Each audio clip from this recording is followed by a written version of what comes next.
Hello everyone, I am RexRed and I am back with another EZ3DTV tutorial today.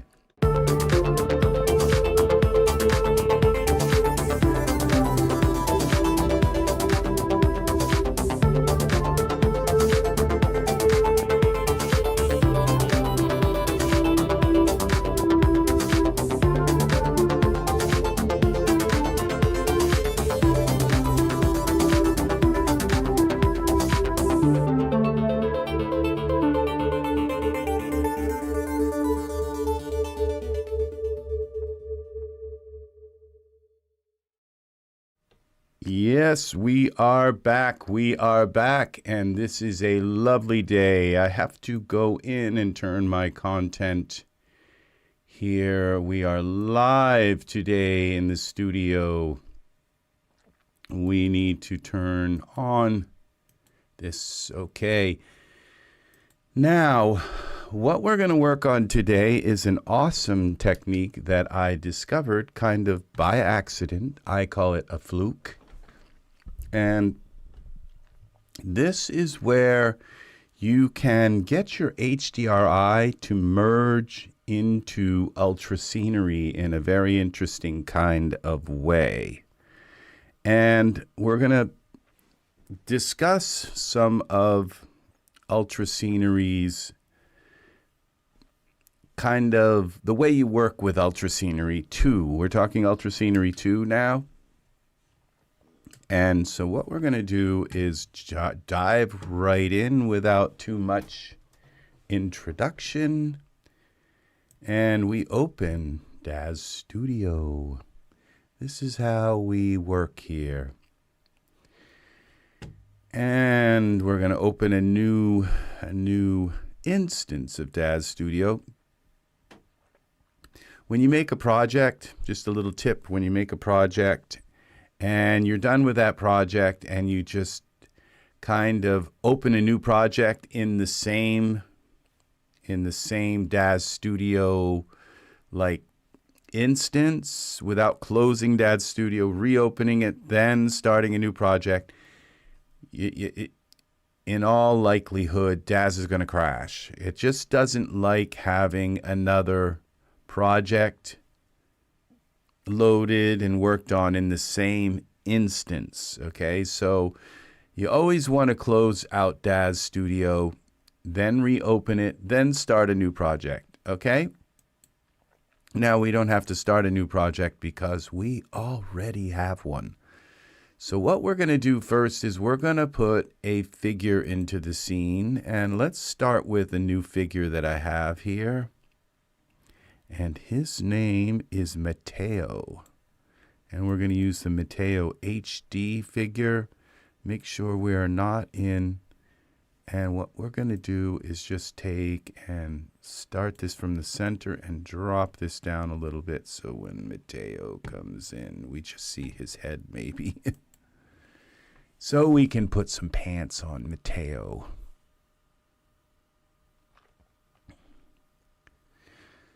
All right, and so what we're going to do is bring, you have your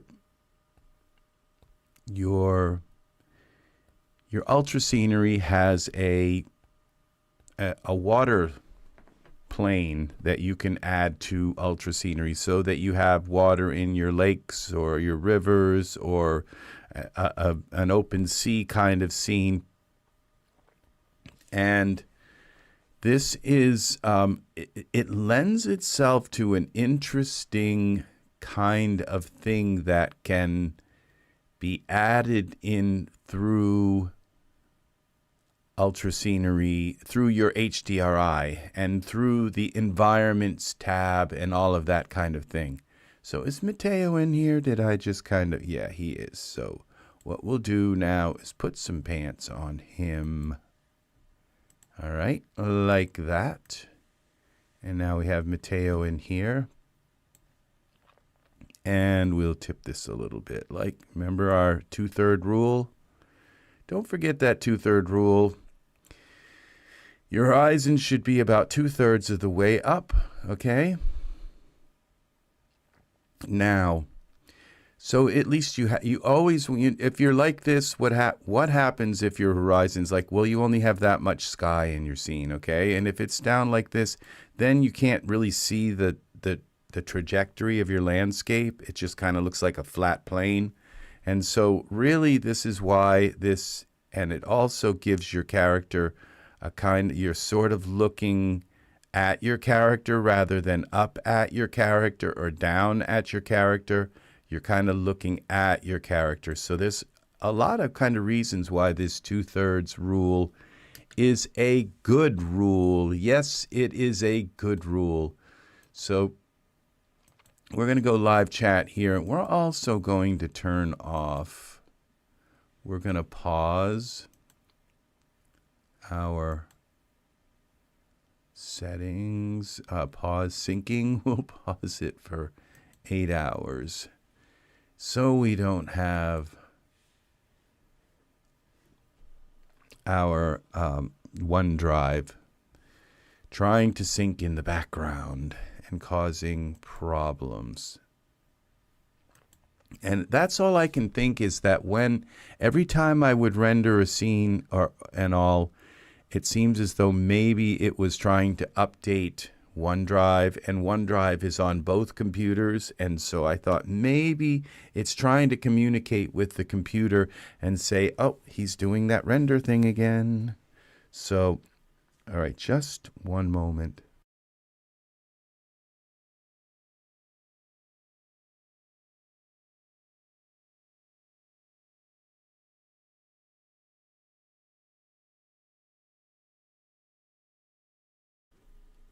Okay, I am back. So, all right. Now, what we're going to do is first start out by placing an ultra scenery scene into our scene. So we go to ultra scenery 2, add it. And you know, ultra scenery 2 is not that difficult to work with.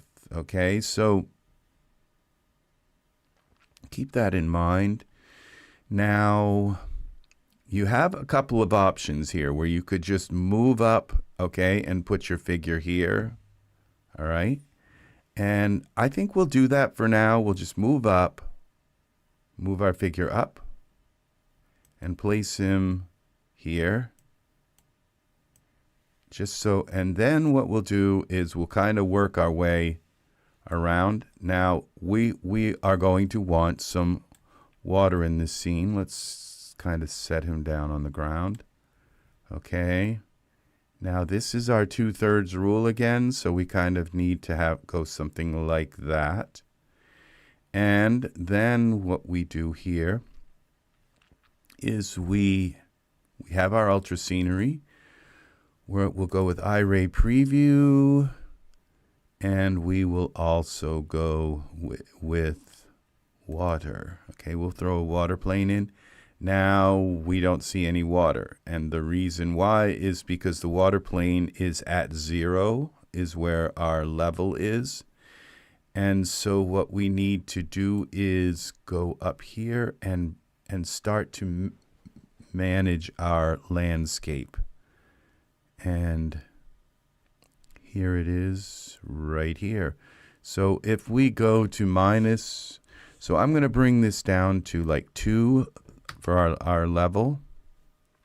For this is the maximum level, okay, of our land. But our minimum level is at 0.5, so it's not actually going down under 0. Okay, so we won't have water unless we go to like -1. And now we have water. Okay, and this means we can bring our figure down more into the scene. This is kind of perfect. I don't have to mess with this too much. All right, Mato.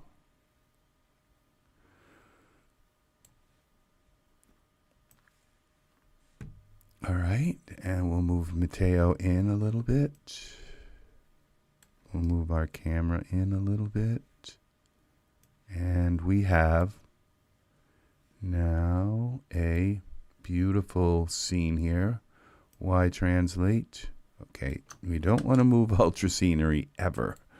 Okay, we want to move Y translate like this. Y rotate, so he's kind of looking at us.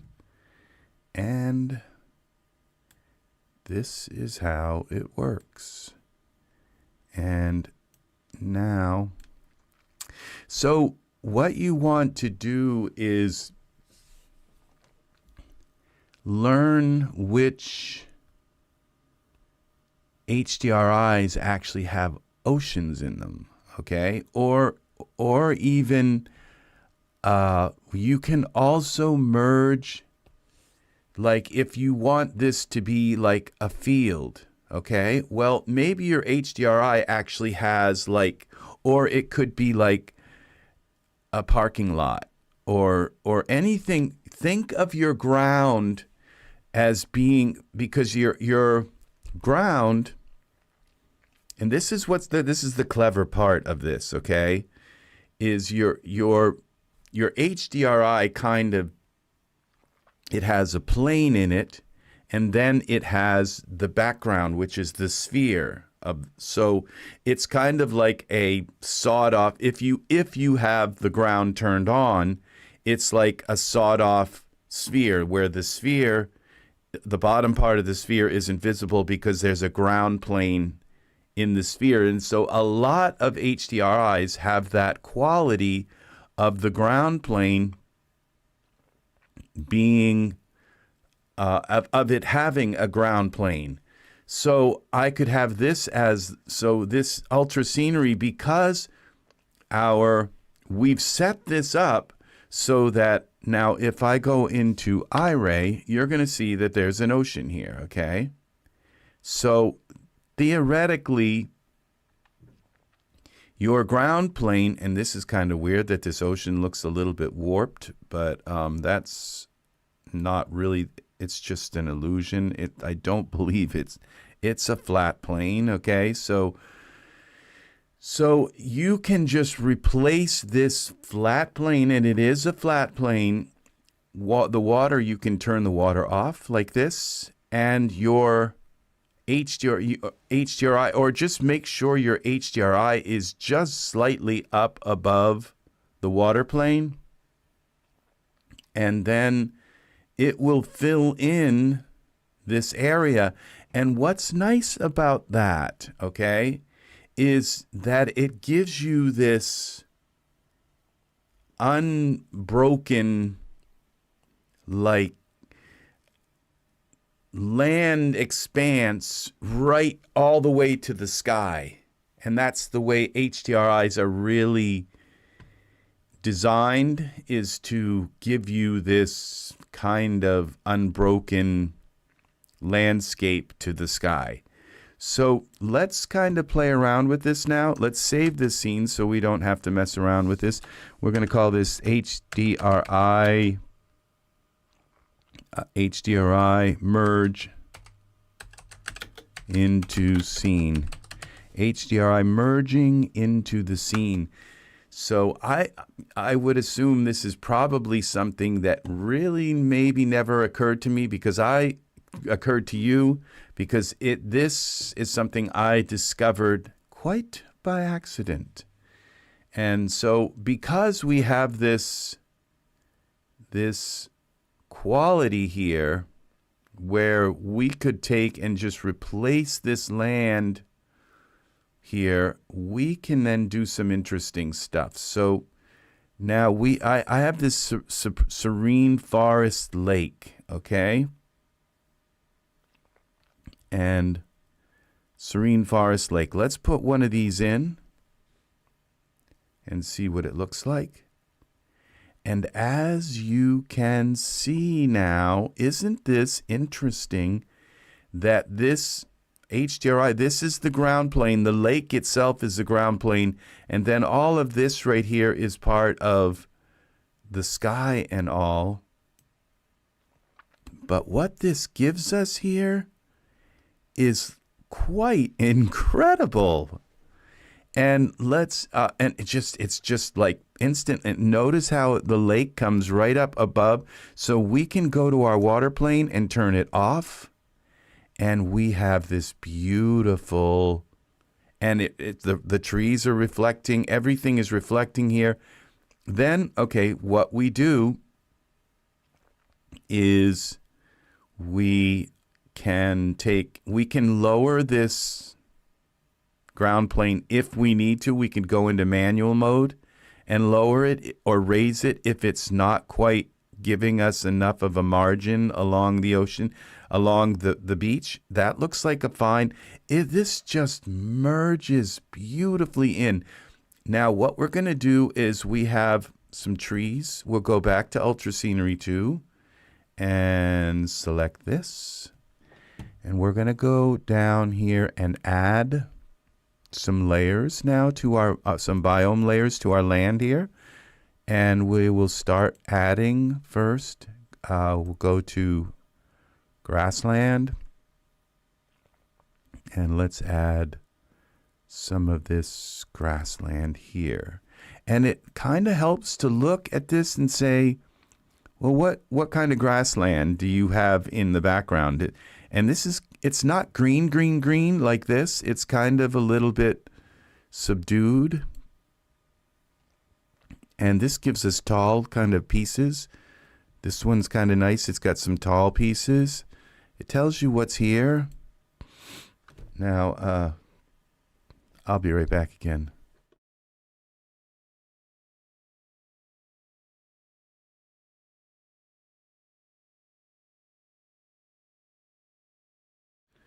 Okay, so yes, it gives us, now this one gives us some really these kind of cool little tall tufts.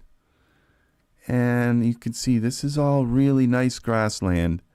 And this looks a little bit more sparse. I'm not really liking that. So let's go with this kind of burnt out, dried looking grass cover. Okay, so we're going to add that here. We don't have a camera yet. Now, the thing about this is that, and this particular product,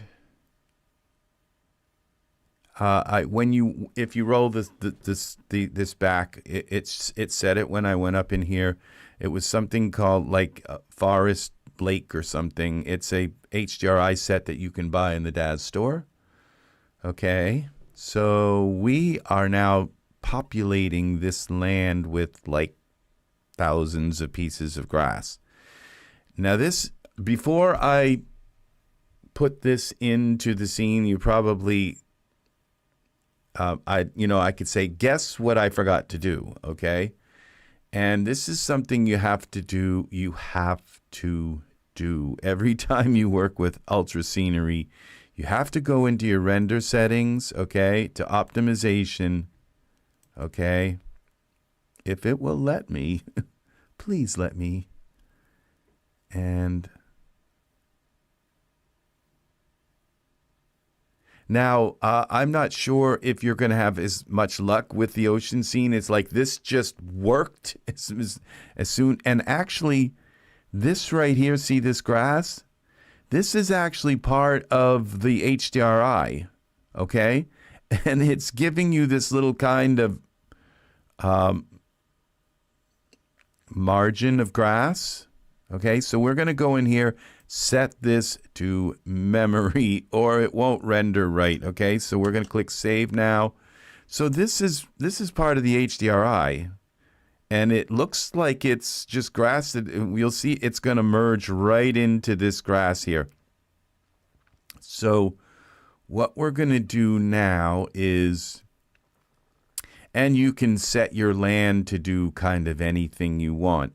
Now, I'm going to, because this is all pine trees and fir trees and all, it would kind of behoove me to use the fir tree kind of setting. And I'm not sure that I actually have fir trees yet. Let's see. I think I do, but I'm not sure.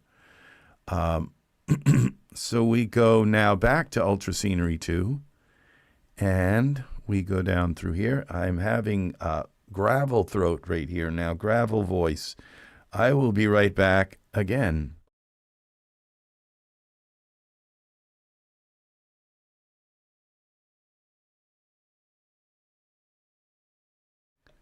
Okay, I think I'm back. So we're going to go here and add, and we're going to go to our woodland.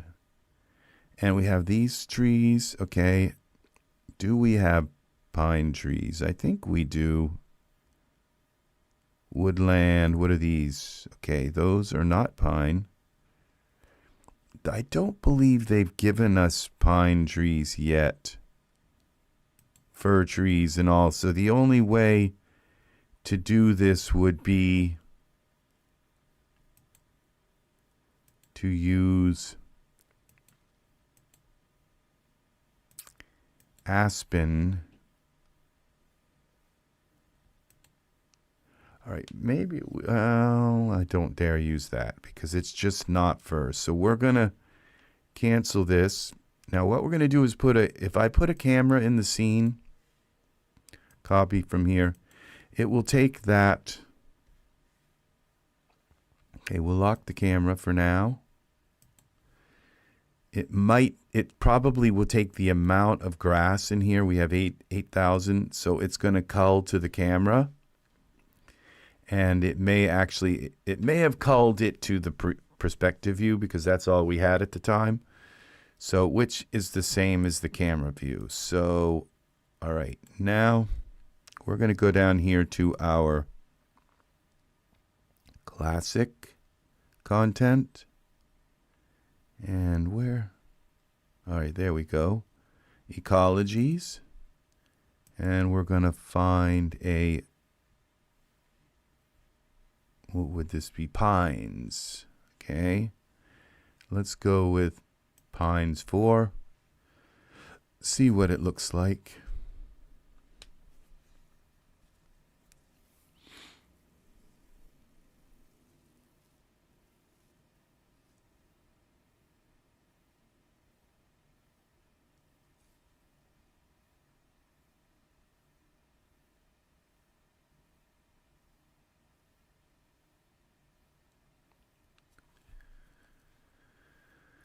All right, so what we're going to need to do is, you see, he's engulfed in darkness, okay? So our HDRI, the sun is really low in the HDRI, and so it's unable to shine above the horizon enough to light him. So we're going to have to create some kind of light. Now, see, this particular pines has these aspen trees, and I'm not really liking the aspen trees. Let's try. Oh, what did I do here? We have pines 1. Let's try that. How about okay, this is pines. These are like really tall pines. Okay, I kind of wish we had one that was like fir. I think we do have fir. But pines may actually have firs mixed in with it. All right, so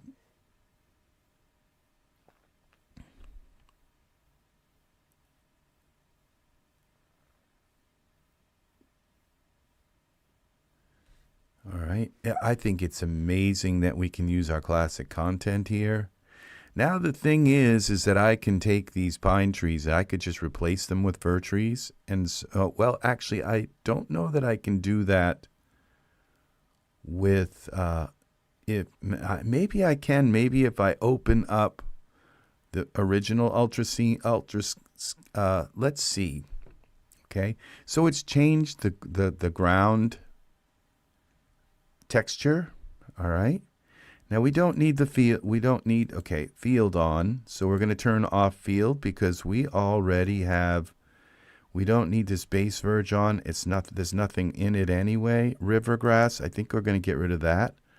We're going to get rid of river pebbles. I guess we could use them. We could leave the river pebbles there because we don't have river pebbles from, okay, and river rocks, we're going to get rid of that. And stones. And river logs, we'll get rid of those. I don't want anything kind of messing in with the, Okay, grass tufts. We're going to get rid of those because we already have grass. We're going to leave the pines and the young pines. Okay, so those may be actually, okay, and aspens, we're going to get rid of those. And because I don't see, and these might be some sort of deciduous trees. Okay, and I think we're going to leave we'll turn off the daisies for now, just so we can kind of see what we have. And now let's save this. And now, okay, the river pebbles. Okay, what? River pebbles. Okay, those should be turned off. And what? Okay, so the only thing we have left turned on in the scene are our pines. Okay. So let's now take a look, and we can turn these pines on so they show, okay, in our scene. And now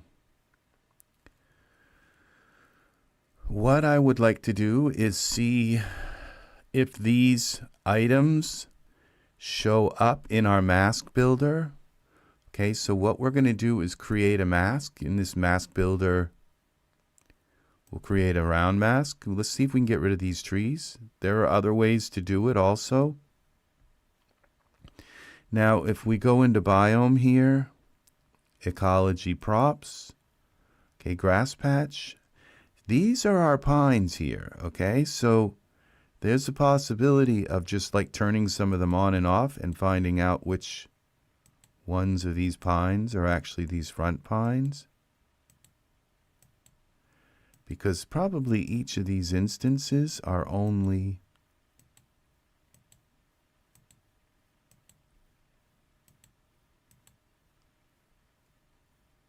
okay. Now it says trees. Not sure what those are. Okay, so we'll start at the top here with pines. Okay, that turns some of the back ones off.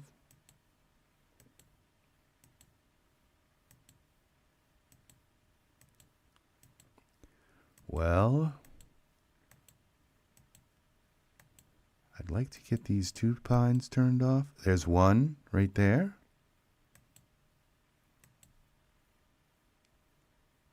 And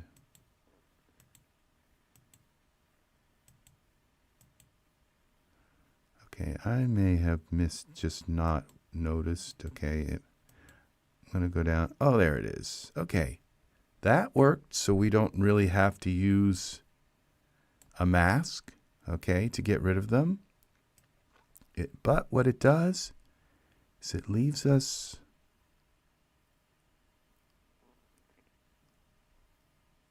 okay, now what we're going to do, now we're going to go back to our camera view. We're going to leave, okay, we'll save this.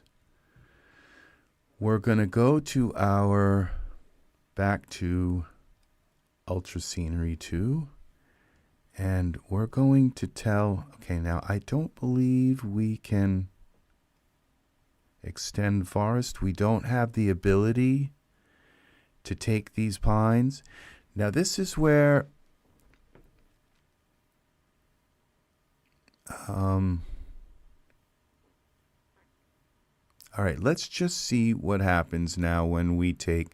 Now I have this really weird, I don't know why it's been opening up in this weird resolution, but we're going to go to render settings, general, and we're going to switch this custom to 16 by 9. And we'll go with 2000. And that's very good there. Save this. And we might as well set up the rest of our rendering. So we'll go to maximum samples, maximum time, and turn off render quality so it will render indefinitely. Save this again. And so what we've done is we've merged, see this water here in Ultra Scenery is our ground plane from our HDRI. Okay, so we didn't need to so we turned off the ultrascenery water and we let this ground plane fill in this, so it fills over the land that goes below sea level, below the zero, which is how we have this set. Our water plane is set for 0. So it's a way to use like a parking lot or anything like that in your HDRI to fill in your background and to really do a nice job. This grass right here, that's part of the HDRI. Okay, so it's really a clever way. These trees are part of ultra scenery here. So what now we're going to do is put in a distant light. We're going to look through our distant light and we're going to come up like this and we're going to find our guy here. There's our guy. And we're going to make sure that this light is coming through the trees like this. Okay. And as you can see, the trees actually, which is kind of nice, is we don't have any culling, and I don't know what the heck this is. These are some trees way out in the distance. We can probably see them if we look way out, but I'm not sure how far out they are or what this all is. But I could use you can use your masking to take this land and make this land disappear, and you can use the masking to also take and get rid of the trees. So, but all right, let's now go back to our camera view and let's turn up this distant light and see what happens. Distant light parameters. Let's take the temperature down a little and go now to like 9 maybe, and look what we have. See, this is really nice. And we could go a little bit higher here. Let's go add a 2 maybe. So we have a bright sunny day here. Now let's take and save this. And now what we do is we go to our render. Okay, we have to set up a map. This is called HDRI merging. So we'll go up, add HDRI merging. Select. You want to see this tutorial from the beginning, okay? Because that's really the important part of this. Maybe I'll do some other merging stuff. With this, we'll just go through a bunch of HDRIs and see how they kind of merge, okay? But what we're doing is taking out the water plane and letting the HDRI merge into our scene. Its ground plane. Look at how that worked.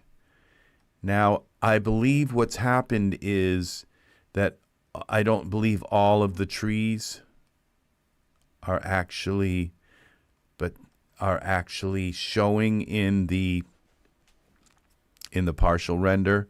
So what we could do now, can we do this with, no, we're going to cancel this. Yes.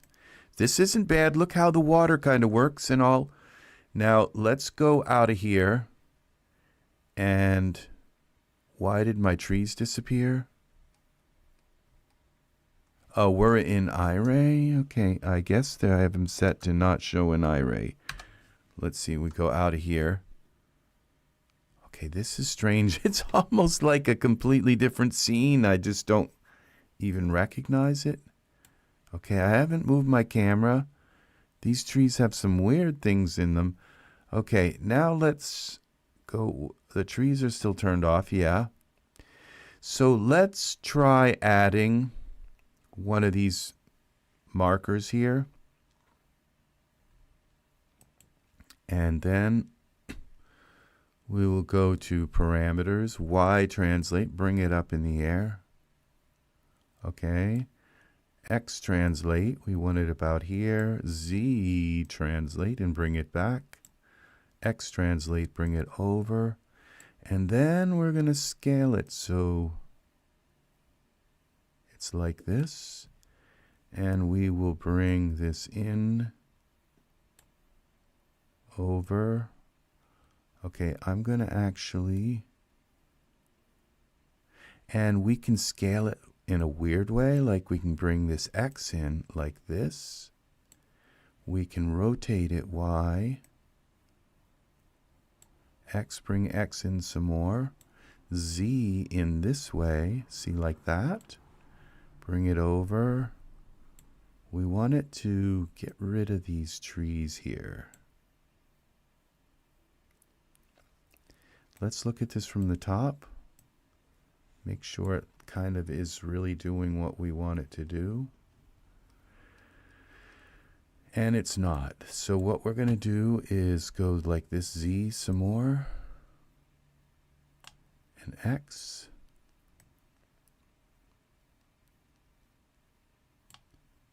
Z.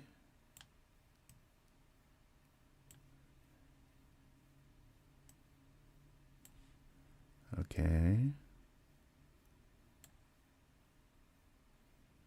And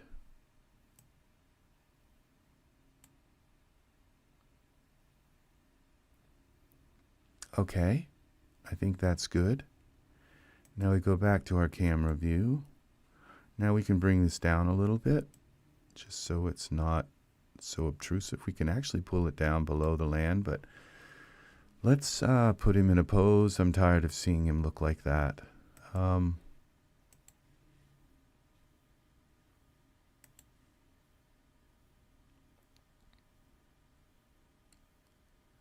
That's a little bit, okay, more relaxed maybe.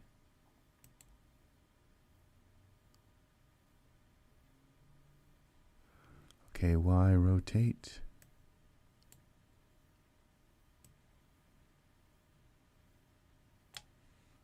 We'll bring him over like this.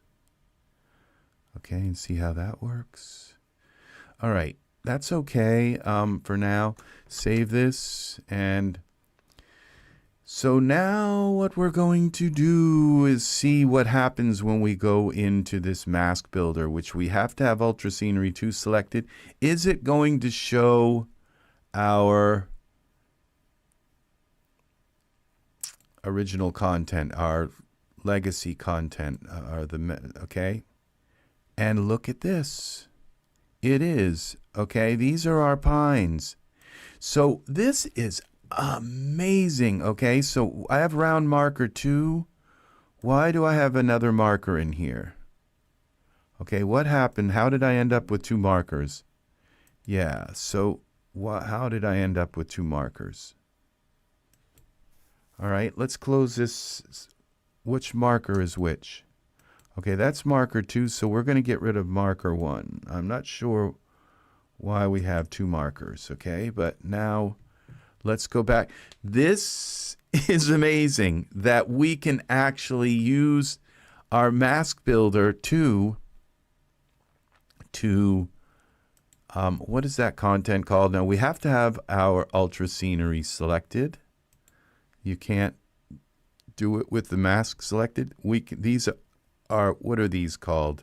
Classic content, okay? So we can use these masks to mask out classic content. This is amazing. It pretty much means you can almost do anything. You can't thin things out. You can't do a lot of the stuff you can do with the Ultra Scenery 2 content, but you can do a lot of stuff. All right, so we open this up, and let's just select all 3 of these. We want to get rid of all these trees. We don't want to mess with the grass cover, and we want to select this and add that mask to the layers. Now you can see it's been added. It's not actually in the layer mask yet, but what we want to do is we want to make sure that the mask is black and not gray, and we want to get rid of the fuzziness so it's really sharp. Okay, and as you probably just noticed, a bunch of stuff disappeared. Now we're going to close this. All right. exit. And we have one tree left here. So, all right, now let's just see what this looks like in our render. Now we don't have all these trees kind of blocking our scene. It kind of took more trees out than I wanted it to, but let's see, we can mess with it. So maybe get a couple of those trees back, or we could just add a couple of trees, any kind of trees. We could add some fir trees in here. Look what we have now. Okay. All right, now what I'm seeing is that these trees are leaving this really strange reflection on our HDRI, and I'm kind of not too happy with that. And as you can see, our trees are a little bit, so we can probably fix that by going into our HDRI here, which would be, let's minimize this, environment, parameters,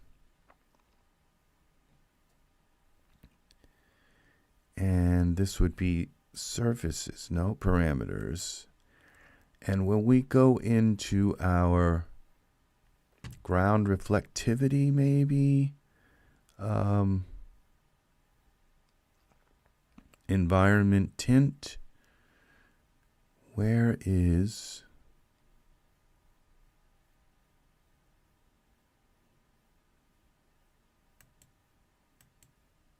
up? Okay, it's not letting, okay,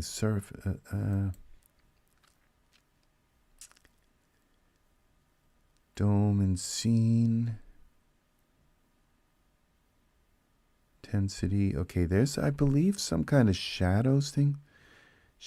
Ground shadows intensity, okay? And we might be able to turn that to 0. Now let's see, what can we see those shadows here?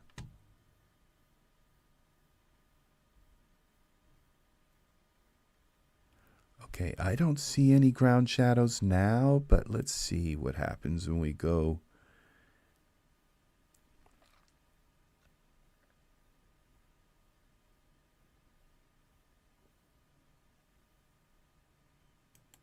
I kind of don't think they're gone, but let's see. Yeah, they're gone now. And suddenly this kind of works. Now the problem is that these pine trees are nice and green and everything else is this weird kind of color.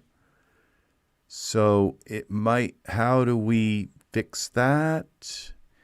And there are possibly a way of, now you could take this HDRI into Photoshop and just put masks around things and intensify just the color of the foliage and all. Or what we could do is try and, would you like to, yes, cancel this. We could go to our distant light here and just bring the temperature way down like this. But that kind of gives us a little bit too much. It does almost bring it in there, but it just kind of changes everything in a weird kind of way. But if we bring it maybe just enough, and then we could also add a tint to this, maybe a yellow tint. A little bit more, maybe. A yellowish green tint.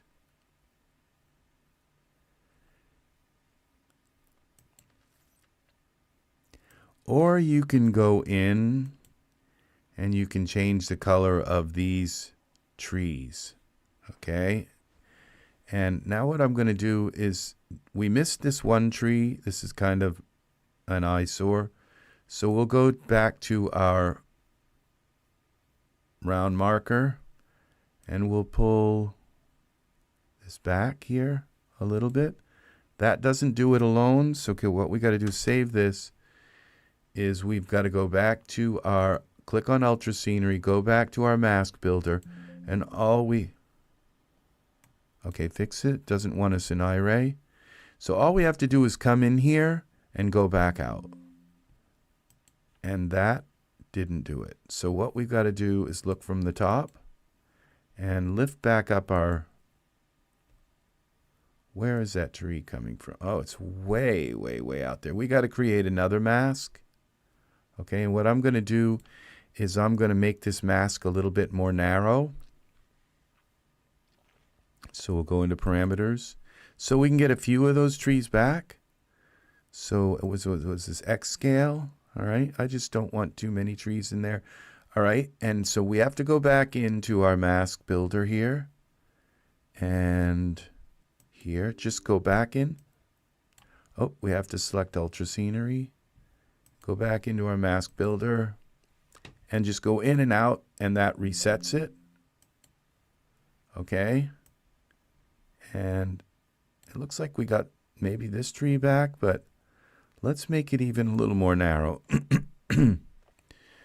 Okay, so we go back to parameters, X, and then we go back to Ultra Scenery, back into Max Builder, and we go back to here, and we just have to go back out. All you have to, you have to go in, select Ultra Scenery, go back into Mask Builder, and then go back out, and it refreshes this map, which is the actual mask.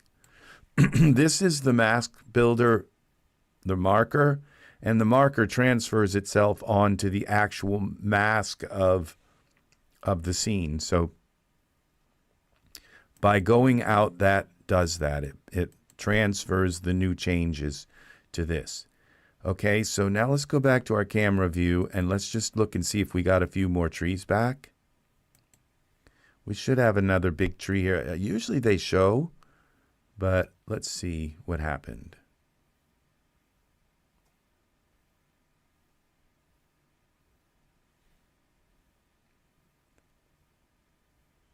There are times when you may really want that reflection on the water. Okay, so this is very strange. This tree is just really strange. Okay, so cancel. Yes, would you like to cancel this render? So what we're going to do now is create another mask.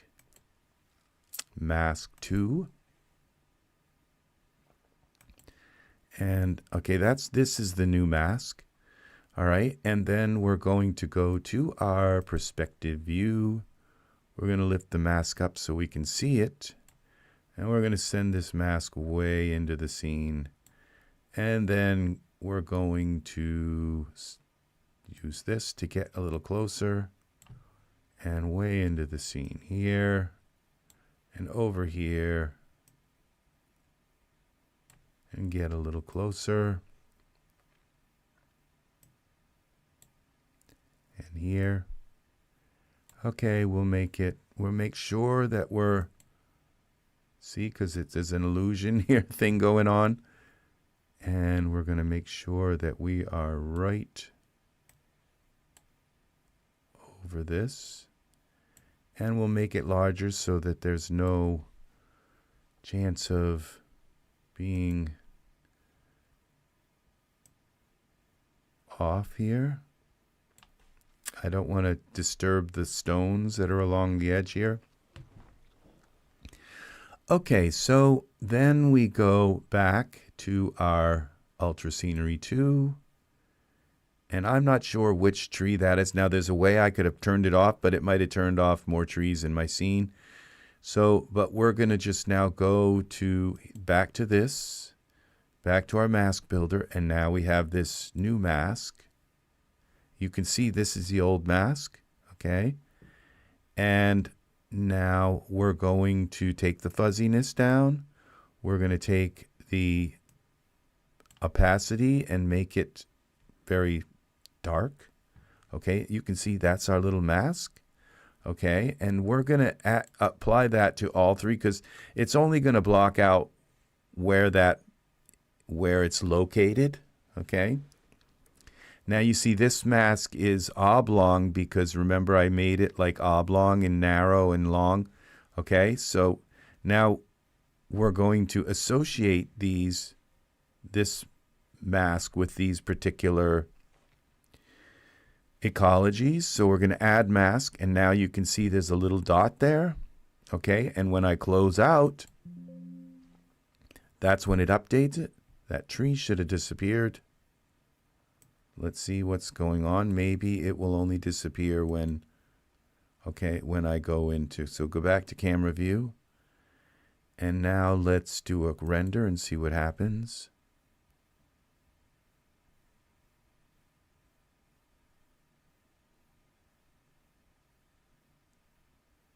It should be gone. I don't see a tree, but maybe it hasn't rendered yet. I see a tree still there. Something's wrong.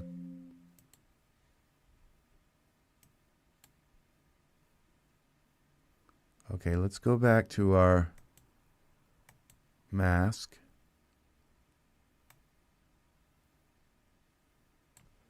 Let's go back to our perspective view. Let's view it from the top. Now that should be working. Maybe I've got the wrong darn tree. Maybe it's one of these trees.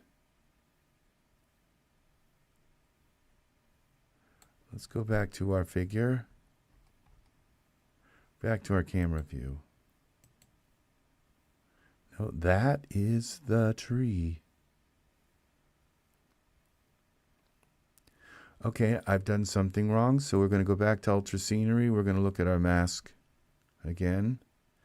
Okay, this mask is this one, so I'm going to go mask maker. This is foreground. Okay, and this one right here is background. Okay, now we go back. We select Ultra Scenery. Go back to our awesome mask builder, and here it is. And as you can see, it's in our, okay, well, what we're going to do is we're just going to make it a little bigger than mask. Okay, mask level, fuzziness. Oh, this is a background mask. Invert mask, okay, that.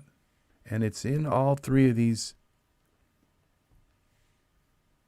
Okay, so what we'll do is exit out. All right, we're going to make the background mask a little larger. Parameters, scale it.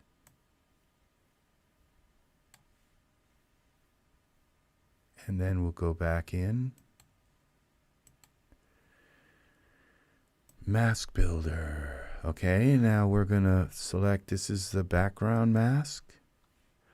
Okay, and make sure that it's still connected to those. All right, it's larger now, so you see the dots larger. When we leave, it will update those.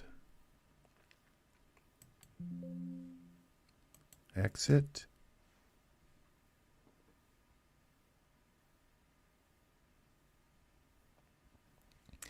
Well, okay, something's corrupted with this map, okay? So I have to put a different one in.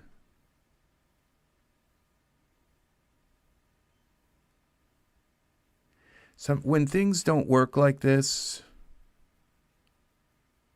okay, now I'm wondering, okay, if this tree is actually part of my HDRI. Okay, because that mask should be gone, that tree should be gone. All right. But no, this is the other tree.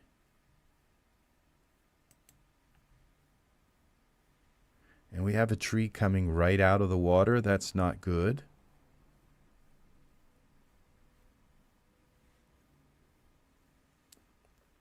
That we should fix.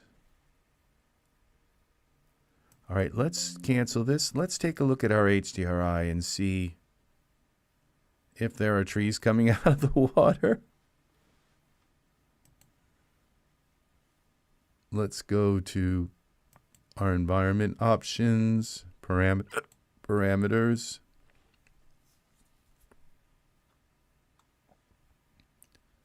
Environment map. Browse. Which one? What's this called? It's called Nature 4. Nature 4.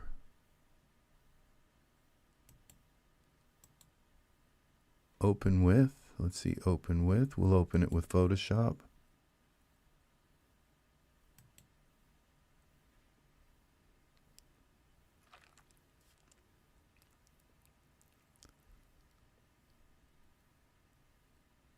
Yes, you can view HDRIs in Photoshop. Now you see, I don't see any trees coming out of the water. So, all right, this is a mask issue. So what we've got to do is delete this background mask. And we're going to try a square one instead.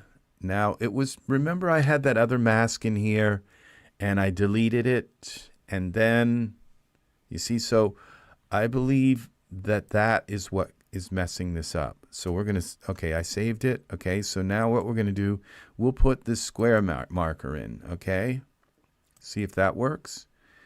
And we will take, and we're going to get rid of this other tree as well. Now, this is definitely it. It's got scraggly all the way up until the top. Okay, so now we're going to go to our perspective view. Let's zoom in on this mask. Bring it up to our height. Okay, let's go Z and send the mask in to the scene a little bit. Now let's go back here. Where is our mask? Okay, it's here. All right, we're going to take and make a large mask. Okay, now actually I don't want to do that. All right, so what we'll do is we will scale this X like this. And we're going to get a little closer. And we're going to rotate it Y. Bring it over like this. Rotate it Y. We're going to scale it X like this. And Z, we'll make it a little wider. Like this. And like that. Okay.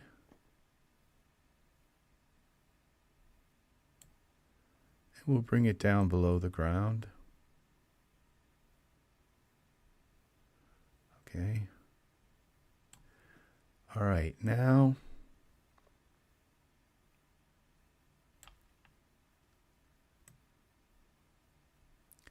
we're going to look at it from the top and make sure that this is actually doing what it's supposed to do, and it's not.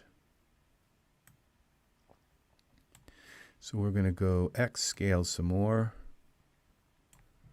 and then we will go bring X Z scale, bring it over this way a little more like that, rotate it Y, and make sure that it's covering both of these trees.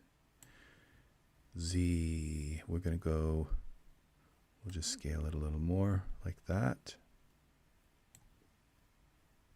Now, have I got the right ones here? I don't think so, because that's the other one there. So what if we make this go like this? And X translate.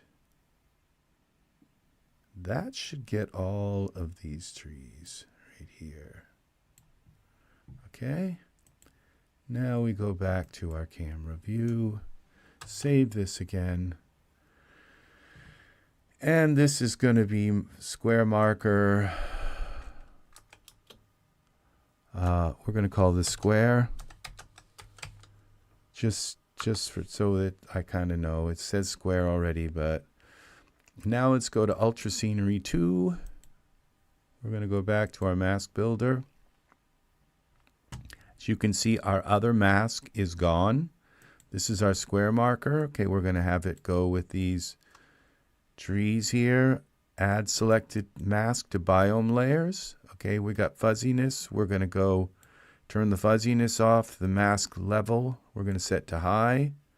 All right, and as we leave, it will update that other mask, that other layer. Exit. And why didn't our trees disappear? All right.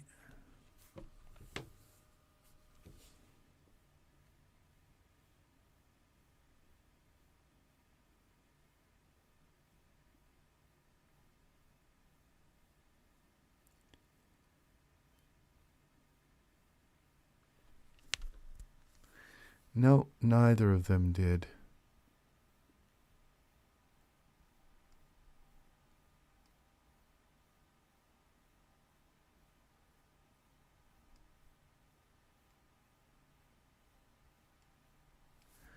Okay. All right, I am wondering if I can do another process. Okay, so this didn't work. It's not working, not sure why, and I don't want to deal with it. So what we're going to do is, I believe if I can find out which group these pines are in. Okay, these are pines here. Look at this right here. See, look what I've done here. I have somehow grabbed this pine and moved it into here. This is an error. Okay, it shouldn't be like that. That's our problem. So if I undo that first, okay, Z, Control Z, okay, and then we take these pines. Somehow I must have grabbed them and dropped them into there. So if I bring this back up and drop it into my ecology props, I hate the way that does that.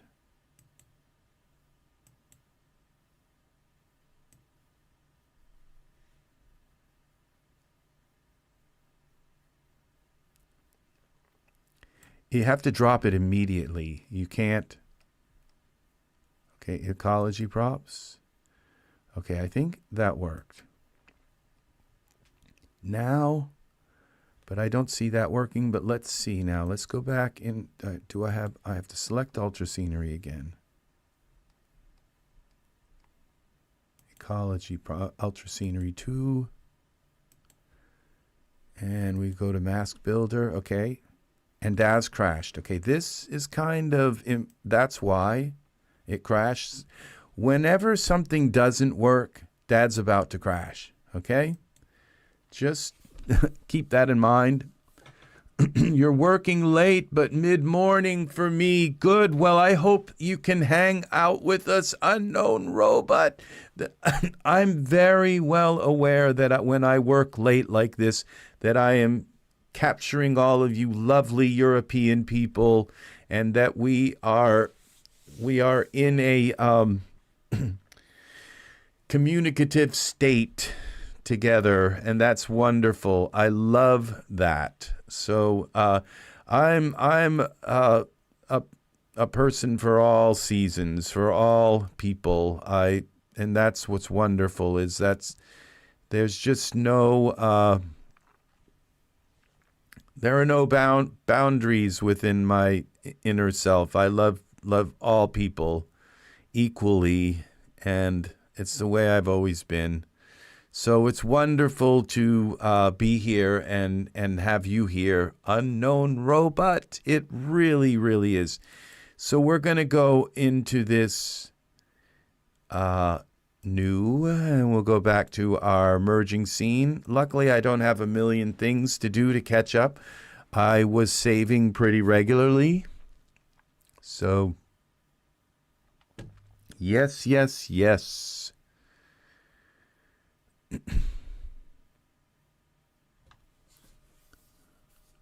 Yeah, well, this is Mateo. You good eye. Yes. Mateo is a definite buy. And also the Egyptian guy. I'm gonna just put out a blanket statement. Any figure made by Daz Originals, well, because I don't buy, I think you're the opposite. You buy mostly female figures. I'm not sure. I buy like almost exclusively male figures.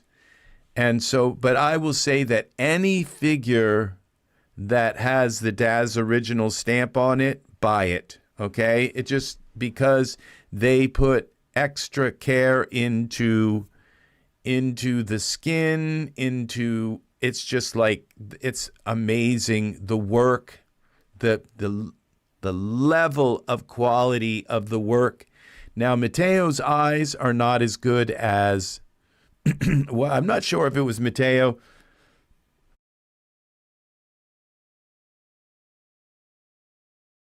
I think it was Mateo, but I'm not sure. His eyes are not quite up to the level of Nathan's eyes. So they kind of didn't do as good a job with the eyes, like for the texture, the eye textures. But he did. The skin is amazing. It's just, and his shape. Okay, they gave us a really. They're starting to figure it out. Okay, that people aren't going to buy weirdly shaped, men. They want men that are beautiful. And, it's like, yeah. So, it's just figure it out. If, you can give us men that have like lots of character, or you can give us men that are like sexy as heck, and the lots of character, well, yeah, they're kind of nice, but no, people will buy the sexy as heck men, okay? And just and the thing is also Daz did some really amazing stuff with his body shape and all too. So let's go to the perspective view. Now we have both of our markers here. So I saved this right after I put the other square marker in. So we're going to now select, let's first go back to our camera view and just see if this tree disappears. I don't think it's going to, because there was a problem with this. So what we're going to do is just open this up real quick. Come in here, say yes, close out, exit. And now the trees, I think one of the trees disappeared. This one didn't. Okay, so let's see. Well, there's some reason why, but one of them disappeared. Something's working here.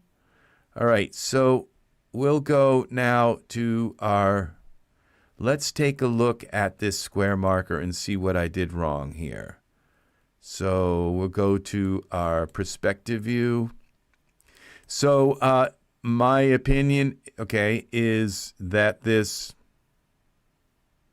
a definite buy. To definitely buy this Mateo. Yes, and also the last guy, the Greek guy, is also nice. Like really nice. So he's got character, but he's also just really, really beautiful. A lot more originality way back when we used to get Zygote Racing Driver and such like. You just nailed it, because if their faces are just like these perfect male faces and everything, you're just gonna, every time you kind of blend those faces together, you're just gonna get the same looking person. And that's why Mateo is really nice. When you go here to well, let's kind of get these trees out of the way. See what is going on with this mask builder. Why? Okay. So it's somehow this mask has like become disassociated with this. So we're going to reassociate. All right. And we're going to turn this back up. I don't know what happened here, but it's now back in. Close. Exit. Go away, trees. Okay, it doesn't seem to be working. Let's see. Go to camera. Now it looks like one of the trees disappeared, but not the one I wanted. This object here, object. Okay, when I select that, it actually tells me which. Oh, there's one instance. We'll just turn it off.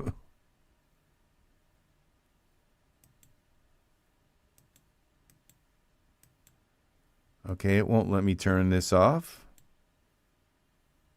Oh, it did let me turn it off, but now it's just being really slow about it.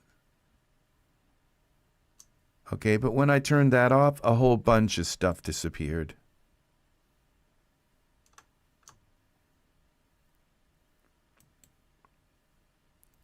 Okay, it's going really slow. Everything is going slow. All right, we are in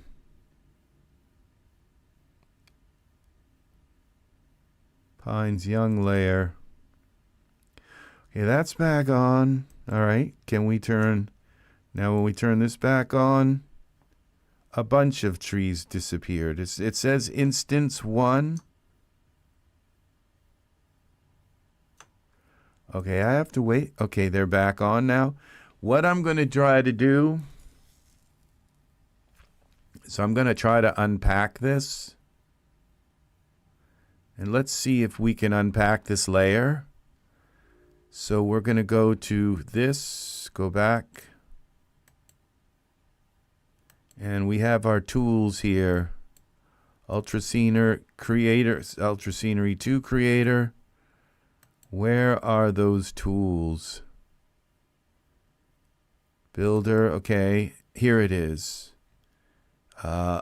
Instance Locator. Hide Ecologies. Unpack Instance Group. And look what it did. It worked. So now we have all of the pines separate.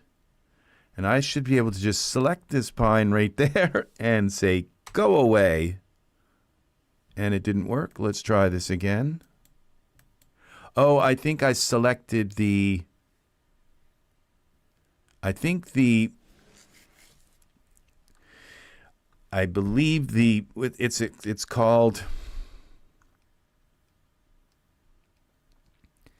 Well, it's a representation of it. I think the tree is actually gone, but the representation of it is still there. Okay, so let's try this. I think the tree is actually gone. Or else I deleted the representation of it, but I didn't. I don't think so, or it would be there. I don't think there's going to be a tree. It's still there. So let's see. I've done something. Or would you like to cancel this render? Yes. Okay, it's this thing. Okay, so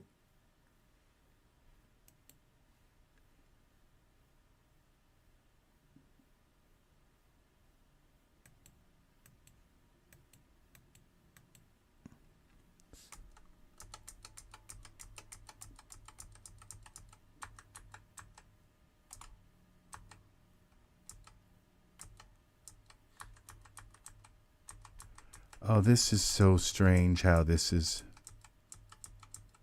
happening here.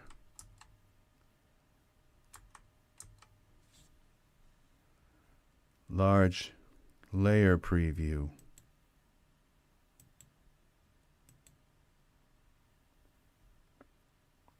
Okay, these are previews, it says. These are previews. Okay, so okay, these are the pines here. What if I go down through this? Something's gonna highlight that tree.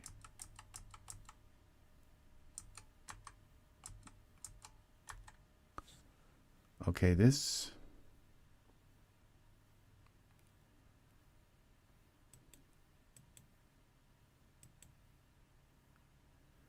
Okay, we're going to repack these.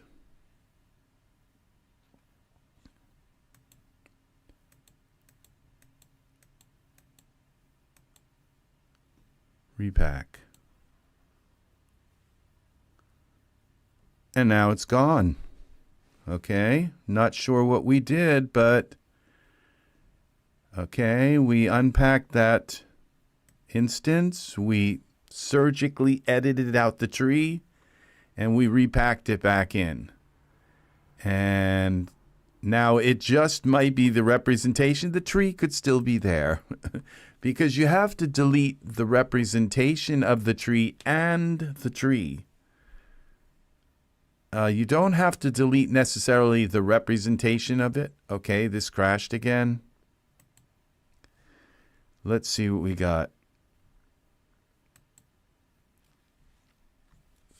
Now let's see. We go new. So they're really not usable for that kind of purpose, for like cut off jeans for men. Nope, doesn't work. And so what's going on here? Okay, so I think I saved this after. So I may have just messed up corrupted my ultra scenery. We'll see. All right, the tree is back. Yay. All right, so maybe I didn't save it. Ultra scenery. Okay. Ecology packs. Okay, feature props. Which there's no feature props because, okay, biome. Okay, this is okay, this is interesting now because we have to break this down.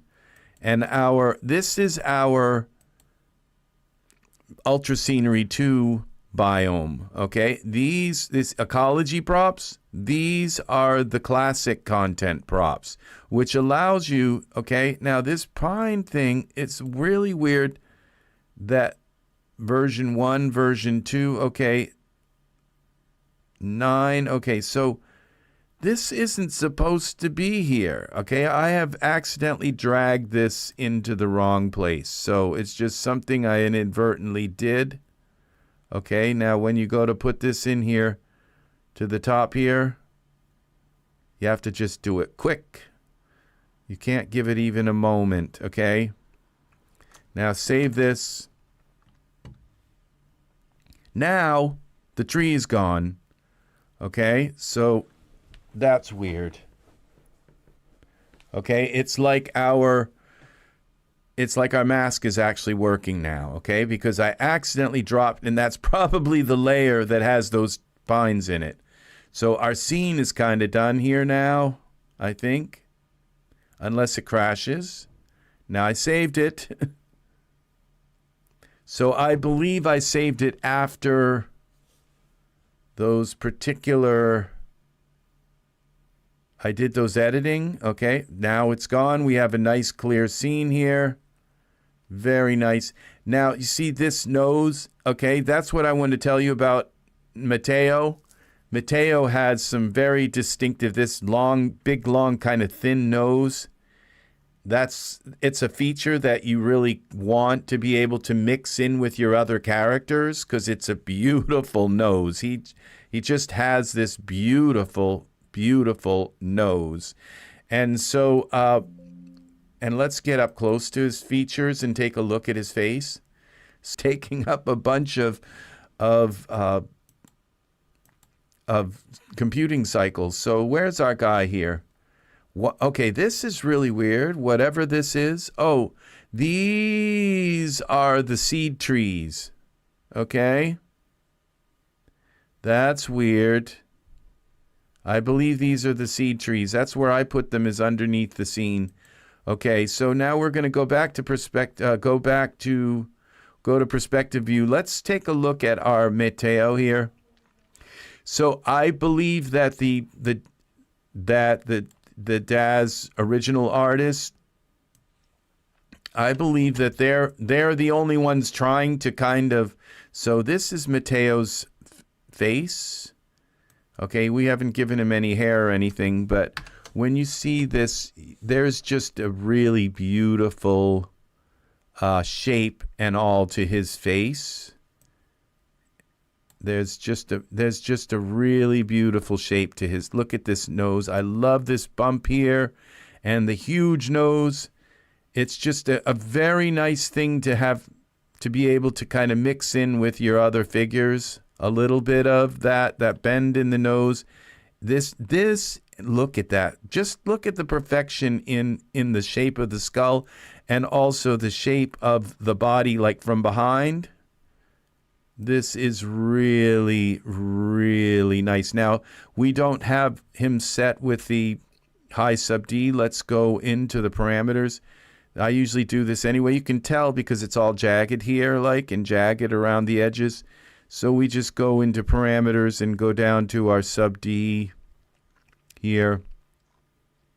Bring this up a little more. All right, like that. I don't think we have to have this at level 5, okay? So level 4 should probably be okay. And we could bring this up, though, down to 4.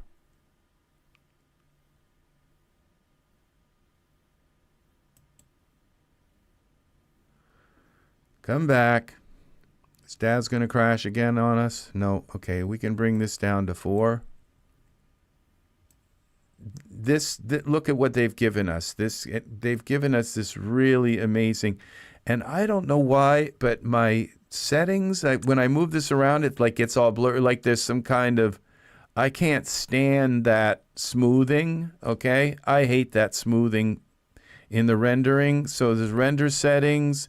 It's something about like smoothing or filtering. Yeah, denoising. I can't stand that on. I always turn that off. I just don't like the way it looks. I'd rather have all the little dots than that ugly smoothing. It just looks terrible. So I always turn the smoothing off.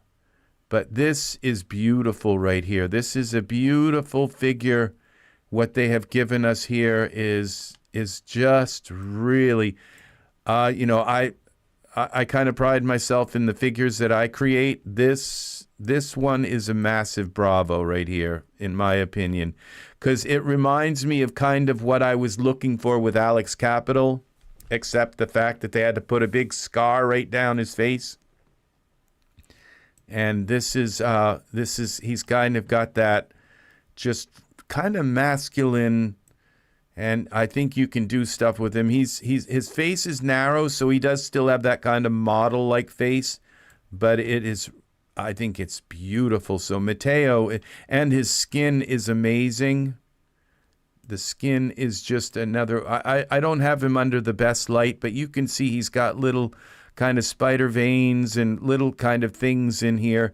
You can actually get it under good lighting, you can really see. So his skin is right up there with Nathan. So you're getting, and they sold it to me for like, pennies. They gave me the entire bundle for like $10 or something in around there after I added all kinds of tokens and all these other things and all the deals. And yeah, I only paid for the whole bundle. I paid maybe $10 or $15. So, and got him and all of the clothing, all these clothing items and poses, tattoos, all these other things. This little, so yeah, look at that face. Just every single angle of his body, they really, really, really did us well. So yeah, so Mato is a definite buy in my opinion. So we'll bring him up a little bit. We got rid of our tree now. So parameters took a while, but let's take him and go into parameters, and we'll just raise him up a little bit. Why translate? Mato came with some, I think, some hair also, which was nice hair. Let's go and take a look at the hair that came with Mato. This one right here, this high fade hair is really nice, but there's another one. This one, I haven't used this yet. This is the flipped hair. I don't know if this was made by Daz Originals, but let's try it. It's probably going to be too puffy and too big, and that's just what happens. It's like, and then they give us this color. Why not give us like most people have brown hair? Why give us this kind of glow in the dark hair? You know, it's like, come on.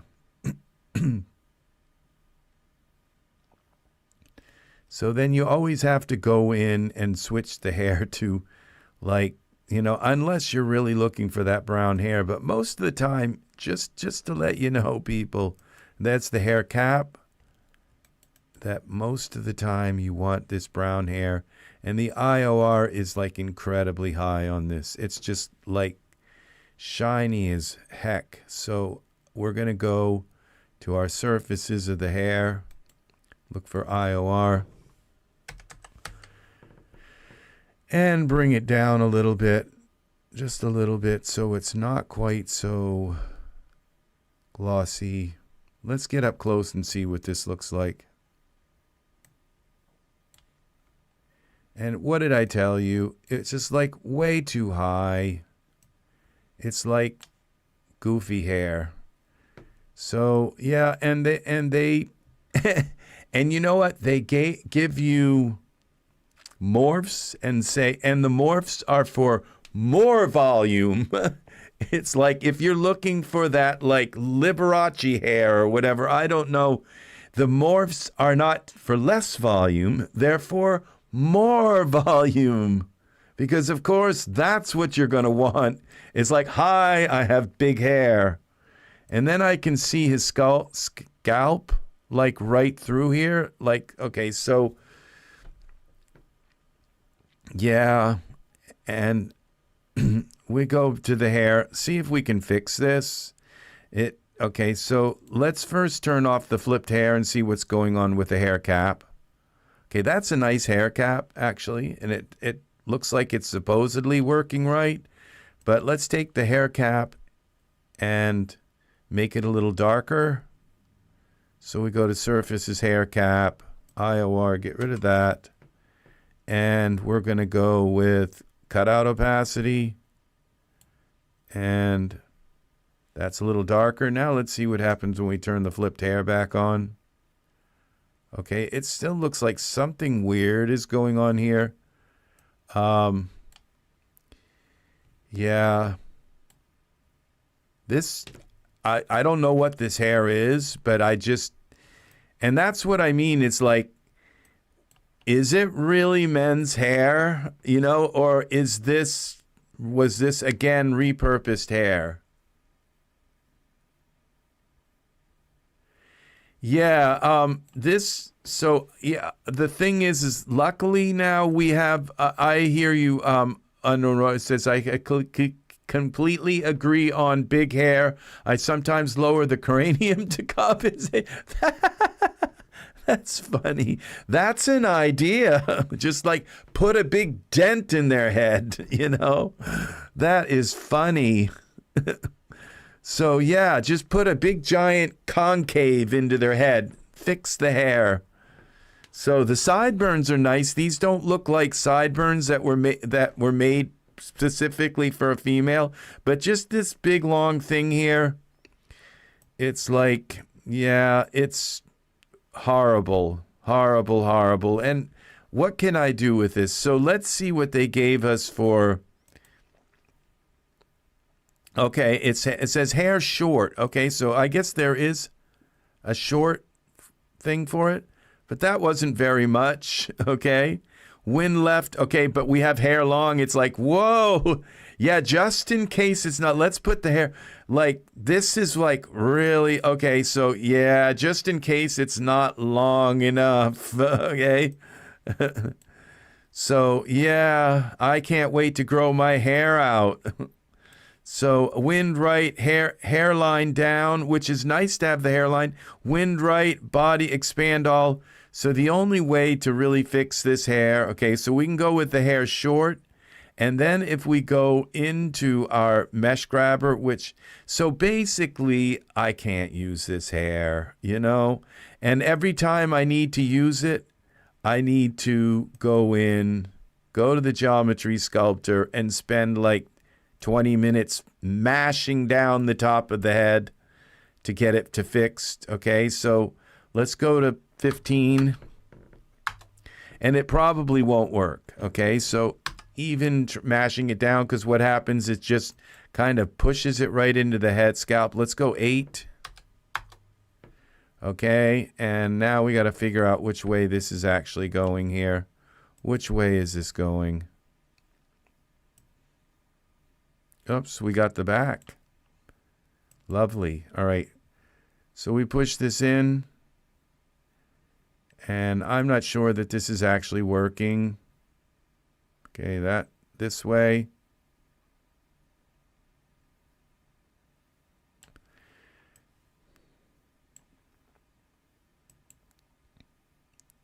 Okay, I've obviously got the back of his head now. Yeah, so we push this in now. Pull maybe this one.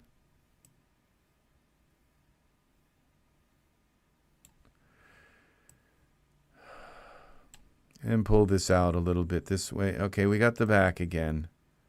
All right, pull this over.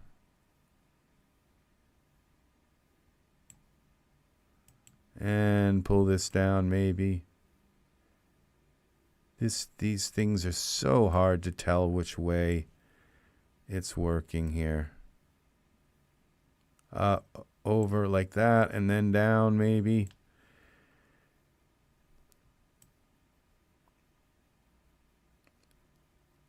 Okay, back up this way, and just ram it into his head, okay? So, did this work? It's probably not. I don't think, you know, it's going to be fixable, but let's see. I don't have any faith in this process, okay? So, and we go back to here. Yeah, well, it pulled it down in, but it just looks stupid, okay? So I'm not going to be able to use this hair. So this is just another hair product that I can't use because of a stupid, you know, I don't know who these artists are, but, you know, and I'm not going to, you know, go into it, but this looks stupid, okay? So no, we can't use that hair for anything, you know. I just don't really see being able to use it for anything. So, and it goes in that bin, you know, and at this point, like, I keep all my hair here, and what I'm going to do is just go through it and say, find all the hair that I really never, ever, ever, ever use and just take it out, okay? Like, I mean, this university hair here, it's just, I just got so many hairs that I just don't use. It's like, you know, it just doesn't. So I guess I just don't really want to go on a big rant about university hair. I think this is for Genesis 8. It's just like, no, this is for Genesis 9. It's just, again, I just can't, you know, it's just like, what the heck? And maybe in some instance this might work, but it's just, this is better than at least the last one. And maybe I could actually, and this may, I think the university hair does come with a few, but then it's not, you know, that last hair was supposed to be like really good because it has all of that D4, I think all that D4 stuff built into it. It doesn't matter what you built into it if you make the darn style so darn just terrible, you know.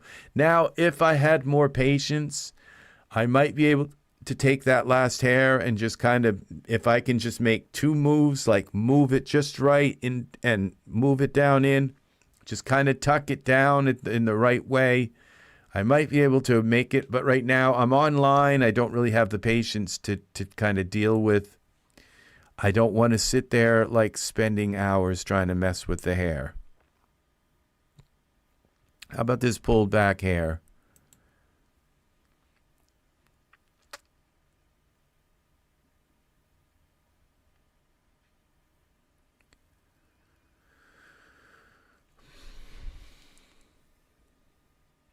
This, I think, is good hair. Okay, I'm not sure. Let's see what we got here. Yeah, this is good hair. I think it needs we need to have a skull cap for it. And from a distance, it looks like he doesn't have any hair at all. But let's go back into our... Okay, see, I don't think this comes with a skull cap.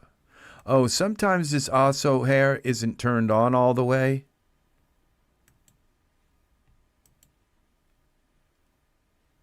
Okay, let's see. Okay, we have... That's the scalp. Okay, then we will do the pulled back hair. It's probably not on. No, this one's on all the way. We go to the scalp. Okay, so we turn off the pulled off hair. Pulled back hair. And there's our scalp. It's just not dark enough. Okay, so, and if we go into surfaces, we may not be able to get the scalp dark enough. Yeah, see, it's the opacity is up all the way. And the base color, now if I make this base color even darker, like black, it only goes a little bit darker. Okay, so it's like, and there's a way to, okay, cut out opacity. So I just don't really, there's no way to use this scalp like in the way you'd want to. So what you have to do is use the scalp from another product, and that other product that we just had on would work. But I kind of have better ones than that. So we go into the, back into hair, and we find this one here called, I should keep that scalp like right there. Where is that hair set? This is it. And that is the scalp. Hair cap. Okay. Of course, I have to have the wrong thing selected. Here we go. Back to hair. Maybe we go backwards. We can get to it quicker. Oh, there. Where is it? All right. There it is. The scalp cap. Okay. And what we'll do is we'll turn off the also cap so we don't have this patchwork here. So we'll turn this off and then turn the hair. Okay, we'll turn the scalp off, but we can turn the hair back on, like, I think, yeah, separately. All right, so we now take and go and mess with this cap.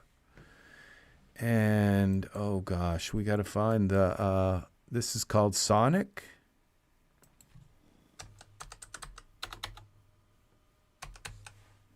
Sonic wave hair. Okay, and we go in here to materials, and I think they're in here. Long way down. We have all kinds of different patterns we can add to the scalp. Where are you? Here they are. And this one will probably work. See, you have the light one like what Osso's was, and you can only get it so dark, but if you use the dark one, you can make it lighter if you need to. So there's that. Now when we turn the pulled back hair back on, it kind of works. So, but I'm not really liking that hair with him right now. Let's look at him from the camera view and see. That's not bad from a distance. We've got to give him some facial hair. But let's go with the Thomas's beard has been my favorite beard lately. It's just, you can kind of lighten it up, put the opacity down just the right way, and it just has a very realistic look to it. Now look at that. See, that's pretty nice. So let's get back to our perspective view and see. Now that looks pretty good. Look how nice the Thomas beard looks. See, it just looks really, and if you just take the opacity down a tiny bit, you can make it look ultra real. Like, yeah, so now his eyebrows are a little too and see his eyes, he doesn't have, I see how his eyes are kind of really white, so I could probably just switch the pupils, and the irises are not, the iris isn't bad, it's just the white around it is like too white, and I believe you can just go into, like mine. Yeah, mine's a little bit more scraggly. It took me years before I could even grow a beard. So, Art, you're up. Good morning. I didn't even notice you were here. Welcome. Welcome. Oh, thank you. Thank you very much. So we're going to do something with his eyes to make his eyes look a little bit... Where are my eyes here? I don't know if this will work, because sometimes these work and sometimes they don't. Sometimes you can add the sclera, the darker sclera, and sometimes you can't. It all depends on the type of eyes they use. I think with Daz Originals you usually can. Yeah, see, now that just darkened that sclera up a little bit. And then we also, the eyebrows are not... Now I'm wondering if we can do the same thing with the eyebrow card. Yeah, so I can probably give him different eyebrows. They're just a little too thin and manicured for my like. So we go to our eyebrows. Which one is this? It's one of these. It's got to be one of these. This one, brows. And 2, 3, 4. And we'll go with this one. See what that looks like. No, see, it didn't work. Sometimes the eyebrows, so you have to just put a whole different eyebrow card on. Okay, delete. Did I? Okay, now they're gone. Okay, so we just have to put an entirely new eyebrow card on. Sometimes it works, and sometimes it does not. Okay, now that doesn't work either. Let's see what we got for other eyebrows. I have one here. Does that work?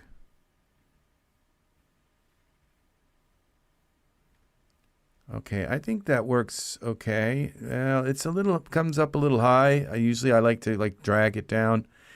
I'm not feeling this right now. This figure right now, it's just not, but from a distance he kind of works, but it might be the yellow light that I have with this on the... Let's take this and make this a little bit the distant light. Save this. Let's take our distant light and go to parameters.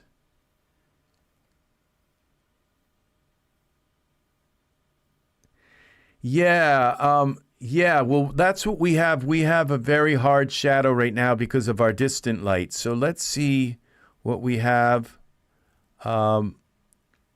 here. Okay, what you're going to see is the trees. Right now, the trees are off. We have him in. What's going to soften the light is the diffusing of the trees, because he's in a forest, and I have the culling turned off, and so there are actual trees in between the distant light, and they kind of diffuse the light a little bit. So we'll see what happens once but it's very deceptive right now. Like, let's go back to our camera view and we'll do a real quick render, and you'll see it's because right now the trees are turned off, so we're getting just direct light in.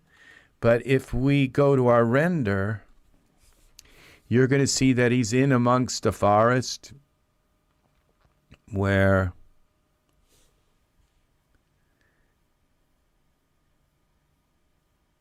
there's diffused light. Like, I hope. Okay, yeah. So yeah, it's still not quite like what I expected here.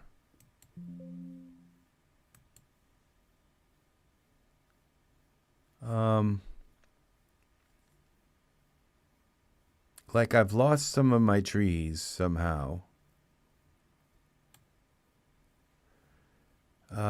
Let's, and that may be have been with all of that because there was a lot more diffusion here. So let's take our camera light like this. Let's go to the camera and unlock it. And what we'll do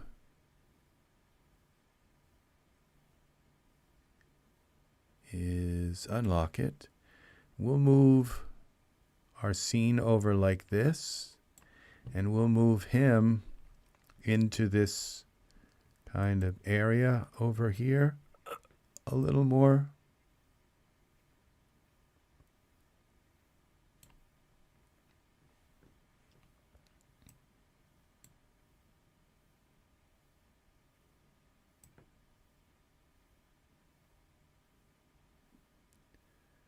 Okay.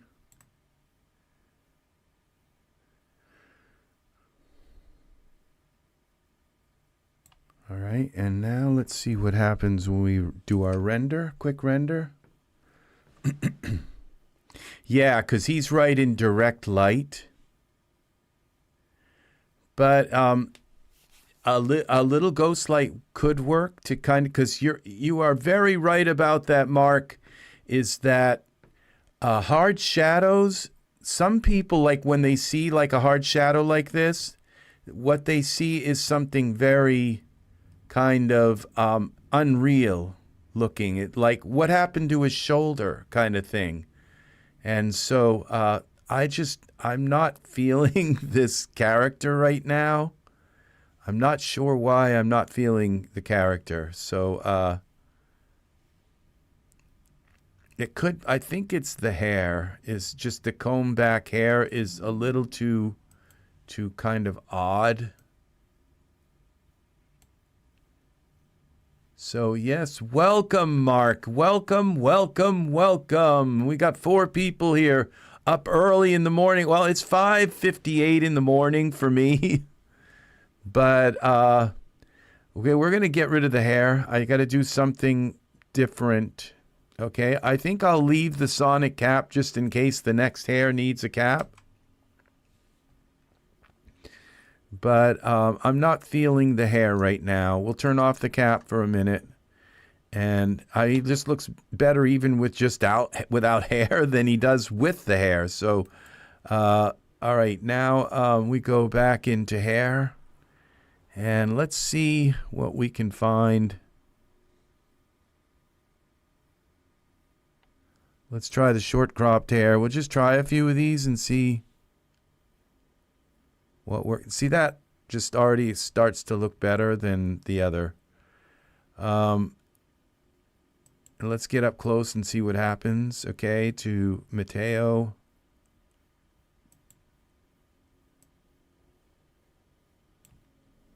All right, I don't know that I wanted that red, the red hair. But this hair works kind of okay. It sort of works.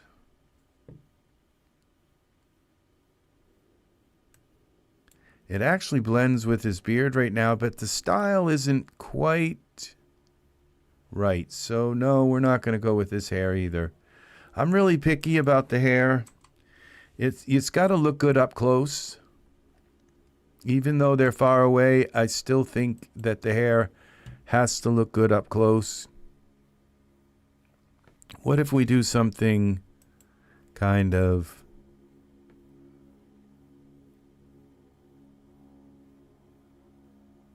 no, that's not working. That's nice, but it's not quite fitting his head shape. How about this vibrant layered short hair?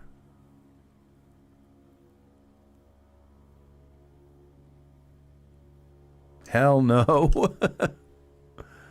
Okay. We'll find some hair for you, dude. How about just some short hair? Real short.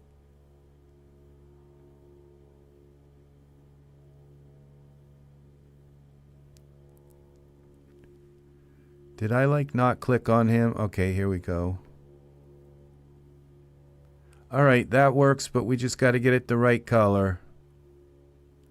That these little dips and things, and these kind of accentuate the nose and give it all, make it work.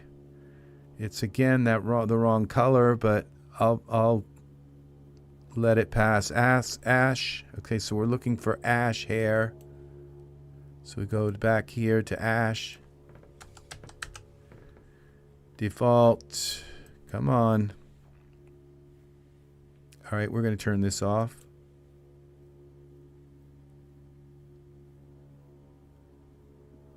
There it is, ash. And we're going to go here to materials, auburn. Let's try that one.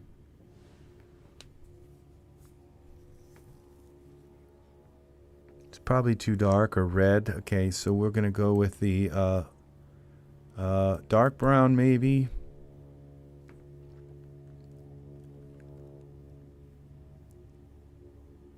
That works. And he doesn't have enough of that's why we left the sonic hair cap. All right, so we could do something with that. Now look, the hair cap doesn't pull down far enough. And what we could do is take the hair cap and go into our... Okay, do we have morphs with it? Let's see, parameters. Hair cap, shrink wrap, move head out, move neck, ears out, move forehead out. Okay, let's take a look at this. I think what I'd rather do, temples out, top crown out, move top head out, back neck expand, ears up, sideburns wider,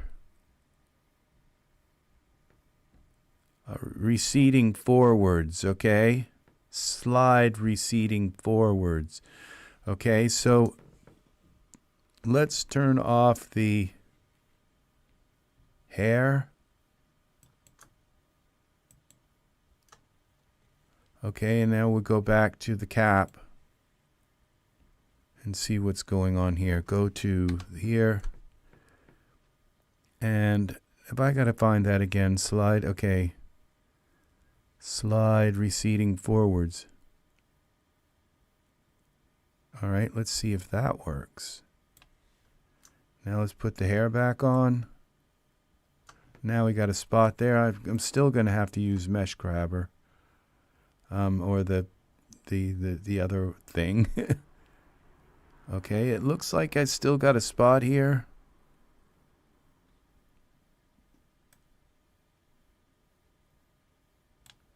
All right, that still worked. Okay, but now let's turn off the hair. And let's fix this. All right, what we're going to do is go into tool settings, this, and into our sculptor. We're going to go like 3, I think, maybe. I'm going to pull this. Okay, we got to turn off the scalp. Okay, that's going to work, I guess, but we're going to make this a bit bigger. So we'll go to 6. Here, and we're going to go with this. Pull this up. Okay, that's just did that. All right, and then what we can do is come here, and we're going to go here and go to like 2. We're going to just pull this little pull this part here down a little bit. Okay. And then we go back to our camera. No, we don't want to go back to camera. Now we're going to go back to move. And then we're going to turn the hair back on. There. And then we take a look at this guy in Iray.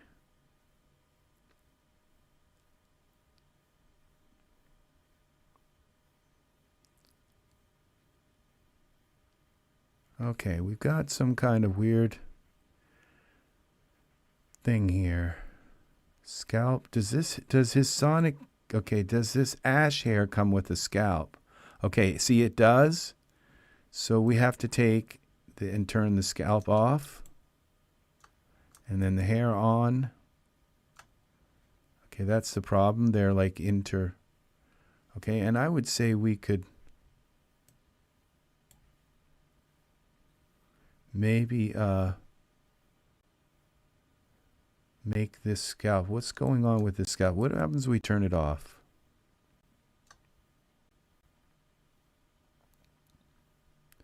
Well, okay, that's with it off. Okay, this is with it on. So we make it a little darker, okay? So that it doesn't, like, because the sun is just hitting. Oh, we're also, he's in shade again, but let's go to surfaces, cap, base color. We could just go with either make it darker or make it more. We could do a little bit of both. Okay, we have the opacity on all the way, so we're going to just make it darker.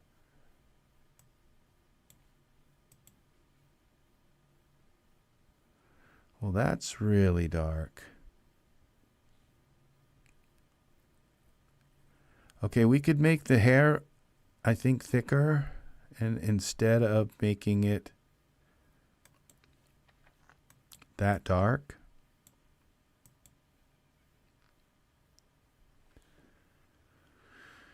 Let's see what happens. Okay, let's go lighter, and then, well, that's too light. I think we can add more strands to his hair. They are very, like, they don't want to put a million strands in the hair because it would, like, nobody would be able to render it. Okay, the glossy color. Get a little darker. Okay, and we could also now go into surfaces down here. Okay, that's the cap. Okay, we're going to go to the hair. Ash hair. See what we have for, okay, we have all this stuff. So we got hairs per guide, okay? So if we just add like one more hair per guide, or two. How about two? Now these hairs per guide here also, we have different, okay, we have the hair. Let's go hairs per guide. Okay, this is hairs per guide is 2. Let's go 3.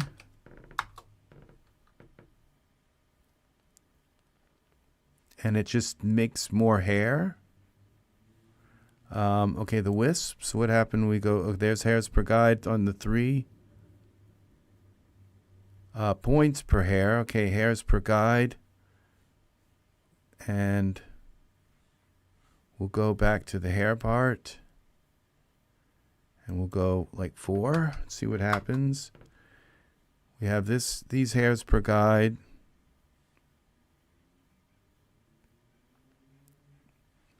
And we go down to this hairs per guide here. We'll go 3.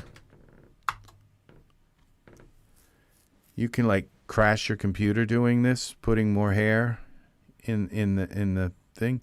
Now the hair looks kind of too dark. It doesn't look like it's really working. And I'm wondering if the hair itself is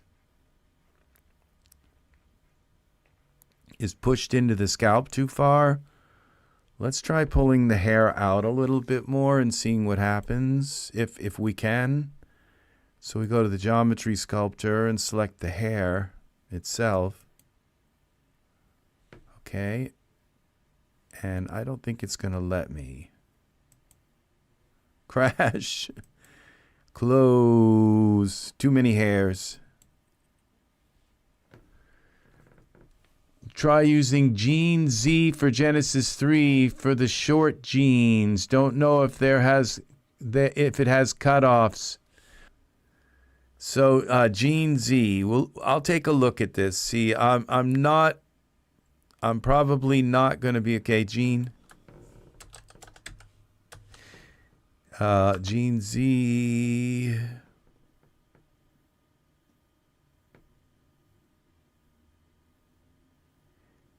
Yeah, for Genesis 3.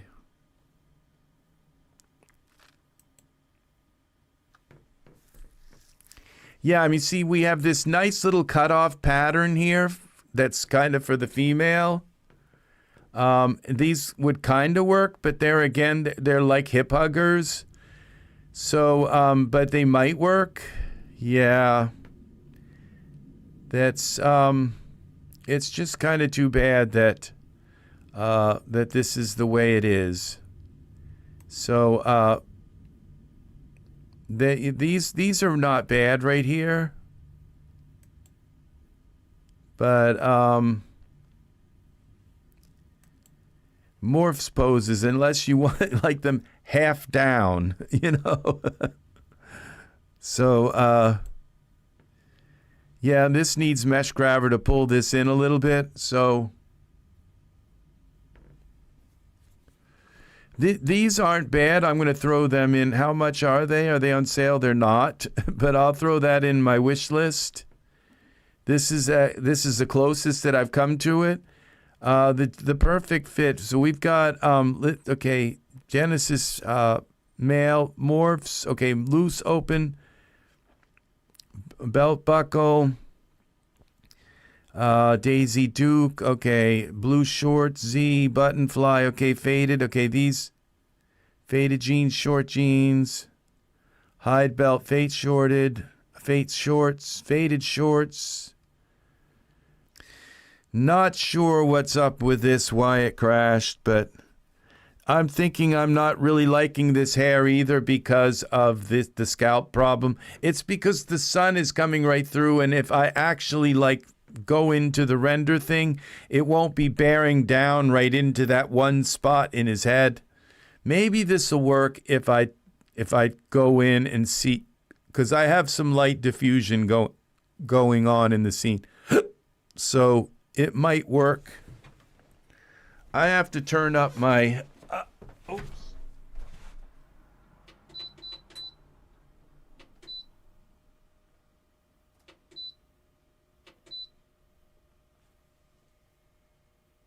Did I turn that right off?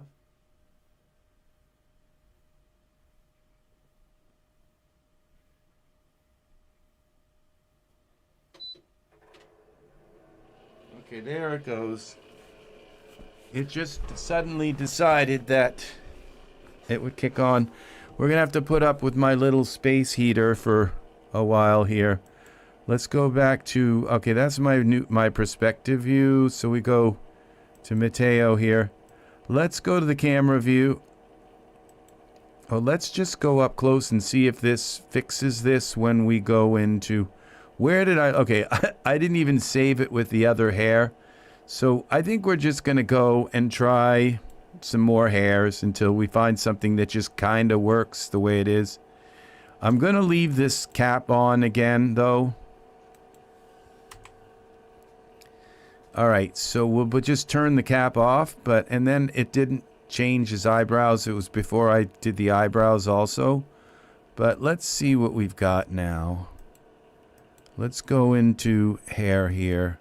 I mean, I have hair that just kind of always seems to work, you know, but I try to use different hair to like this red cat's hair. Okay, I don't have him selected. Here we go. Okay, red cat's hair. It seems to work. If I, red cat's hair, if I change because it's like way too big. But if I go into the style and just tame it down a little bit. Here, K-A, red Kaz. I guess K-A-Z. Kaz, red Kaz. And we go into the poses. We can tame it down a little bit. Messy style. What if we bring this down? Yeah, tame it down a bit. Now let's see what this looks like.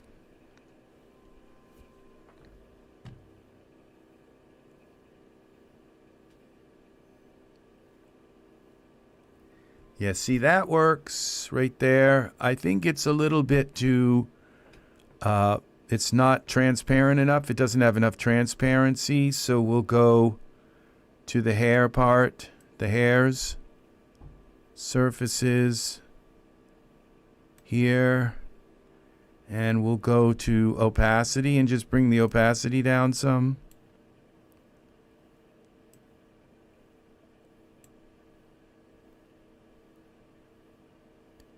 There we go.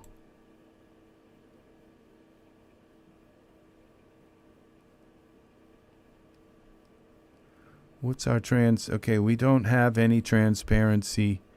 Okay, glossiness. Okay, that kind of works. See, it just works. And then we go back to our camera view. And this was before I moved him into that. You know, I think just a bunch of my trees like disappeared. So I think I'm going to try to add a few more trees to my...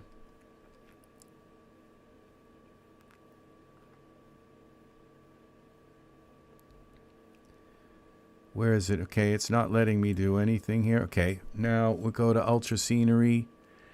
And we can now go into... They haven't given us fir trees. They haven't given us pine trees in Ultra Scenery 2 yet. I don't know if you've all noticed that, but... so we got grass cover here. But let's go with... the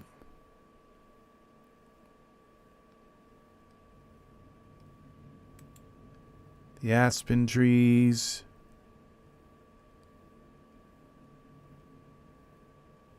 These are new trees, this woodland. Well, let's just go with oak trees for now. They haven't given us any fir or pine trees.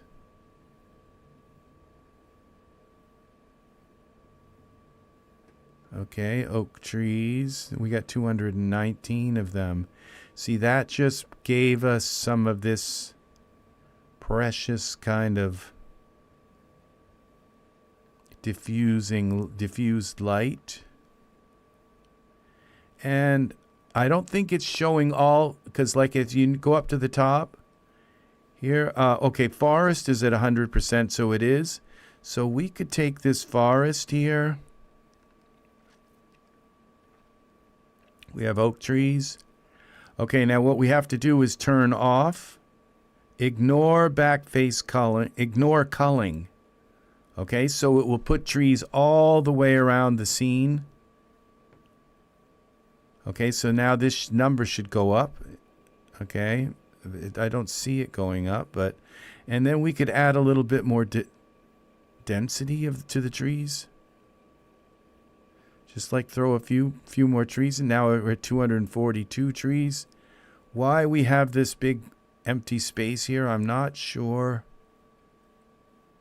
I may have the sun too high. Okay, I could have the... So we'll look at our distant light, and we'll just lower it down a little bit like this. Okay.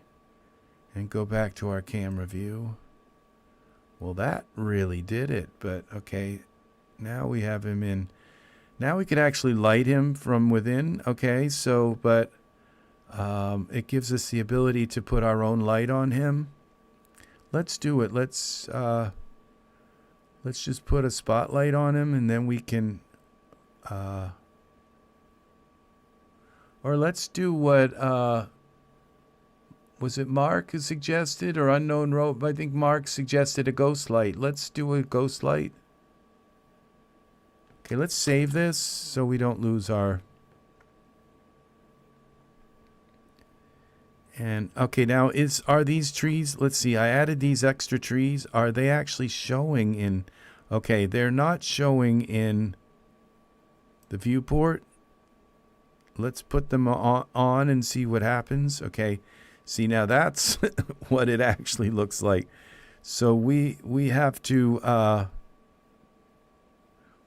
add our mask to that layer, and this would be our round marker foreground. So we go back to our ultra scenery, go to here, go to our mask builder, fix it. We got to go out of Iray, and then we'll select this oak tree layer and the round mask. We'll add that to that layer and close it, exit. Okay, now those trees are gone. Now when we look at this through Iray, okay, we have just some of this other cover in here, like these just interesting little trees. Now, okay, so we can now light him with a ghost light.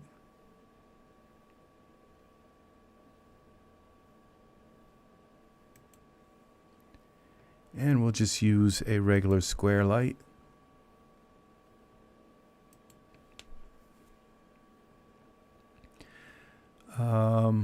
I think I'm going to go with a spotlight because I can't really look through the ghost light, and they're kind of a little bit more difficult to set up. And I can have a spotlight set up like almost instantly. So we'll put the spotlight in, and then I can look through the spotlight, which I kind of prefer that. And then we'll select Mato, boom, and I'm already kind of in the ballpark. And it allows me to tell exactly where my spotlight's going to come down and hit him. With the ghost light, it's kind of like not very precise. I'm going to go eye level so we don't have that shadow there. We'll come at him this way. All right, so that he doesn't have raccoon eyes. Welcome, Paul. Welcome, friend. Welcome. Very nice to have you here. We got 5 people here, at least if the counter is right. Please leave likes on the video, people. I know a lot of you do. If you like the video, you don't have to like something you don't like. So that's my rule. Words to live by. Okay, my back is being weird to me right now. Okay, let's take a look at this in Iray, and let's give the spotlight a little bit of light. Okay, we're going to go to parameters. See what happens when we light up the spotlight. That's funny. Nice smiley 6. All right, we got to make this a little bit more to fit the kind of color of the light a little better. A little too much.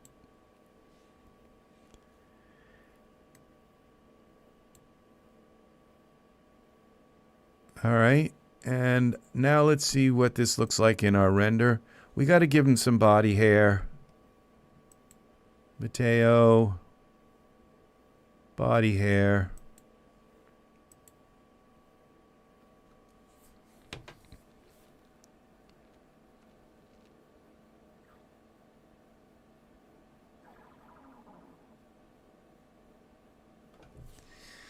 Yeah. And you have to wait until this snaps, until the body hair snaps to his body. You can't do anything or Daz can lock up. You just have to wait until it snaps to his body. Save this. And now we can do a quick render and see what it looks like.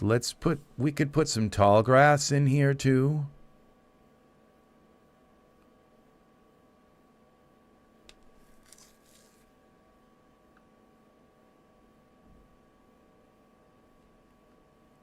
Look at that. So this is, looks like our scene is coming together. I have his hair too transparent. It's like see-through hair. Okay, so we got just the transparency seemed to show more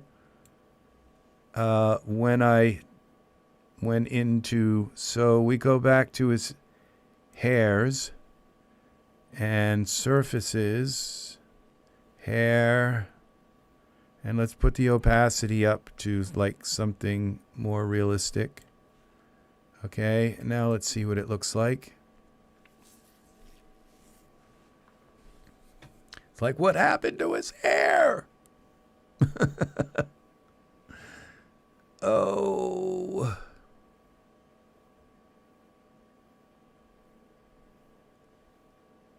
We still got something going on here with the transparency.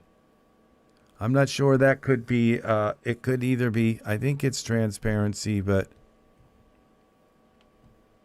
it looks like we've got like a little tuft of hair that's like shining through, or we could get up close and see what it looks like. We're actually seeing through that.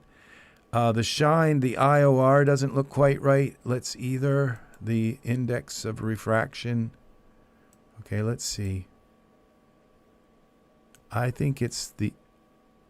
Okay, let's see what's going on here. No, it looks like it's the index of refraction. It's like hitting the light in a weird kind of way. So we got to kind of mess with the hair. And I think that's it might be IOR. It might also be a different... Okay, this hair is not... I wonder if we can make this hair... I think this is strand-based hair. So let's try and put a... this red cats, they may actually have materials... Okay, look at this. They do have Omni hair. Okay, so we can take the hairs of this and switch it to Omni, all right? Look at that. Okay, so now we can mess with this a little bit. And what we do is go to the surfaces. And IOR, we'll take some of the IOR. That's our index of refraction. That's the shine. Take some of that down. Okay, that's like a lot.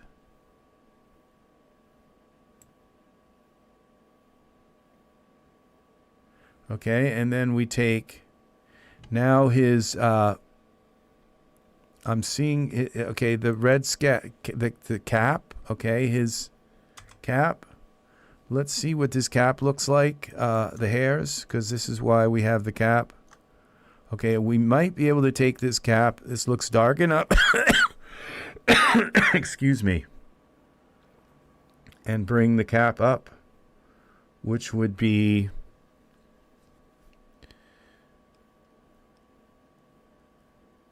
Okay, they've actually made the cap also into...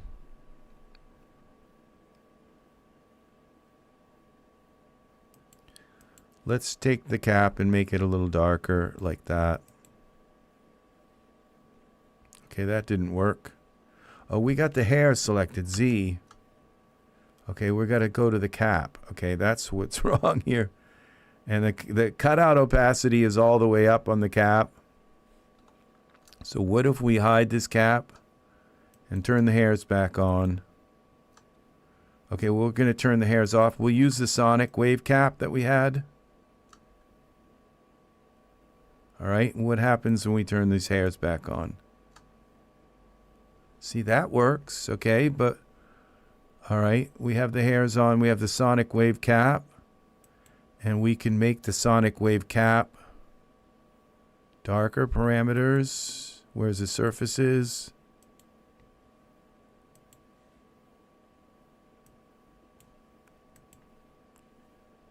Okay, that works. All right, that darkened that. We do still have this weird kind of line here, but you see that? And now, all right, we go to our... That might be a little too dark.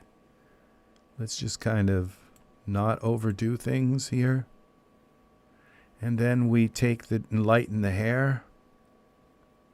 So we go to back to the hairs. Here, hair 1 and 2. And root hairs. Okay, okay. Where's the dark? These dark colors. This dark color is here somewhere. Okay. I think we go here to the root color here and just lighten it up. It's too red.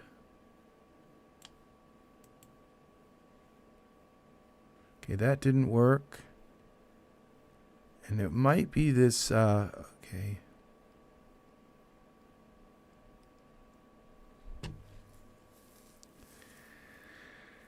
Okay, hair color tip. Hair color weight.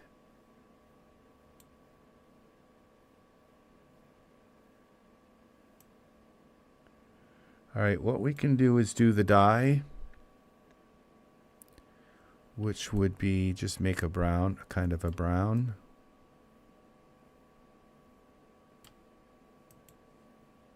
I think we have to bring the hair dye weight up.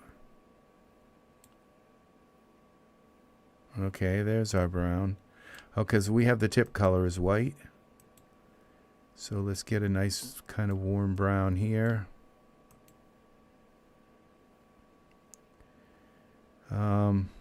That looks terrible. Let's bring the weight down.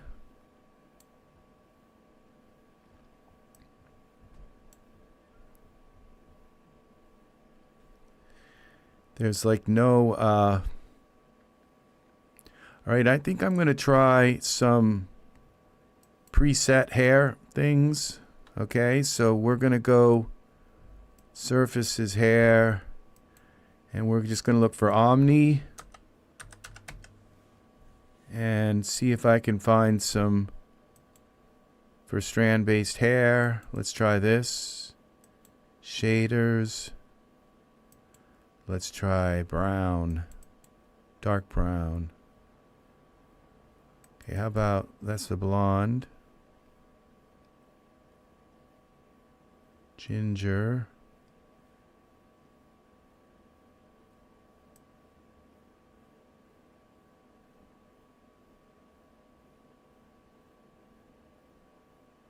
Light brown.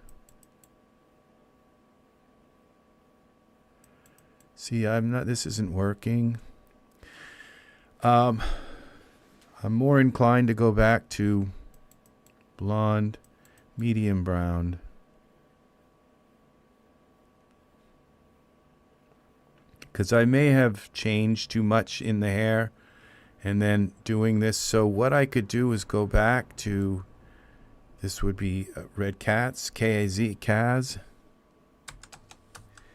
And re-put the other shader back on.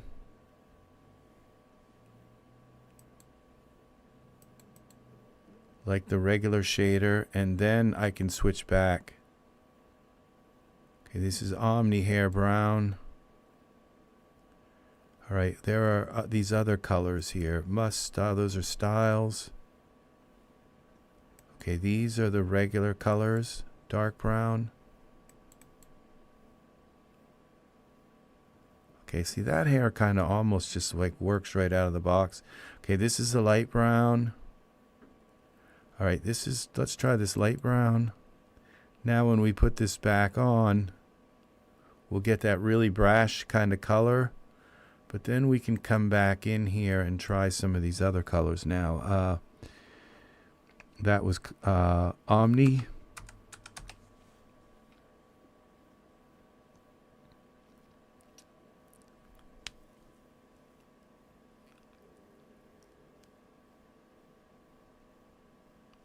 Because I had that hair dye layer, and that was kind of obstructing the color from looking natural. Okay, this is light brown. Let's try this. No, that looks terrible. Okay, let's undo that. Let's try the other Omni set. This is other hairs. Shaders. Okay, this is the big Omni set. Cool ash brown. Okay, I don't think I have the hairs selected. Surface. Okay, I do. Okay, that's the tip color. All right.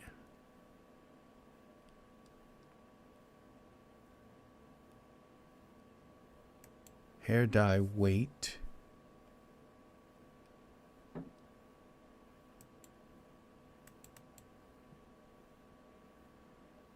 Okay. That just put it in the ballpark, and we have Omni hair. We have that's intense, coffee bean intense.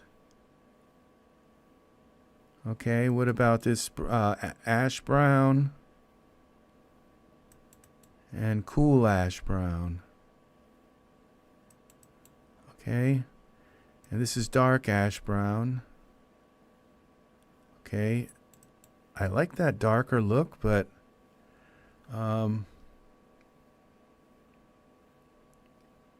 this doesn't look bad now. Okay, so we go back here, the camera view, save this.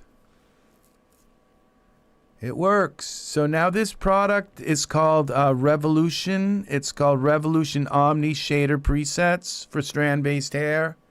This is it only works for strand-based hair. And you pretty much with this, I've used this product a lot, and you have to kind of bear down because each one of these are like different. Some of them are for shine, and some of them are for all these for the hair dye option. And so you have to kind of peel it down and learn. And this changes the bias, like where does the color split for the tips and the. Does it split way up near the roots, or does it split towards the tips? Okay, towards the so those and shine, IOR, all of this stuff. See gain 40. So these it's a big huge product, but it makes things kind of easy to do. So all right, so. If you find it useful, please, you owe me a coffee someday. A decaf with no cream and sugar. So, all right, now here we go. So let's see what happens when we render. I hope this doesn't crash. I think I saved it.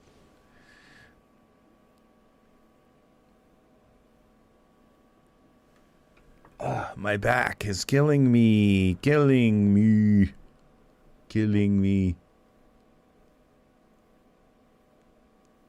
See, that looks pretty good.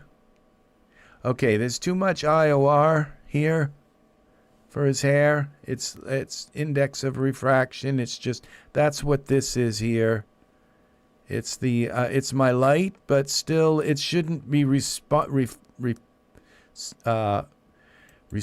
to the light so intensely. So we go to the surface of the hair. And we just type in IOR. This one you want to get just right, because if you don't, their hair just loses all of their its shine, and it just all of a sudden goes like blah. It goes dead.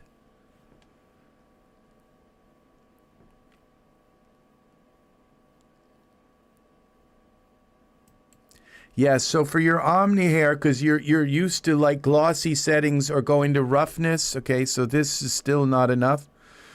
You're used to going with roughness and all of that stuff for your Iray, but this,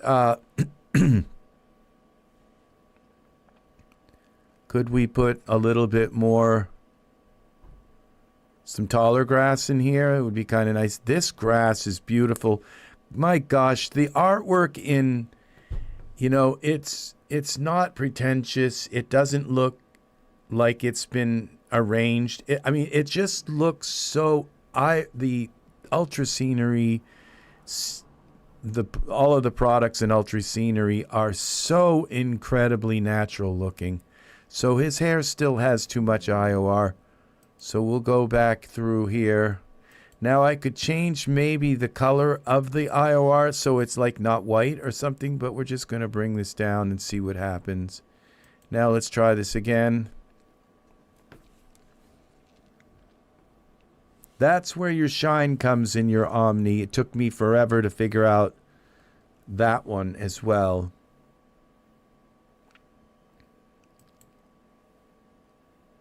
You see there? Now it's gone. Now I could back it up a little bit and bring a little bit more in, but I think that's good. It will reticulate and all. So let's add some taller grass in here. Okay, what we'll do is add flowers, and then we'll change the flowers to some tall grass. Okay. So would you like to cancel this render? Yes. I think his hair is okay now. Maybe it could be a little bit lighter, but it's okay. Let's go, while we're at the hair, we might as well go into the color and see what it did to it. So it made it, these root hair color is kind of dark. So we could just kind of lighten it a little bit.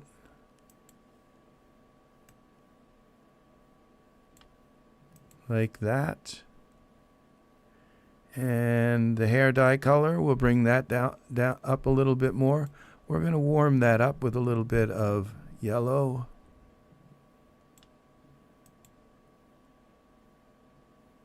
Okay. I think that did it. Now, all right, just double checking everything. Okay. You see how I've got the root color is lighter than the tip? Usually that's not the way hair grows. Usually your tip color is lighter than the root color. Okay? Just keep that in mind, because the sun hits the tips and makes them a little bit lighter, and your hair kind of grows out darker and then gets lighter towards the end. So keep that in mind. Just if you want your hair to look more natural, like so you can see the tips are a little bit more. Let's get a little closer and see what we did to the hair. Looks like we lost almost all of our shine, but it still works from a distance, okay? This blends in perfectly, actually. Now, his eyes are a little too big, so what I'm gonna do is just make him blink a little bit, all right, to take that like lifeness kind of look out of your eyes, so that, and that's really all that's kind of missing in his, that's what's throwing his face off. So you go to blink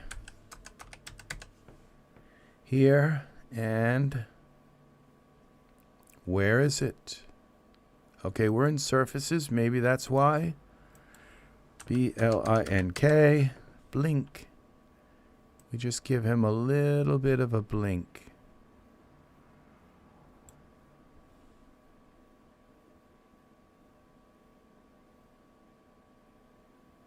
Okay, just a little bit of that.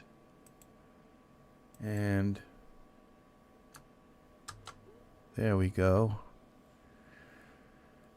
And you almost always have to do that. Now, the only times that you might not have to do that, you have a wonderful morning, Art. And yes, it's almost 7 o'clock in the morning. Just a moment.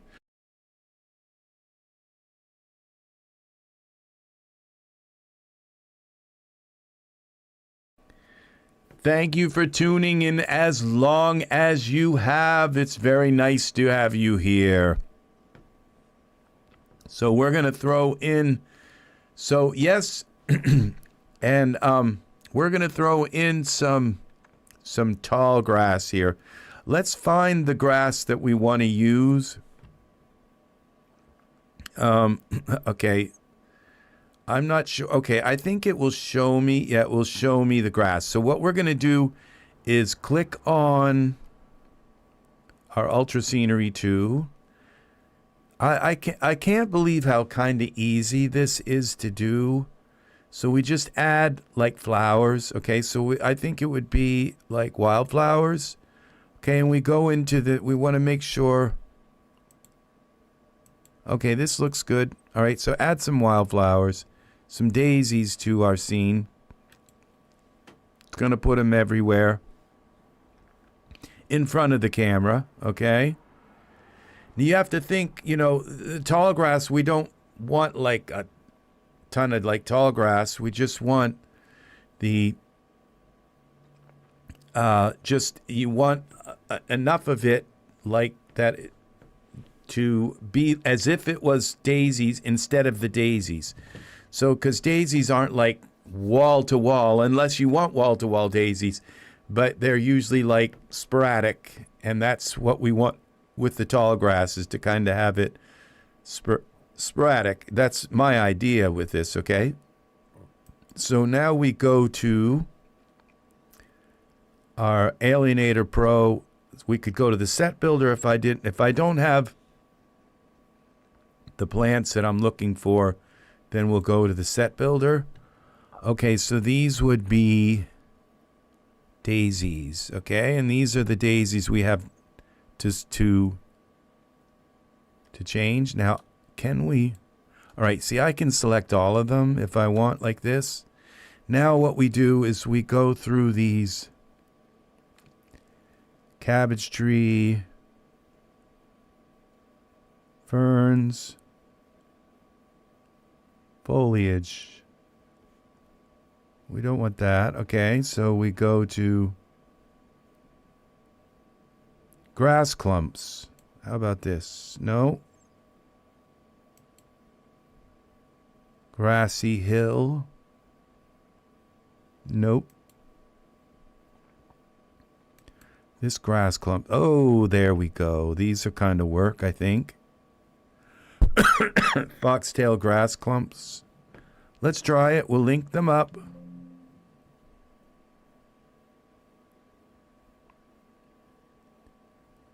Yes, yes to all.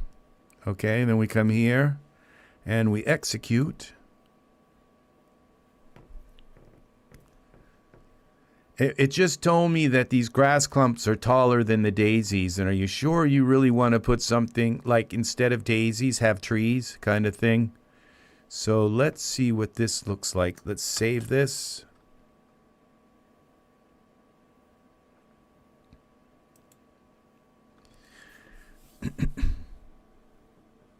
You can really replace those grass clumps with anything, with candy canes or anything, any prop in your scene. You can replace them with it. And look what we have.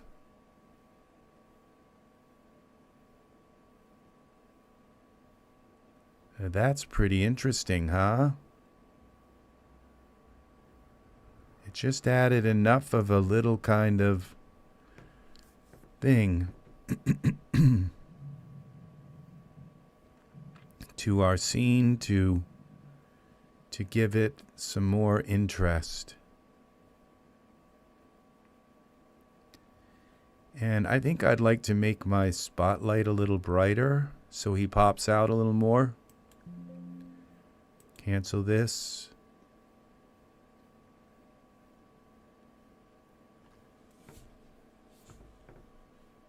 Yeah, so all right, so we just take our spotlight And we go to parameters. Adios, Mark. And, okay, we take out blink, spotlight, and we'll go up to a 9 here and see if this isn't like deer in the headlights kind of territory. We don't want that. So let's see what we got.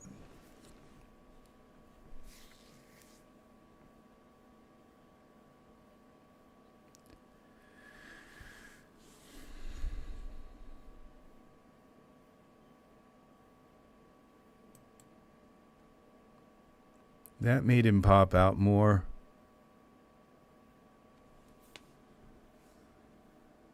Now all those little speckles in his hair, those will go away. Those will look natural. There's like little speckles in his hair.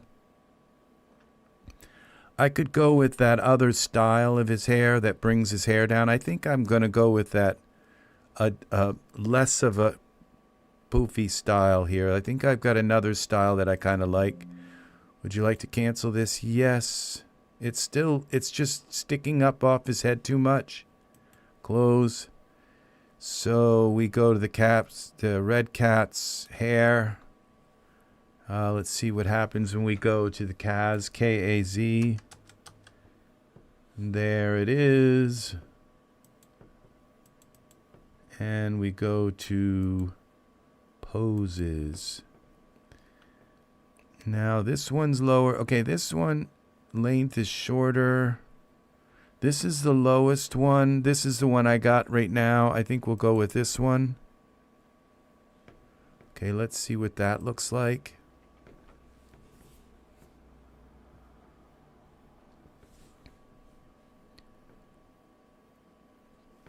That Alienator, it's such a pleasure working with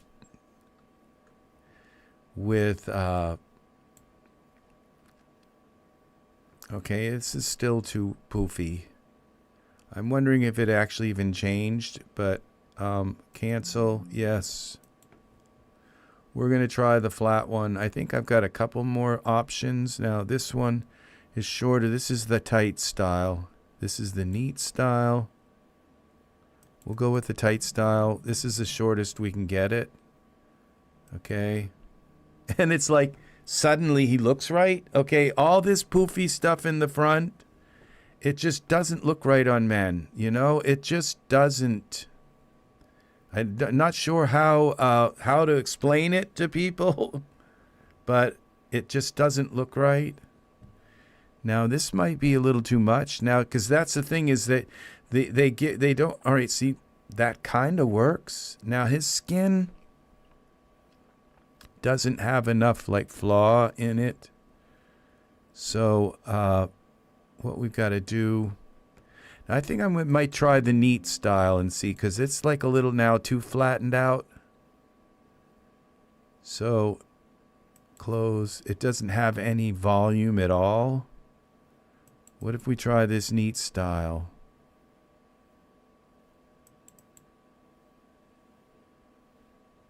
Okay, this probably is going to work. I'm not sure. We're going to save it anyway, and I'm going to give him a little bit of skin flaw. All right, so the skin, even though he does have a lot, he doesn't have any like blemishes and things, like not blemishes, but just kind of uneven coloration kind of thing. It's all seems to be like one color, which is what you want in a good skin. You want it to have all that deep detail and even color, and then you use something to detail it. So it gives you the ability to detail. It gives you a blank page to add your own details, whether if you want a mole. You don't want a mole in the skin, because then if you want to get rid of it, you have to go and edit the heck out of it to get rid of it. You want to put all that stuff in after. You won't always want to do your detailing of the skin after. So you really just want a nice, very realistic, nice pores, nice kind of base to your skin. And then you add your detailing to it.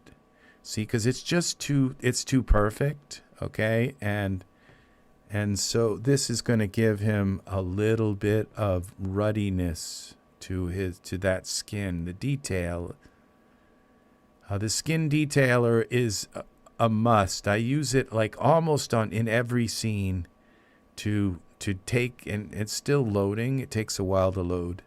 It's layers, okay? So now you see his skin doesn't look like it's all one color. It looks a lot more natural, okay? Now, if I get up close, you might say, well, it's like, wow, he's got like, it's kind of like an apple that has all these kind of blights. I don't know. I grew up in Maine where all the wild apples that grow always have these like weird, well, that's kind of what it does to skin, is it gives them just like little kind of, you see these little blights and things like this. See this? It just gives them, so their skin, see this right here and that and this.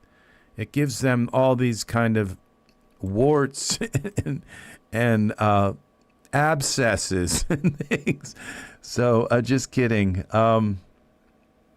It looks like his eyes are like the eyes. It looks like his eyes are kind of sticking into his head, but I don't think they are. But now look at the skin. See all these little, that's what it gives them. And you might say, ew, you know, but the thing is from just the right distance, it actually makes their skin look really very natural. So camera. Okay, now let's save this. And so let's see what happens when we do a render now. Now he doesn't have any red in his cheeks, so that's another thing.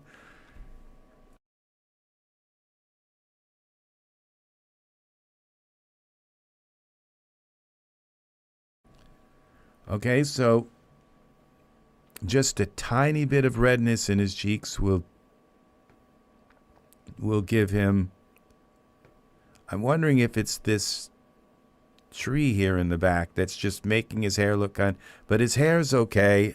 I'm not really sure if it's quite right with me. So, all right, now I might end up changing his hair. So, okay, I think I might go back to the more poofy look. But let's see. Cancel this. So he's got to have some red in his cheeks. He's got a little bit of something going on there, but it's got to be more reddish. So we'll go with the blush. While we're here with this product, we'll go back to his hair. We'll go back to this one here. Okay, hair length. This is the default. This is the hair messy style. We'll go to the default hair. Okay, and then that looks better, I think. Now, let's save this again. And let's give him some blush.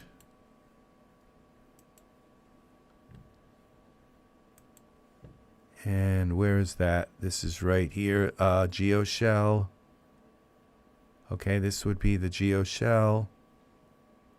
Did I just add that to him, or okay, I added it to him. Okay.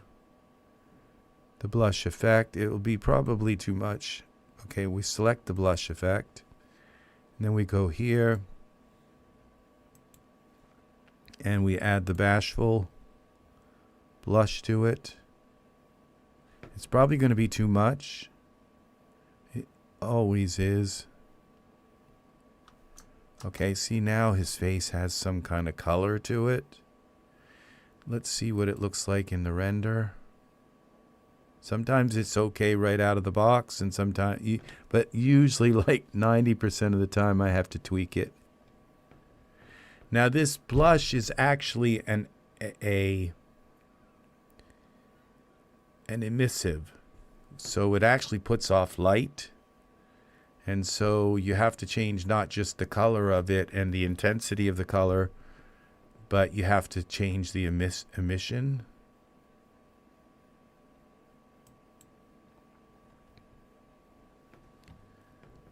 So,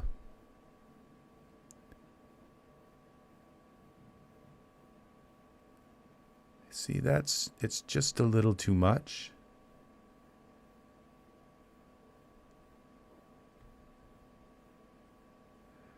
And I'm thinking of changing his hair again. I'm not liking his hair, and suddenly I don't like his hair. I'm going to take the emission. I'm going to take the blush down because you can get that clown effect if you have too much blush. So, just I always have to edit the blush. So what we're going to do is take the luminance down to like 200. All right, and we'll take this color down just like that. Okay.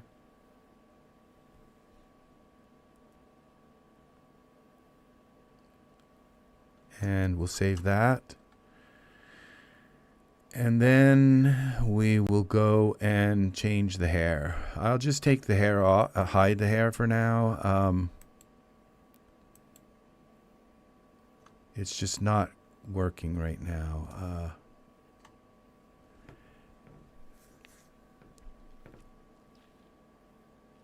Okay, we'll leave the hair cap on because we might just need it. Okay. And now Xander hair usually kind of works.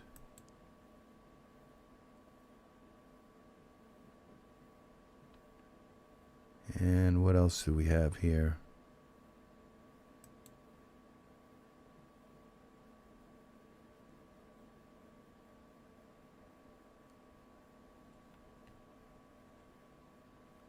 Let's try the airplane. Okay, I don't have him selected.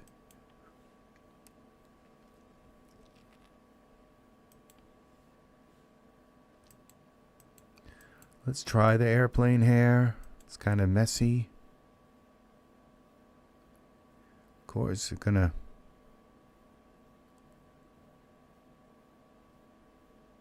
probably come in blonde again.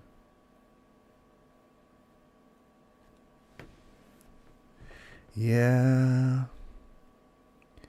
All right, I'm gonna look for hair in a different way, okay? Because this having to find the hair all the time like this, and I have a way of doing it. It just takes me a moment to find it. Okay, it would be in content. No, it's in products, smart content. Go back. Products, hair.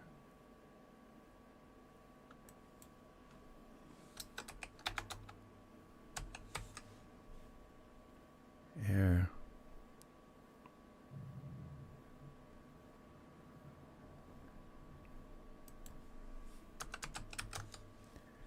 Airplane hair. Okay, default colors. Okay, we have some styles here too. But these are the colors here. We got a bunch of colors. Do we have the hair selected? Probably not.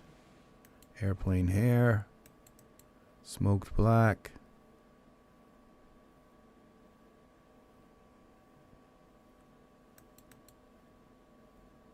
Okay, it's not working. Let's try this again.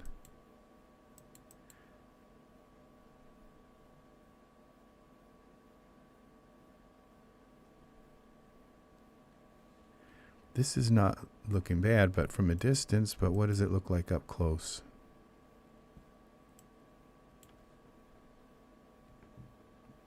This kind of looks okay. Let's see.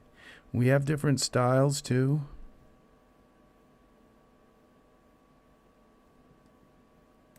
Below left.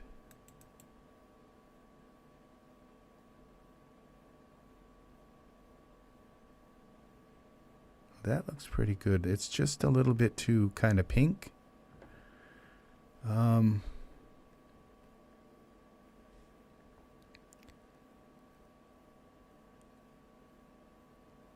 right, I think I'm going to give him Nathan's eyes.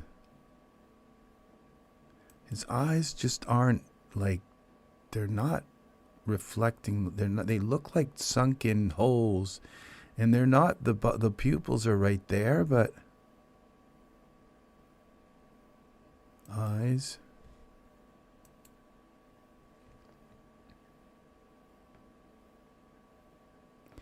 My light is probably too high.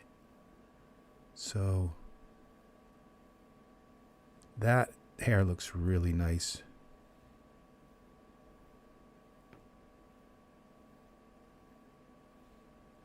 Okay, so I have to go to my spotlight and bring it down some because it's just too high, just a smidge too high. That's why you always put your, you think I'm going to be artistic with my spotlight and come down from, and it doesn't work like very well that way because if you bring then you end up with these raccoon eyes kind of thing. That's probably enough. Okay. All right, now we go back to our our perspective view, and we go back to Iray.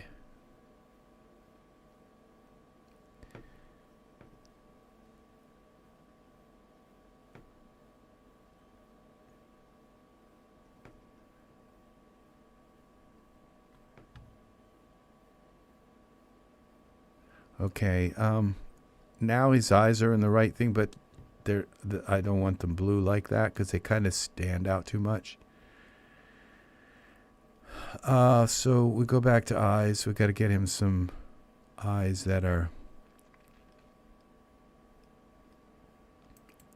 I probably had the better eyes there when what I had for eyes, but it doesn't matter. We'll find some eyes. Okay, these are PBR eyes.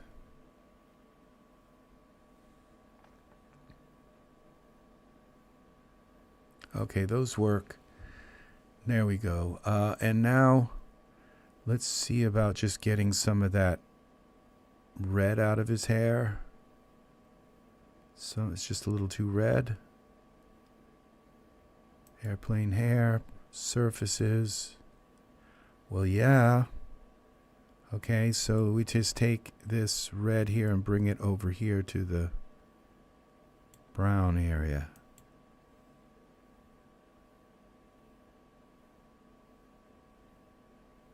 And we take this red here.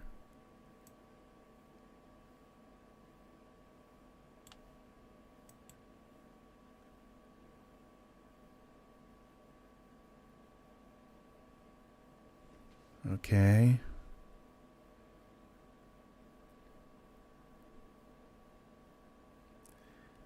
What else is here? Okay.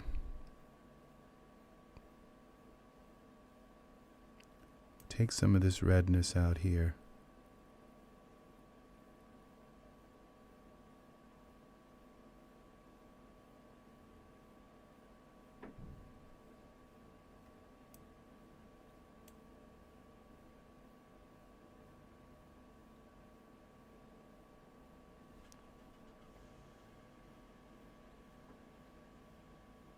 I think the hair color weight is so high it's not letting any of this other color in.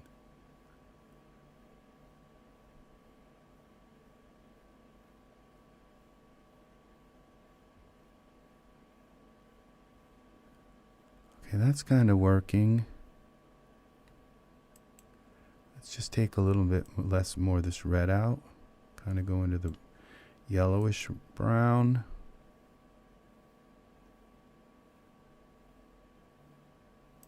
Some of this out.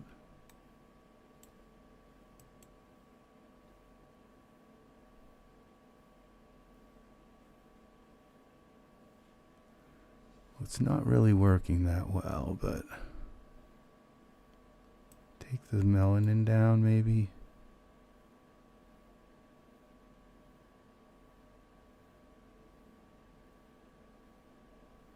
I think that works okay. Let's see what he looks like from a distance. Okay, save this.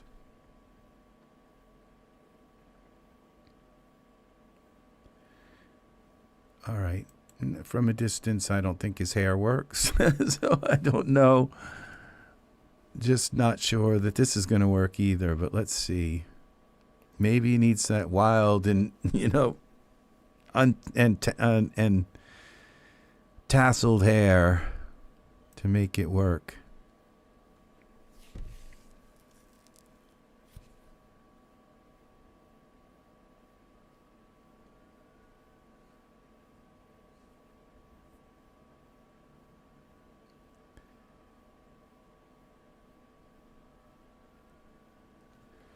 No, the hair isn't working.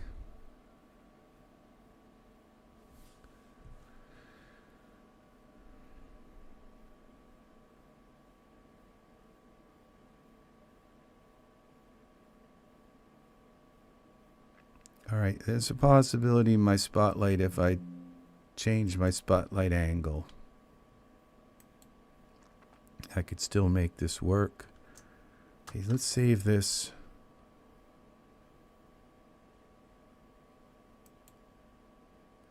From the spotlight. Okay, what we do is select the spotlight and let's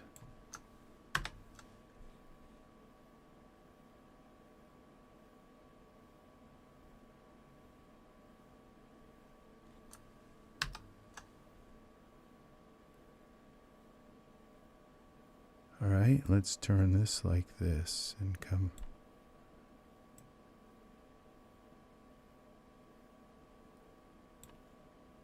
that angle.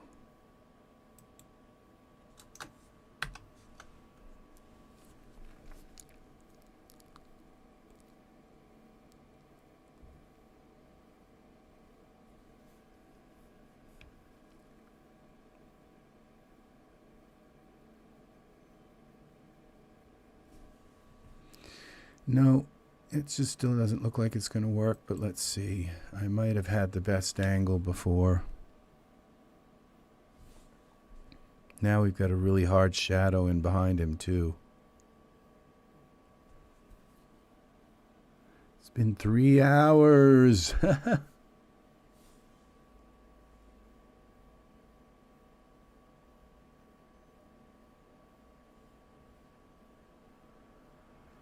Let's see what we got. It just looked like his hair was kind of coming out of this big dark area here. That's better. Maybe I can do something with the styles and get the style to look right. Okay, so let's see.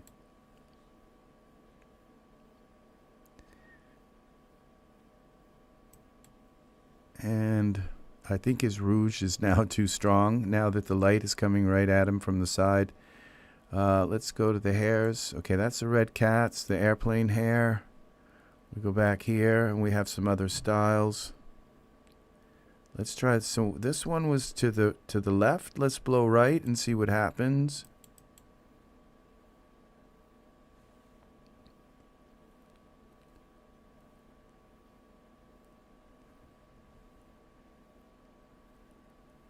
Okay, shorter top. Let's do the shorter top.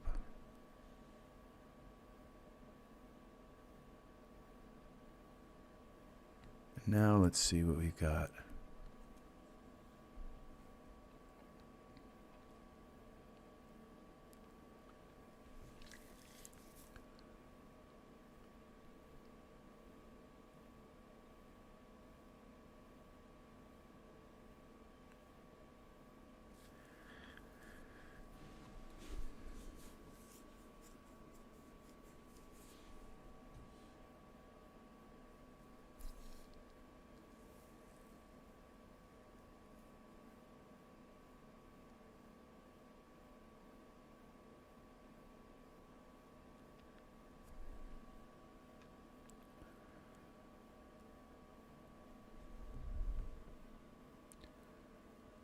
There's just something weird here, you know, it's just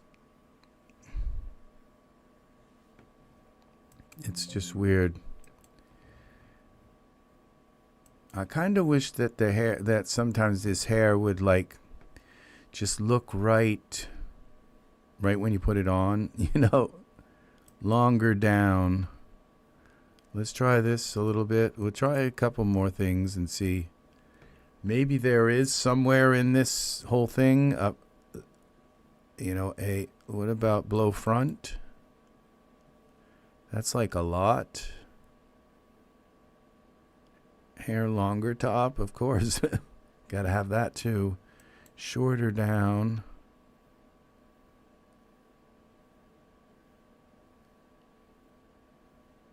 Okay, that blowing in the front just doesn't work. But I could probably grab that hair and pull it in. All right, I think what we have are some parameters here. We can come into this and dial these shorter side. Okay, blow front, blow left, blow right. Okay, longer top, shorter down. Okay, we already have that hair. Okay, hair longer down. Let's.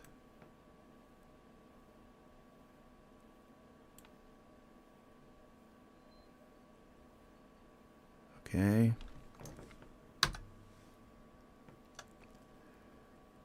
Let's get closer to the hair. Shorter top. Okay, shorter down. Okay, that's the side. Okay, that's okay.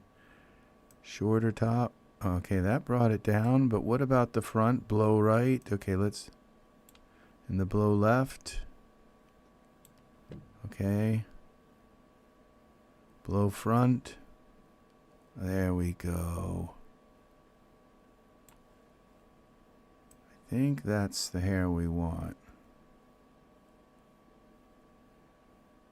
Let's try. Okay, and the shorter top. All right, let's go back to our camera now. Let's see what this looks like.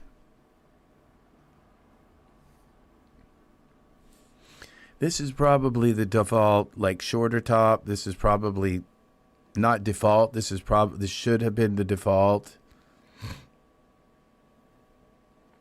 Okay, let's see what this looks like.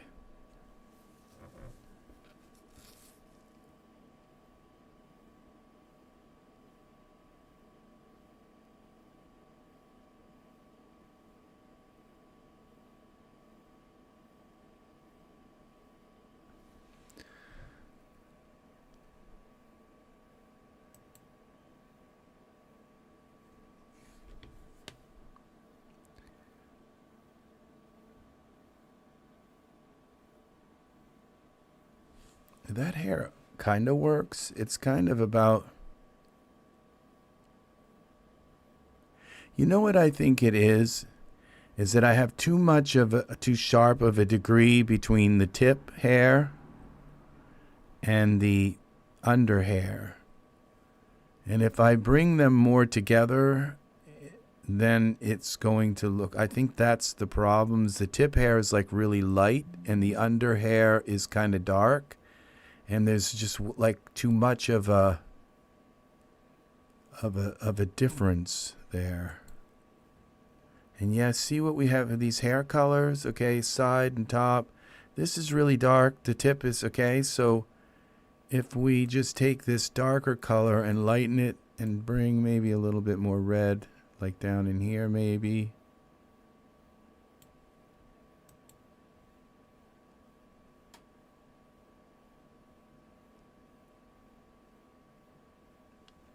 And what do we have here? Okay.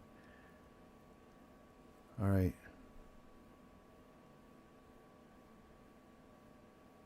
Tip blend distance. Let's.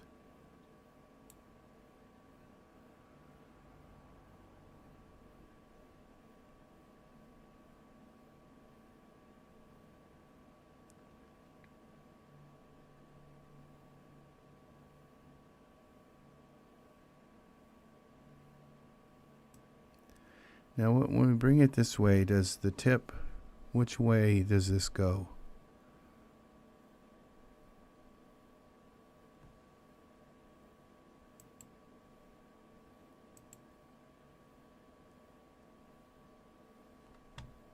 Okay, see that fixed it when I brought it this way? The tip color went all the way up. Now if I bring this back, the tip ratio, it's like now it's like 60, 30. See, now that's looking pretty nice. It's still high on the top, and this is where we could come in with our mesh grabber tools here.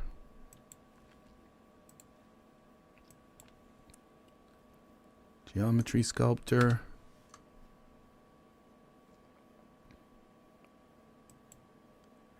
And just push some of that down.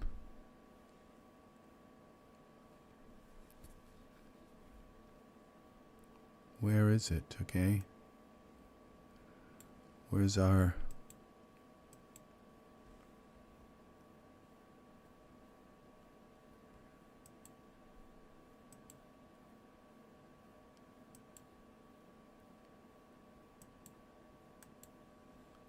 Okay, it's only going to let me use this one to work with this. This is the...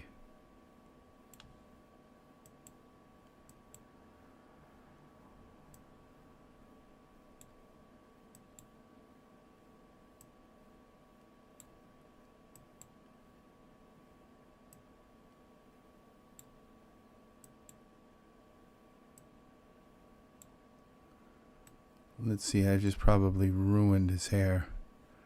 Let's go back into Iray, see what it looks like.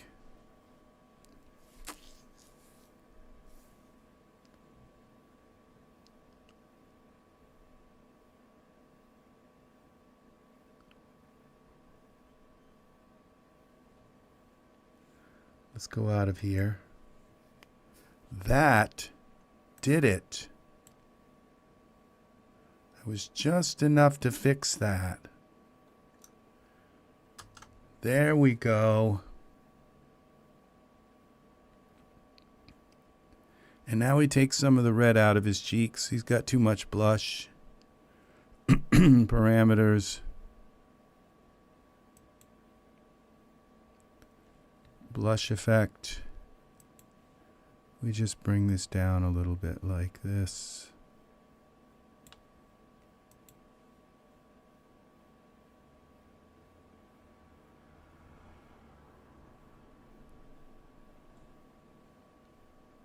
There we go. Camera.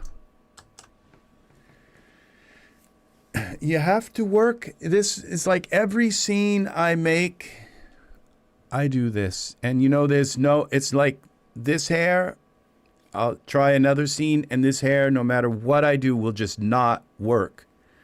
And that's why it's always a matter of trying different things until the shape of the head, the shape of their features, everything is, and the lighting on how much of the blush you want to use. And it's all like that. So now let's take and render this up. Look how beautiful this background, this water just merges right from our ultra scenery scene right into the ground plane HDRI.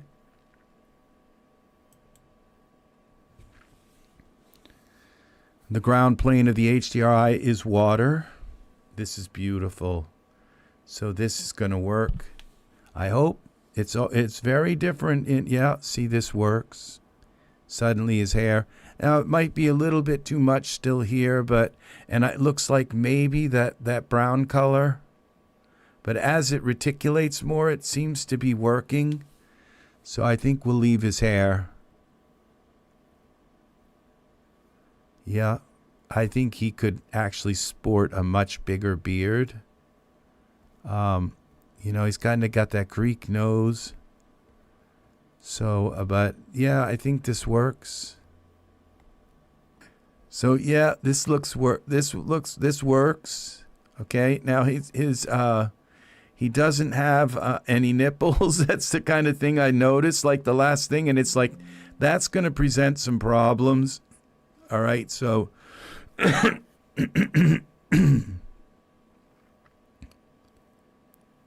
let's see what we can do about that. So we'll go and select him.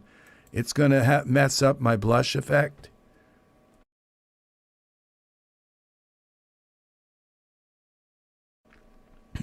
But we'll see if we can fix it. All right, so we go here to this, here, back one more, and this is a geograph nipples for him.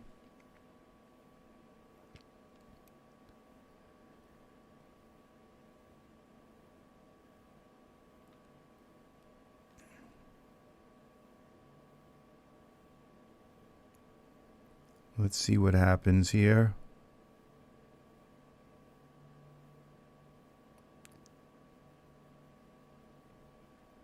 Okay, it says they're there. They're there. Okay, but okay. This is going to throw everything off. Okay, so we have to go to his torso hair.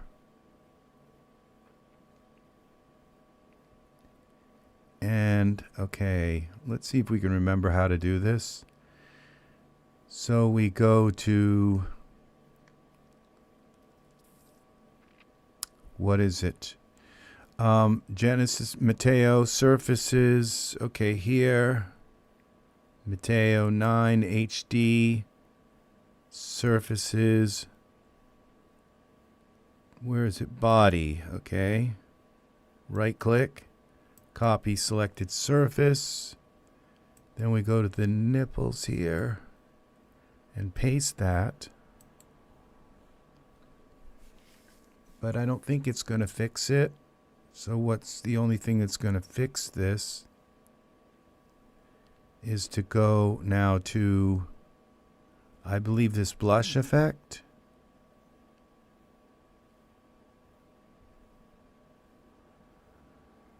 Yeah, and to go to the blush effect and turn down the opacity. Okay, and I don't think there is opacity here because this is a PBR.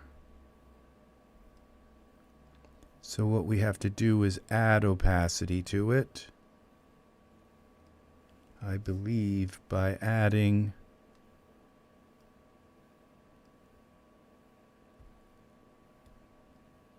see, this is a PBR texture. It doesn't have emission. So if we go to, I may end up messing this all up, but let's see, favorites, dev items, and add the PBR skin plus. It just adds emission to cut out opacity to this, to the blush effect. It's the blush effect that I believe is causing this problem. So now when we go to this blush effect, we should have emission. Okay, cut out opacity. Here it is. And what did that do? I think that fixed it. That did fix it. Now let's get up. Let's take and render this and see if he's got nipples. It was like he had the round image for them, but there was no like protrusion there. It was just flat. And you kind of you learn to kind of see that in your image, in your figures, because the Genesis 9 figure doesn't have enough detail in the. So what you just saw me do, that's what you have to do. You have to use that PBR Plus. It's a product that you buy. This PBR Plus. I believe that's.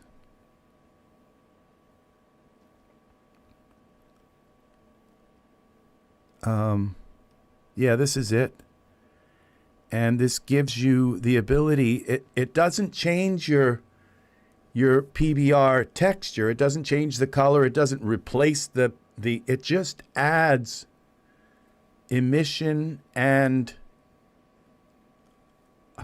cutout opacity, because PBR doesn't have emission and cutout opacity. It just adds that. So now you can see there's emission and so it gives you cutout opacity. It just adds those to it. And okay, now see, this didn't work because you can see there's something wrong. So I may not have pasted his body texture right. So we'll cancel this. It's always something.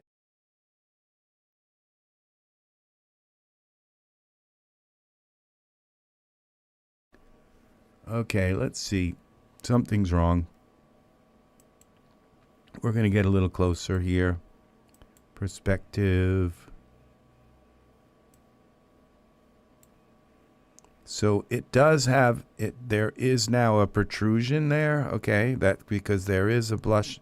Okay, so we'll go back and see if we did the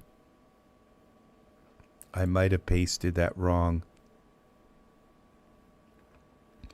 So we go to body, Mato body, copy, selected surface. Now we go to the nipple here. We have to paste it to both. Paste.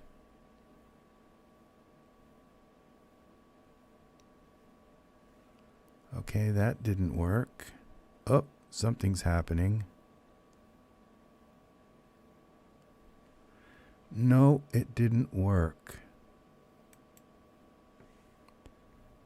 What have I forgotten here?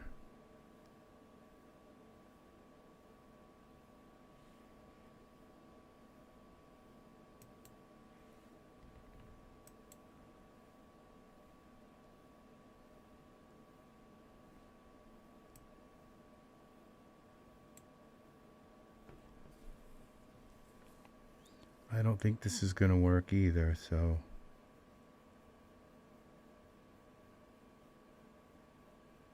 No, that just cuts it right out. Yeah.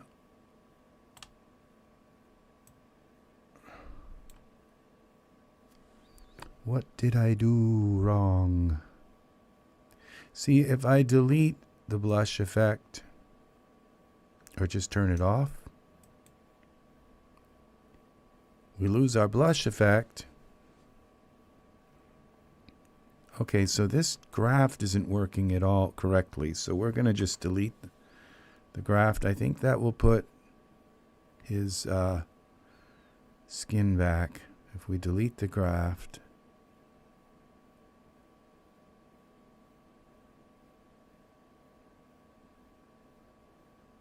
Okay, that puts brings his texture back. Okay, so we turn back on the blush effect.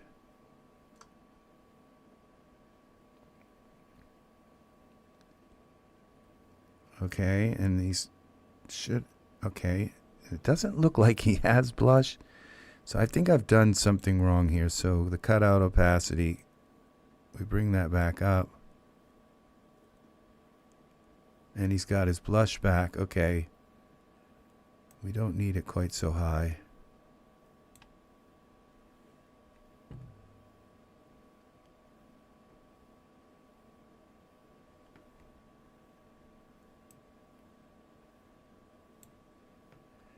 No, see, I think that already was. See, I've forgotten how to do this already. All right, so we add now the. See, you can see it's like flat. It's just an image. It doesn't really, it's not that big of a deal, but I just kind of like to. It does kind of add a tiny bit of realism to the image. When you're working so hard to get everything else to look right, why not save the hair presets after you make all the... It's because it's just, I don't believe that it's going to... I don't I don't believe that it's just going to work like right for every figure, because hair is so subjective about that, Mark. It's a good question. Why not just save it and then I can always use this hair? It's because it's just the shape of the head, the angle of the camera. It's like you might as well just kind of resign yourself to always think that you have to take. And now this red cat's cap and hair can go. We're not using that anymore. There's the Thomas beard. Okay, am I actually even using that? Okay, so, all right. Let's see if we can get this to work. Now, maybe it was the, all right. Okay, the geographed. Okay, when we go into this geographed, this has cutout opacity, but if I turn that down, it's going to actually disappear. Now, okay.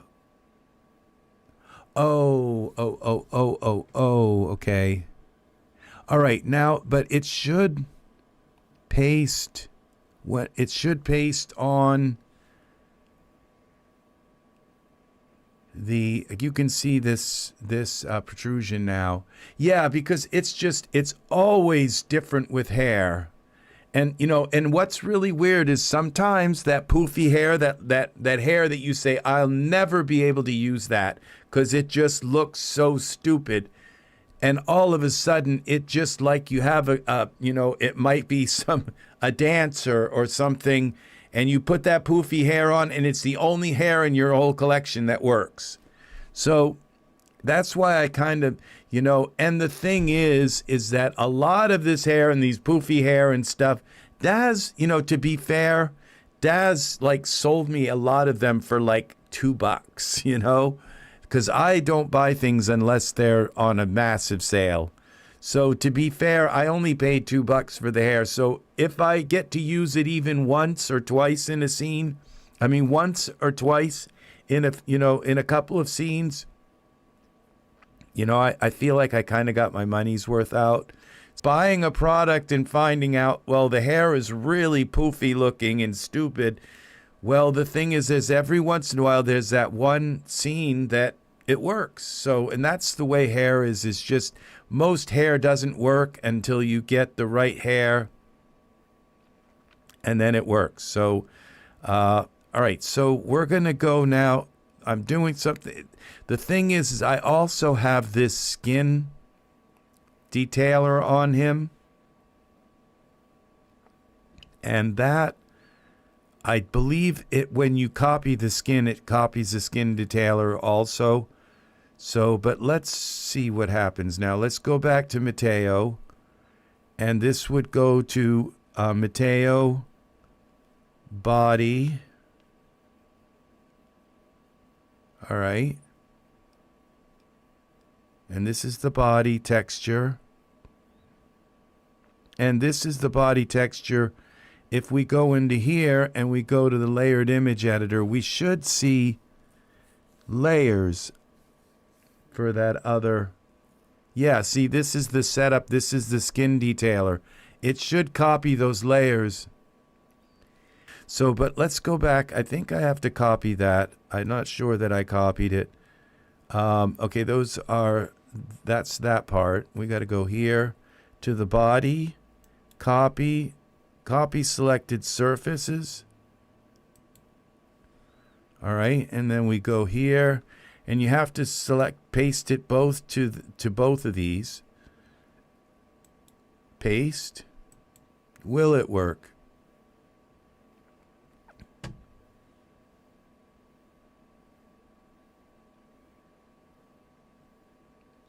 No, I know it's... okay. I think I remember now what I have to do. All right, because there's this blush effect, okay? But you see, it's on the body part, okay? Not the head. You leave the top part on, okay? You just go to the body part, and you turn the cutout opacity down on the body part. So you leave the blush on for the head, And see, that didn't work. I don't think I had these selected here. Okay, let's paste this again. I don't think it's pasting properly on this.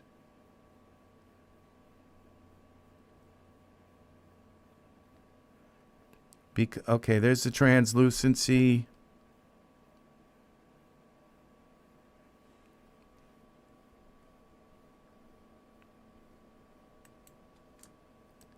And when we turn that off, what happens? The blush effect, I might have to turn off more than that.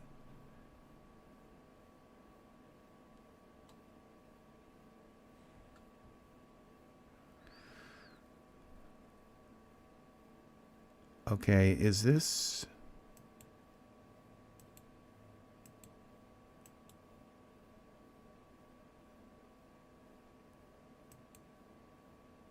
Okay, we've got to go out of here.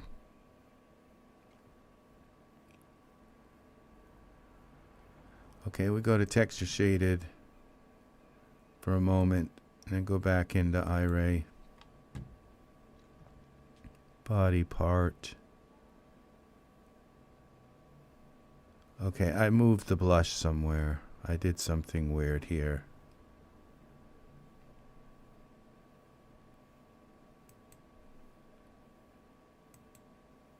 Okay, there's the blush effect. I did exactly what I... Unparent that. Okay, that's probably down here now. Okay, we got to move that up. Mato. Did that work? There it is. Okay. Now the blush effect, let's see, we've got the body. We go down, okay, cutout opacity is down to 0 on that. That should have just fixed it. Head, all right, why is this part of this?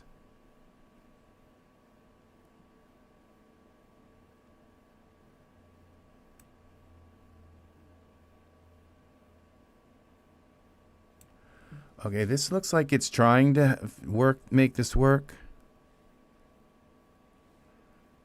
But we have some kind of texture issue.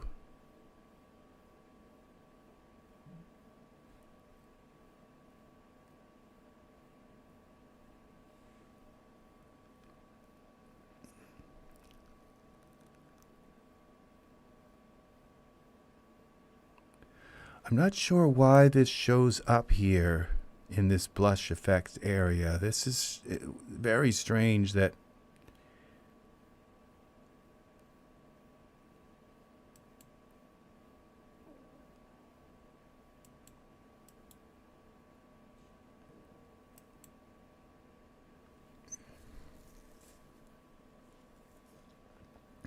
oh, maybe, oh, I think it's because, yes, it does replace part of...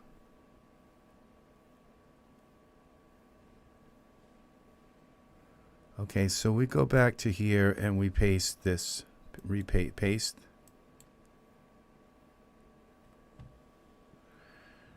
Well, okay, this is not, it's just taking too long to do this. Okay, let's see, we paste that. All right, so I'm just gonna leave it the way it is. Okay, so for now, I'd forgotten how to do it. I was kind of amazed that I knew how to do it in the first place a while back. And so if I remove that graft, it will just work. So, all right, that's it. So we can go here now to our camera and we can do a quick save this. And our figure is the way it is. It's just something I notice a lot now is that right when I'm about ready to do my final render, and it's like, oh gosh, his he doesn't, his nipples aren't right and all. So It's something that, now if you want to learn how to do that, you go back a couple videos and I talk about it, okay? I think it may actually be the title of the video and all. So this works, and there it is. So this is our guy, and I think I'd like to put a bush right here. So let's put a bush in the scene, okay?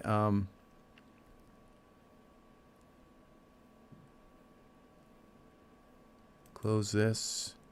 Let's put a bush right here. Bush. And we go to default, and we go to files. Bush. What is this? Prop. Small bush. Let's try that. Whoa. Okay, let's see what we have here. Control 9. Okay, parameters. X translate. Z translate. Let's move it into the scene a little bit. X translate. Okay, scale it down a little bit.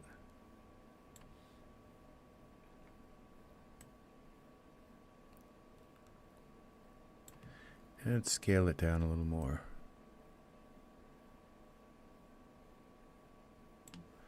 And I'm going to look at it from the top and see where this really is. Okay, we'll bring it ahead of him a little bit. Okay. Camera.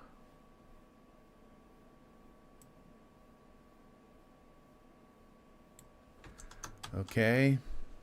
Let's see what that... Let's make sure that this bush is Iray. Okay, surfaces. So we go to surfaces. And it has a base color. So let's see what this looks like now.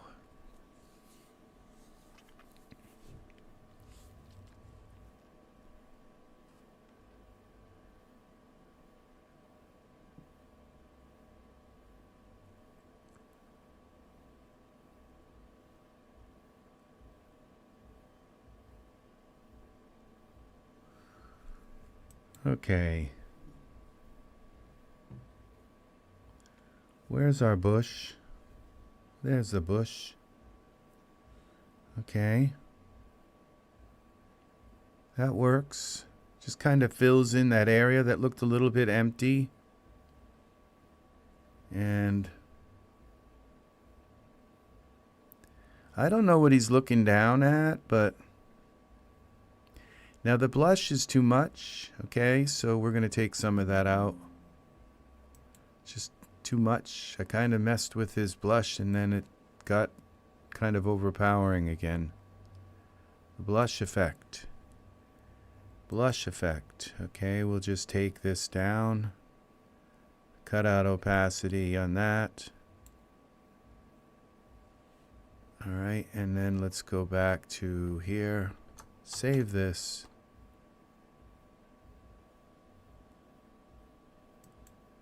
I swear the way to do it was to just take the blush effect down, but I'm not sure why so it basically worked. The patch was there, but it wasn't pasting the right texture to the nipple patch. Okay, so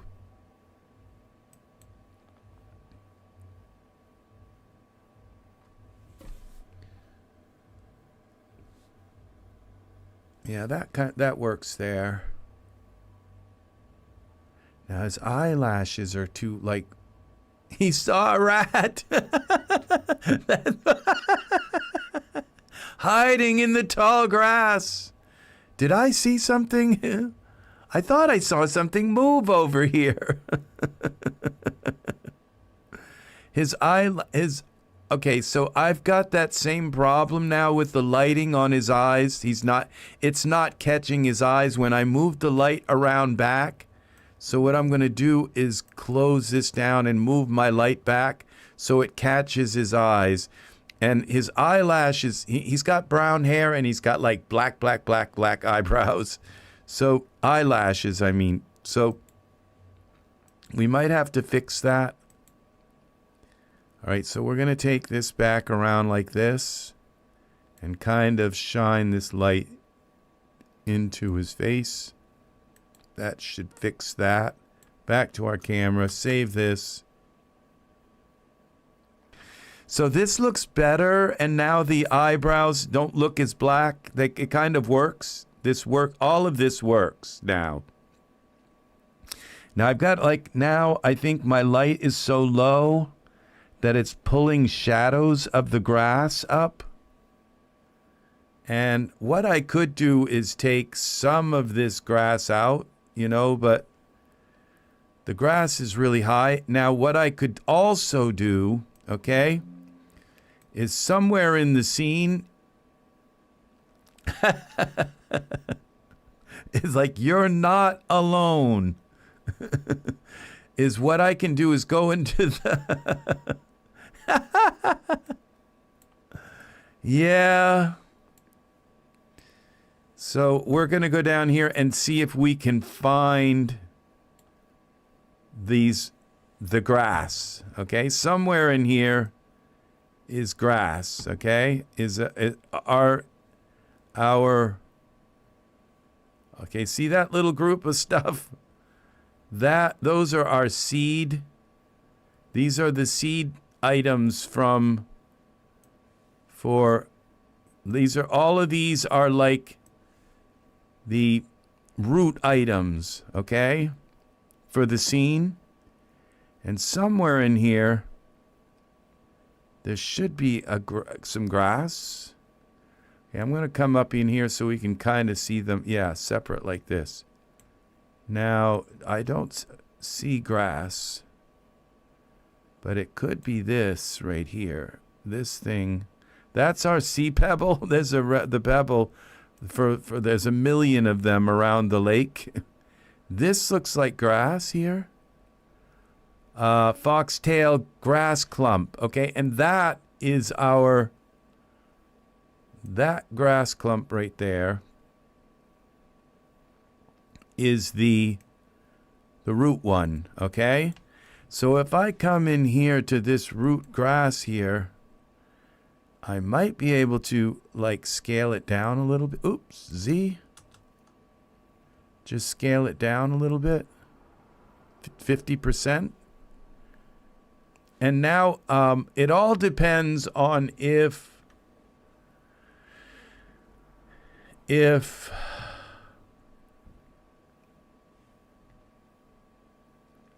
Ultra Scenery looks and says, scale this into the scene according to its changed value or its original value, and it all depends. So let's go back to our camera view and save this, and we'll know if the grass is shorter that it's actually looking at its scaled value rather than its original value, okay? Because that is a parameter that's built into ultra scatter, and ultra scatter is built into Ultra Scenery, but it's something you have to check. You have to put a checkbox in ultra scatter to say scale, so what it's doing is it's taking that piece of grass and it's putting it in hundreds of places, but what it's doing is saying some grass is going to be 100% and some grass will be 75% and so it's changing the height, but is it changing it in relation to its scale value, or is it changing it in relation to its and I would think it would change it according to its scaled value, just to make it easier for us, that when we go and change, if we change the size of the original root piece of grass that's being scattered all through, that it would look at it from that scaled value rather than from its original value. Okay, so just to kind of think, so will we have tall grass? Will the grass be so tall? I think I cut it down by about half the size. And if it's still the same height, okay, it's not showing us the grass here. If it's still the same height, then that means that Ultra Scenery is scaling it according to its original value. Now, there may be a way to go in and change that. It does look like it's kind of, I mean, is that taller now? Okay, so what I can do here is I could just, now this is another object in the scene, is I could just kind of get rid of some of the grass here, okay? Just get rid of some of the tall grass here. So we'll add another, would you cancel this render? Yes, so let's put another one of these round markers in. Okay, where did we put that? Round marker. Okay, and then we go to here because you can't see them in Iray. And we do a Y translate. And there's our marker. We go Z translate to move it back into the scene. Like that. X translate to move it over a little bit. And Y translate to just kind of bring it into this area like that. And then we select back on, this is, we'll call this round tall grass.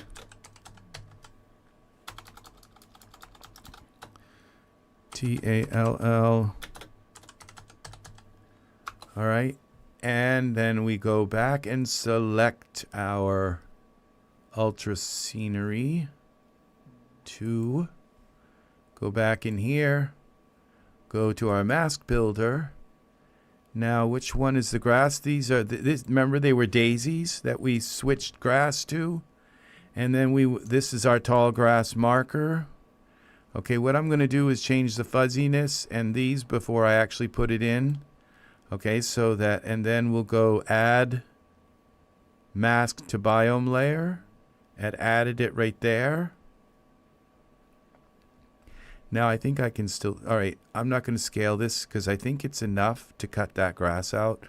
So now when we close out, it adds it, it's going to add that little dot there. That's our little mask. And it's going to add that little dot to the main mask. Exit. Are you sure you want to exit? Yes, that's what kind of tells you it's adding that there. Save this. Is this going to work? All right.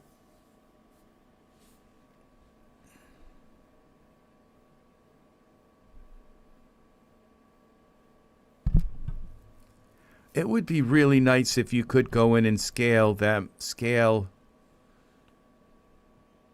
main root thing and have it scale everything in your scene. But okay, look what's happened now. The tall grass is kind of gone. Okay, just around his feet. It worked. So this is nice.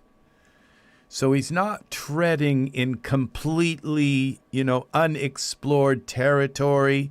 He might step on a little teeny mole, but it's not going to be a barnyard cat size rat. Okay, so this works. Yes, it does.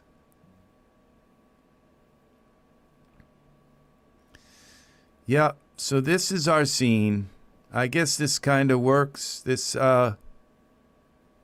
Now what we could do is make him look at the camera, which would be kind of interesting to see if he, instead of looking for a rat, maybe he'd be looking over and say, "Oh, I thought you were a rat." Okay, I didn't want to do that. I didn't want to do it manually and not by accident.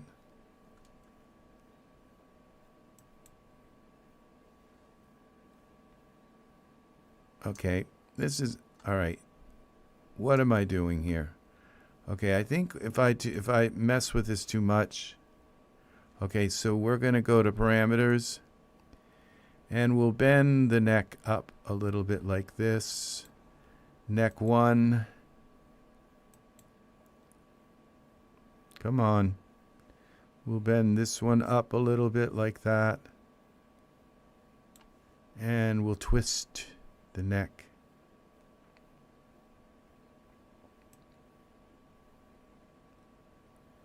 Like that. Neck 2, twist it a little bit. Okay, we'll twist the neck just in sort of the right kind of angle. I think what I'll do is I'll make him look at the camera. So and then we'll take and twist, bend the head up a little bit. And now this is going to throw off the hair. All of a sudden, the hair is going to look completely wrong, and I'm going to have to change the hair. So, all right, what we're going to do is we're going to say look at the camera kind of thing. So we're going to select Mato, select the camera, hold control, and select the camera. Then we'll go up here, and we'll go to our look at the camera thing from it's called look at that too, I think it's called, or something like that. Look into my eyes, it might be, I'm not sure, but it might be look at the camera, but I think it's called look into my eyes, and it's or look at each other, it might be. One of them, you'll find it is in the DAZ store, and it works really well. So this is the look at the camera one. So you just toggle the eye movement.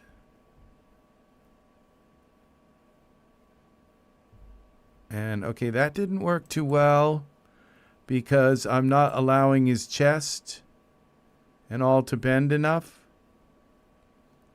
So what we'll do is allow his chest and abdomen not to bend. We want him to be able to twist. Okay, so I don't know that bending is what we need, is more the twist. So if we allow his chest to twist, then he's not like looking way out of the side of his eyes. He's actually able to twist his abdomen. What I need to do is turn off the darn. Okay, and we can twist his head a little bit more too. So now he's twisting his eyes aren't there. You see that? Now he can twist his head a little bit too. And if we allow his body to go side to side, then his head won't be so crooked off to the side. It kind of equalizes things a little bit.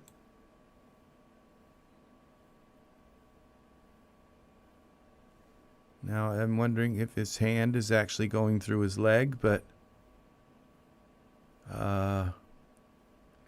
let's allow him to bend a little more in the chest and area. And let's allow his body to twist even more. His chest and abdomen. So his head doesn't look so kind of bent over, maybe.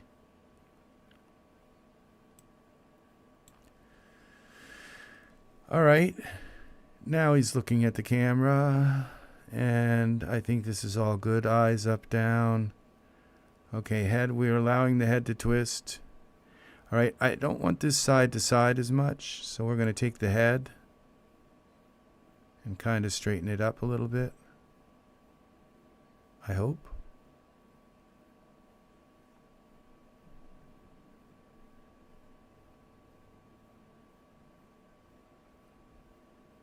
Well,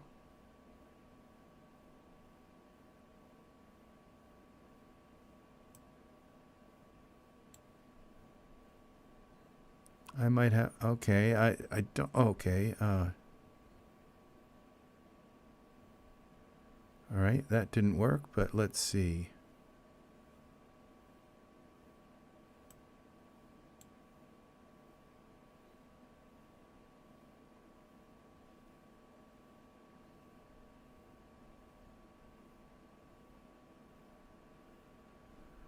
All right, we'll just accept that.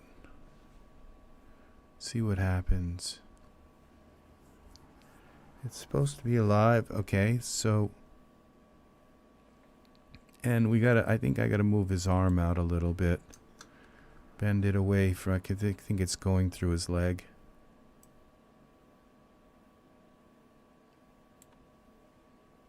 Probably his fingers are going through his chest too. Select that. Let's twist this.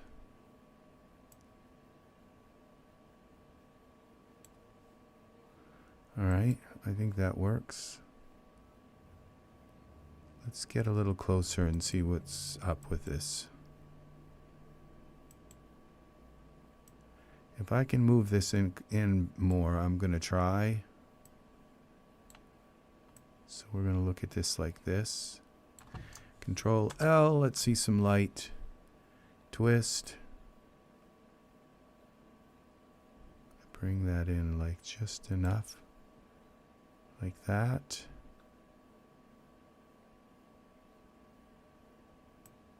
And then we'll bring the arm back if we can, as far in as we can. Bend.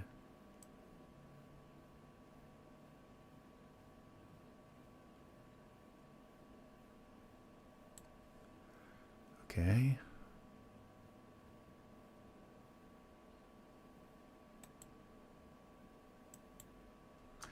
All right.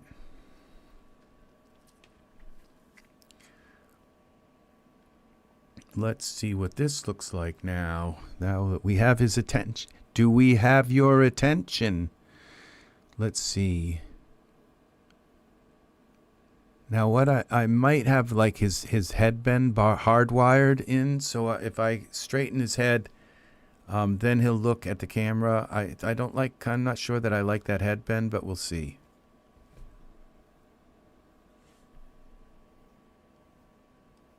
He should be looking at the camera. If it's not, then yeah, he is. So, I'm not sure that I like this as much as I like the other pose. Okay, so the headbend is bothering me, so, alright, so we're going to look at his head and see why it's bent like that. Okay, alright, head. Okay, side to side.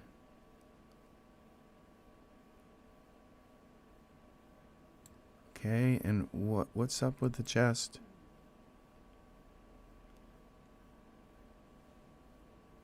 Twist. We got a lot more twist than we do have side to side. All right, let's go back into our thing here, Mato. Let's see if his head twists again when he tries. We try to get him to look at the camera. I might just need to twist him, turn him towards us more. Right Y rotate. Let's try this. Let's go to rotate him more towards the camera.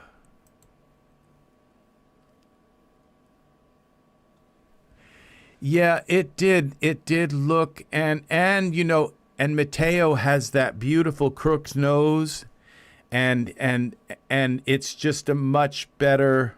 So I'm probably not going to save this. Let's go here and file save as scene, and I'll save this as this is called HDR. Okay, HDRI.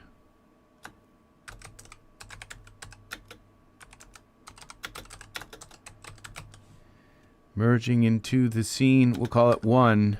Okay, oops, 1. So I don't copy over that other pose. Let's see what we've got here now. Okay, now let's go back to our camera. and we'll see what happens when we make him look at the camera. Look at the camera. And head bend. Where's the head bend? Okay, that's why I have the head bend at 100%. And the side to side, that was, oh, and twist. Okay, oh, see the side to side.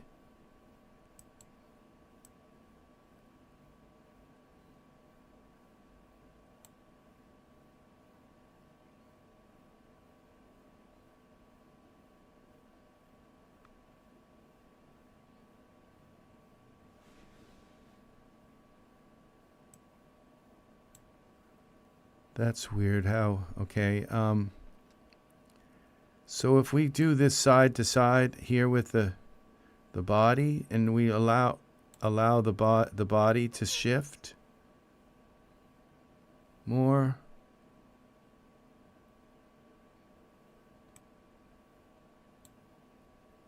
Look where his arms are going now. It's just, it's because I'm kind of making him. All right, so if I make him shift less, like this side to side, okay, then he's going to rely more on twisting, I think.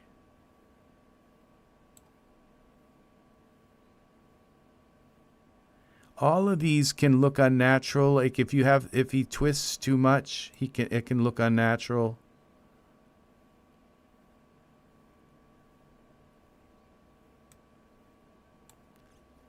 All of it can look wrong if. And the head twist. Let's not have the head twist as much.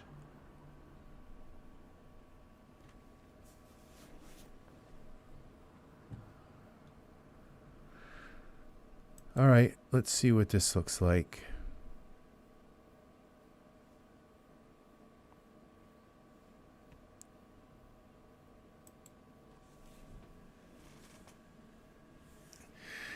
Yeah, Mato has this beautiful side profile, and it's wasted when you have him looking at the camera.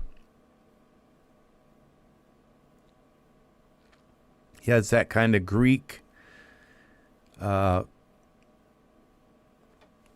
shape to his, I forget what the word is that I'm thinking of. But that's starting now. Now the thing is eyes. Maybe we can use the darker sclera. The sclera in his eyes are too bright. And I think we could just use a completely different pose altogether and see what happens. And then have him look back at the camera again. Let's see what we've got. Standing.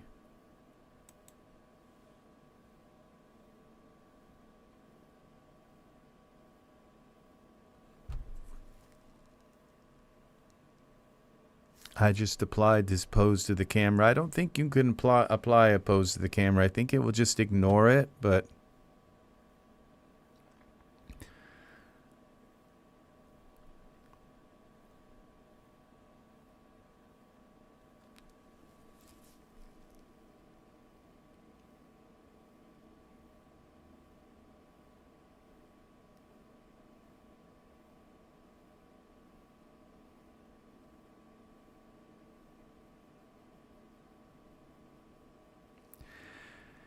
now, with the tall grass version of this, if I had just used well,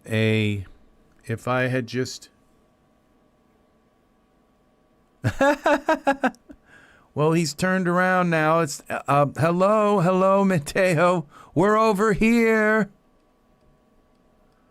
Let's see. Let's go back to Mato here. Yeah, we could give him some kind of implement. Okay, why rotate? Let's see what happens when we rotate him around.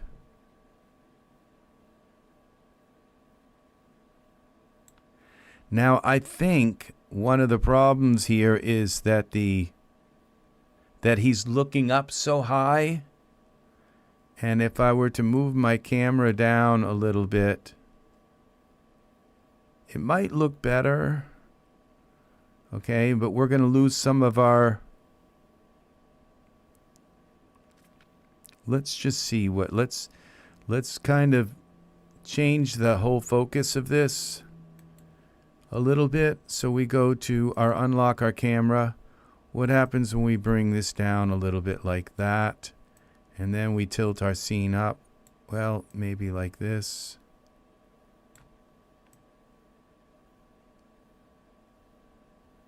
Okay. What happens when we just bring this down so that we're kind of at the level he wants to look at?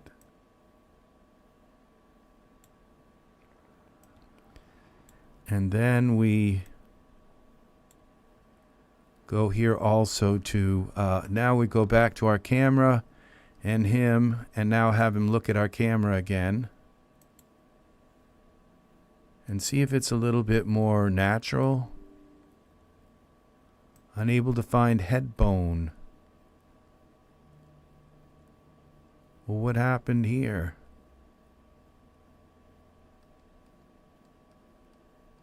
Mato.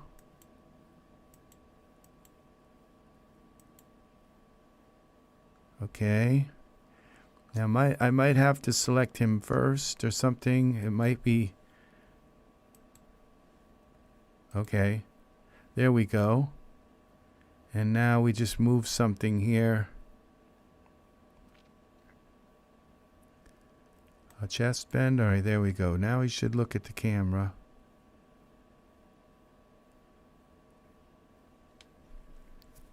Okay, he's looking at the camera. He didn't move much of his head, but he's looking at the camera now. And let's see what that does. We go to Iray. He just kind of like looked up. He didn't even move a muscle.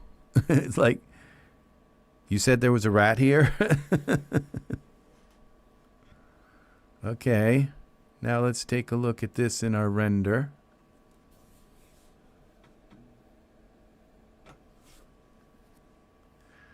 Where's the rat?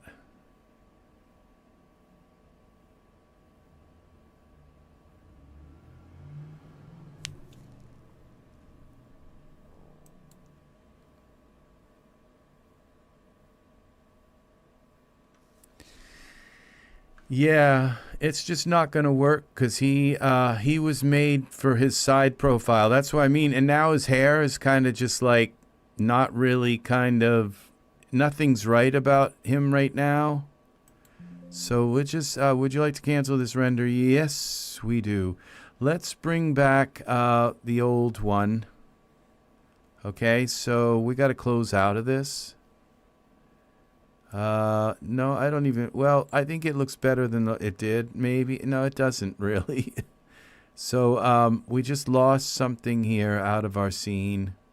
That's why just moving a camera, like even a tiny fraction can just, all of a sudden, it's like my scene doesn't, and it's hard, almost impossible to get it back, because once you move, the camera can move like in so many different angles that, it's not just like a little bit one way or another. It's like you've just thrown the entire, you've twisted the whole perspective, and it suddenly everything looks wrong. I've had that happen before where I didn't lock my camera and I accidentally moved it just a hair, and it was like I couldn't get it back because I might have saved it or something. I think I had to reload the scene. I've just done it many times like that. New. Okay, so we're going to go back into this original one. It looks like, yeah, see, I saved it with him turned. So this one, I don't know if I can get that back, that other pose back, because I remember what pose I used, but getting him into the right exact place is it might be difficult, but I think I can do it. So at least his hair won't have changed, or nothing will have changed kind of on him. So, but I do remember the pose. I'm quite sure I can get him back into that pose.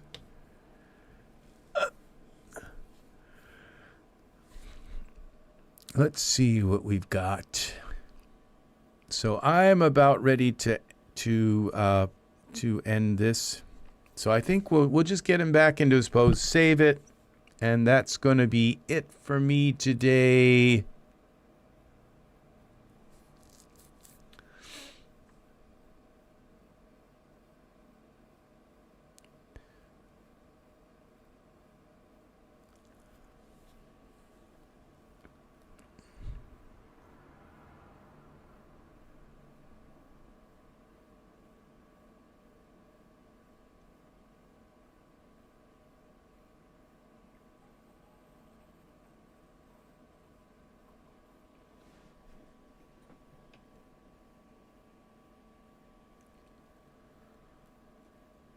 Where are you, Matteo? Come back. Come back.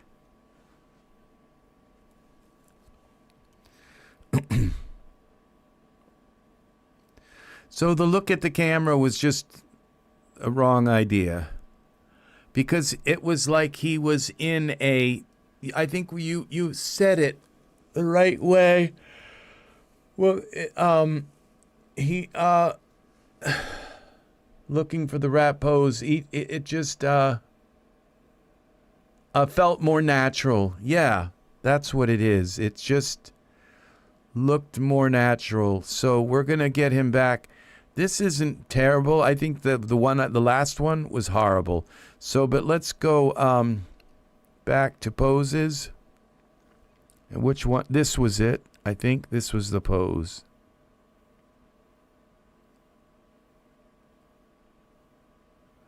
Now that I think of it, I might have gone and done searching for other poses. Let's see. If this one, I think it turns him completely around, and I had to like turn him. But I'm not sure. I might have to look through. Yeah, that's it, I think. That's our pose. Okay, let's see what this looks like.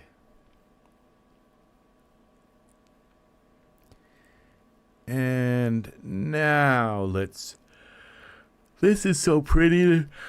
Background, how it comes right in. It's kind of too bad that because I have a little piece of land there further that the, what do you call it? Ultra scenery kind of juts out in there, and it would be kind of nice to have that little point here, but in the scene.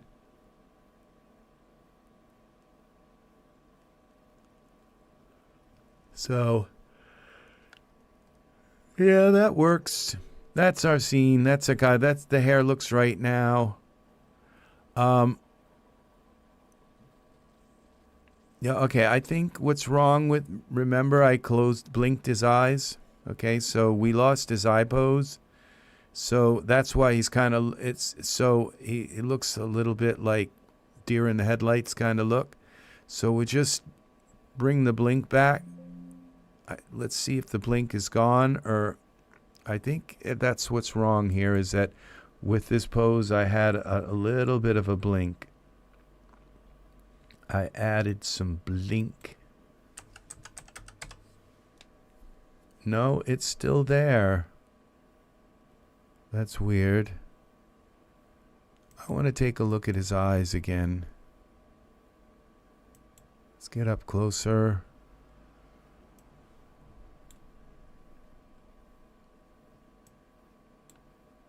Okay, his eyelashes are just so dark.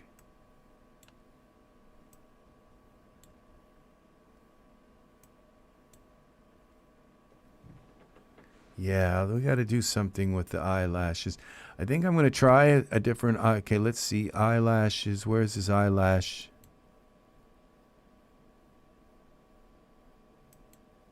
Okay, this is a fiber style. Hi. what happens when we go here to up here? Can I just change it this way? I think I can. Favorites, dev items. Let's try the straight style instead of the curved one. Straight.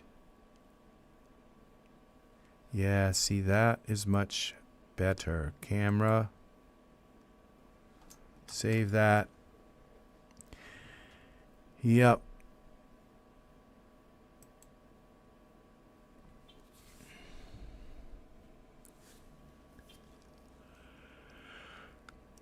So, just for your knowledge, they give Matteo like incredibly dark eyebrows, eyelashes, and thick and full eyelashes. See, now that looks better, okay?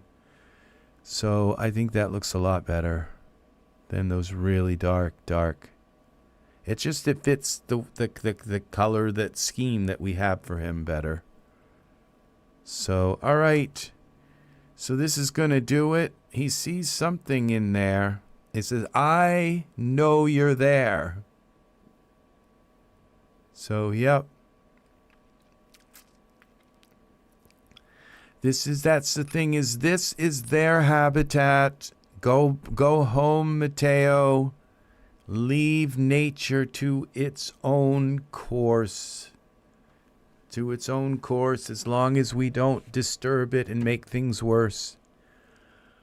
This looks good.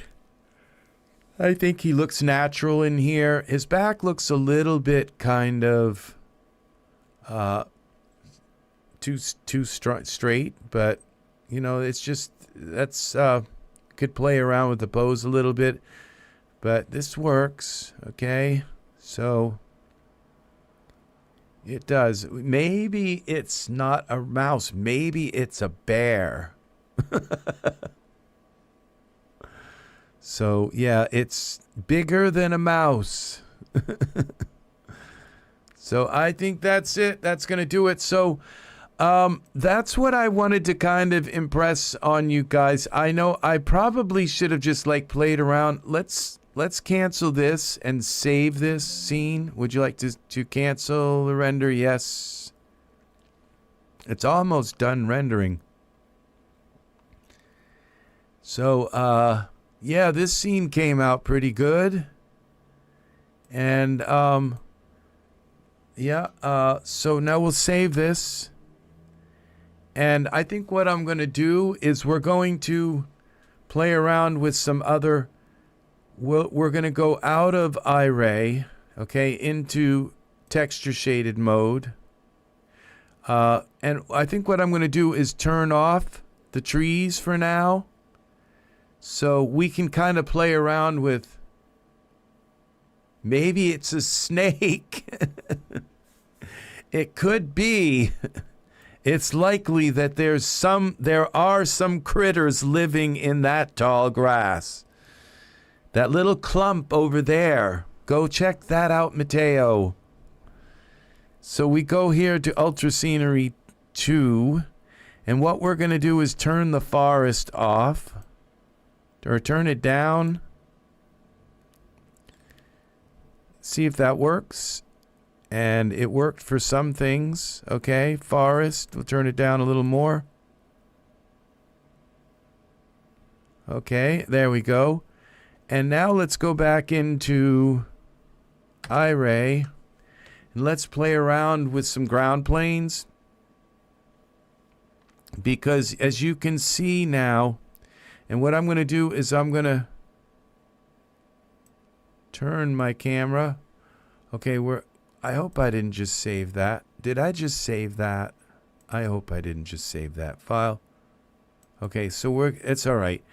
All I did was turn down what was viewed. Okay, so we're going to go save as scene, and we'll call this Matteo. I think it's M-A-T-E-T-E-O, Matteo, okay. HDRI.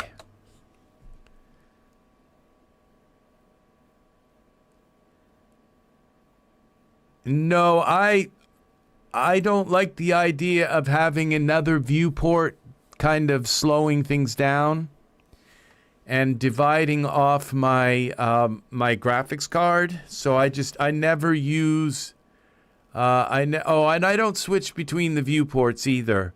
No, I mean there's also that other viewport where you can have that the scene viewport and I don't switch between. I just use I like to switch and do one viewport at a time.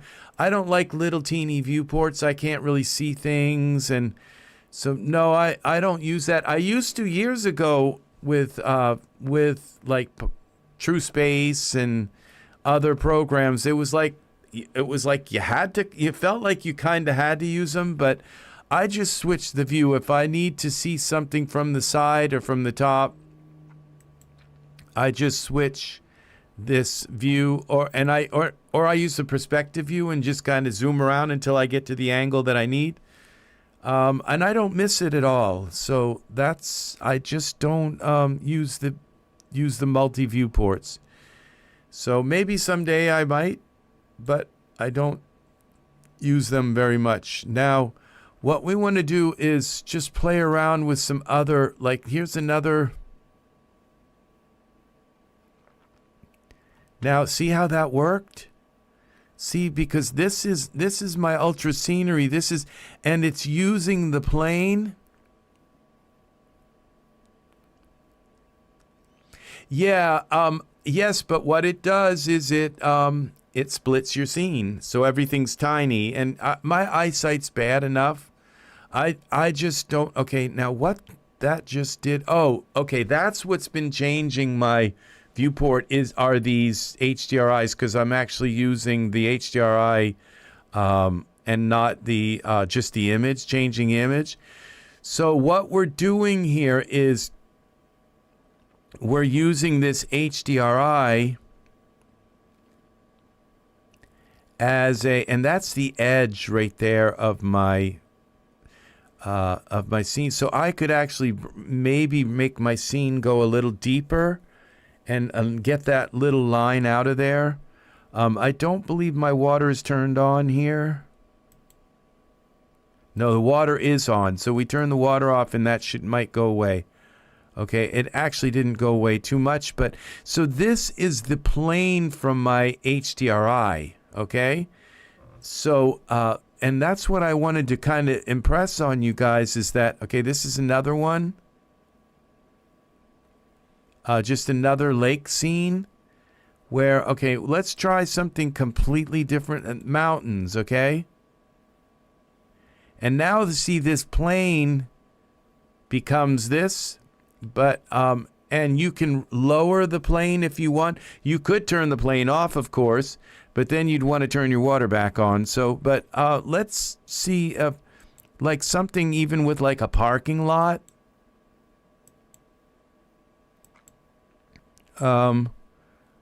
This is a road here. Let's see. Okay, this right there. Okay, this. Okay, son, you have to adjust them accordingly. Let's see this one. So what you would have to do now, because this looks like, okay, what happens when we go to our environment options? And yeah, see that? I mean, there are these viewports. You can come in and change the viewport side to side. I just don't like using a small viewport. So I would rather just, if I want to see it from the side,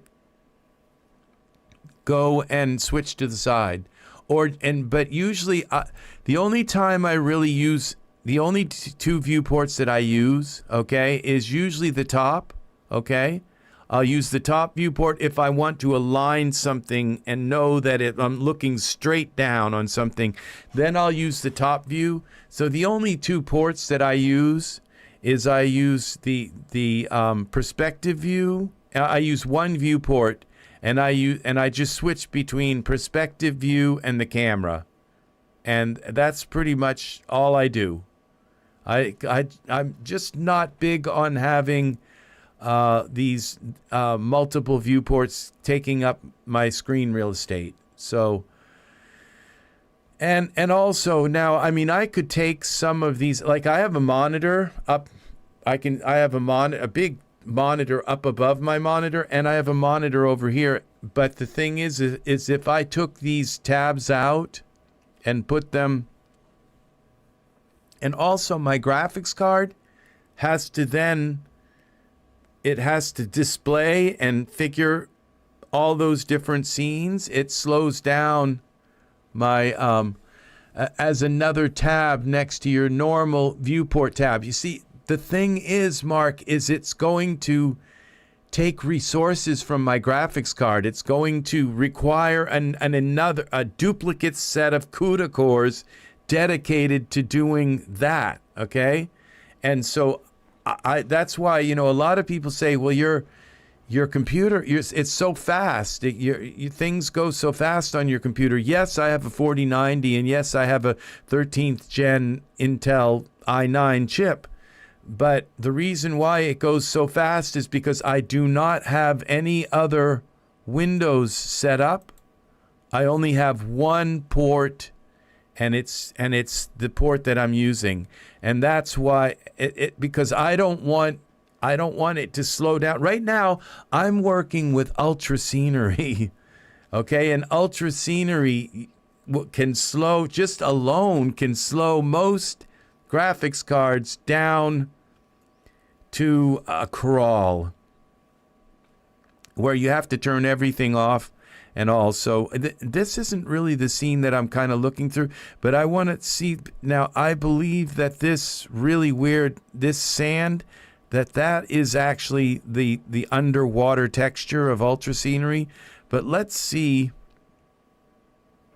We go to environment options, parameters, okay? And we're going to look at where we're going to set our,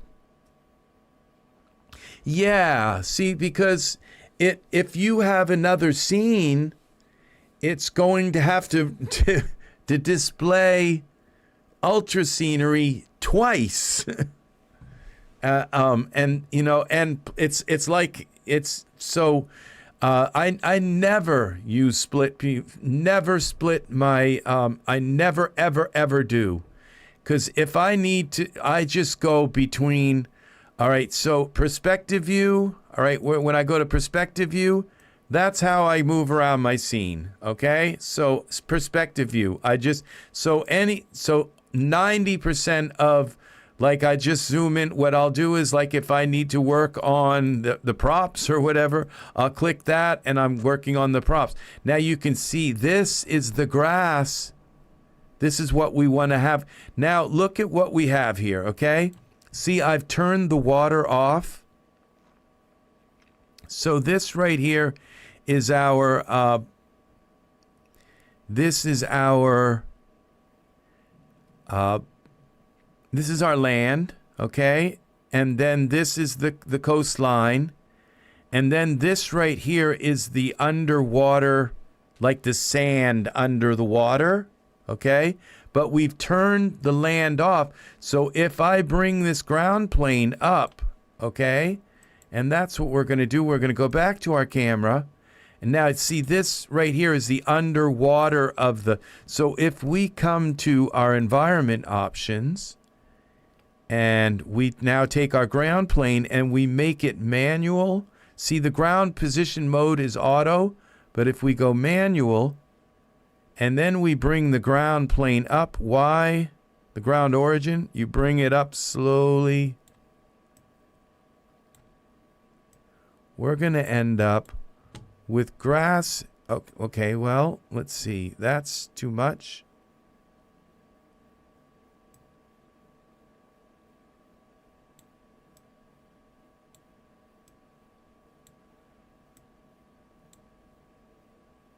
Okay.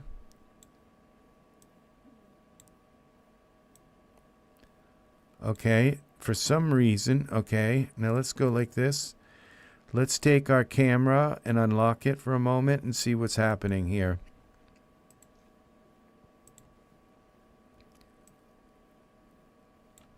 Okay, because for some reason it's filling this side. Okay. All right, it's filled that up. Okay, see how the ground now? Okay, we go to the environment options. And see now the ground.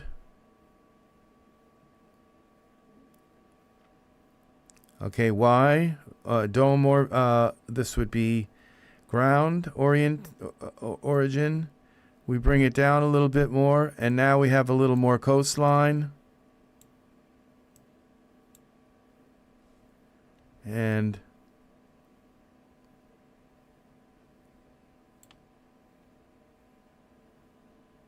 okay, the draw ground.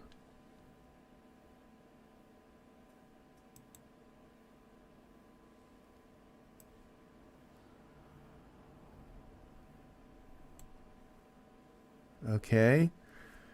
So now it all depends on the angle of, but now you look at this and you can see that now if I were to, this just is not really the right scene here because the flowers are like Wizard of Oz enormous. Okay, so but now if I bring the ground origin, you're going to see it's going to start creeping up in here. Ground origin Y. Okay. Okay, there. Now if we go into a quick render here and see what happens, even this isn't bad. It's like that. So what we're using is the ground as our water in the scene. And so it could be a tarred, you know, a tarred like parking lot kind of HDRI. Okay, something really weird is happening. Oh, that can't. All right, it turned the darn blur thing on again. They got me. See how this melds right into our ultra scenery scene? We have like kind of green grass and we're coming out of a forest. This grass right here is part of the HDRI. That's what I'm trying to say, is that you can blend that ground because of the nature of the way that ultra scenery works, that it creates like this berm where all of a sudden then after the berm is another kind of like mowed lawn instead of a forest. So this is that's what I'm trying to say is use your HDRI as part of your ultra scenery scene. Use the HDRI ground, and it doesn't have to be water. You can just use let's go in and find another type of HDRI.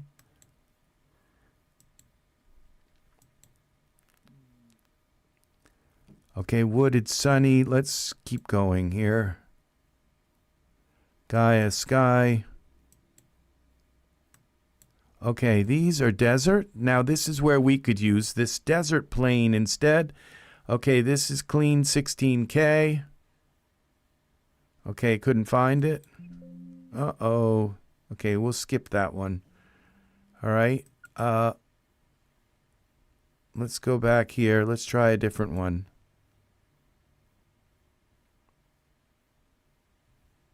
Okay, it found that one. Okay, look what we have here now. So now what we would want to do, now you can see this is it's still showing it's showing our water, our sand that's under the water, and we want this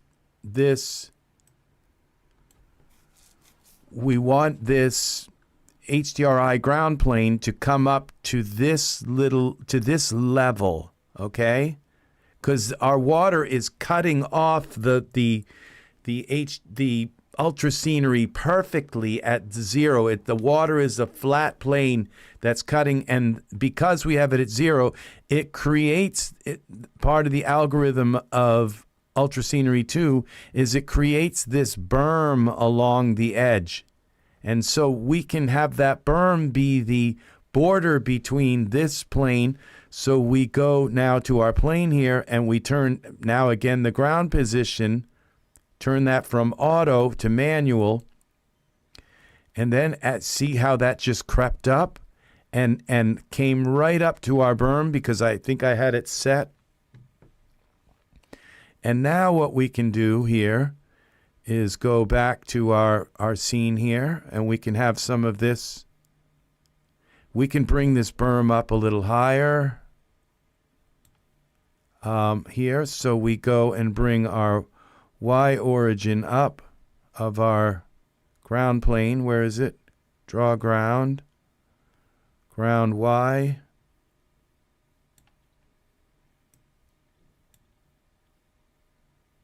Okay, we can have that come in here like that. And then we can have this go like this. Then we go here.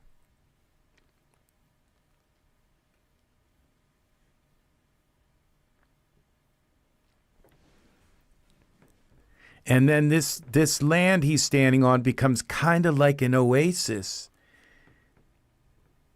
in your HDRI. So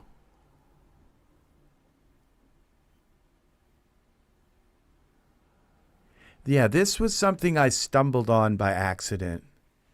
But now, as you can see how this works, see how that just all of a sudden like blends right into the HDRI.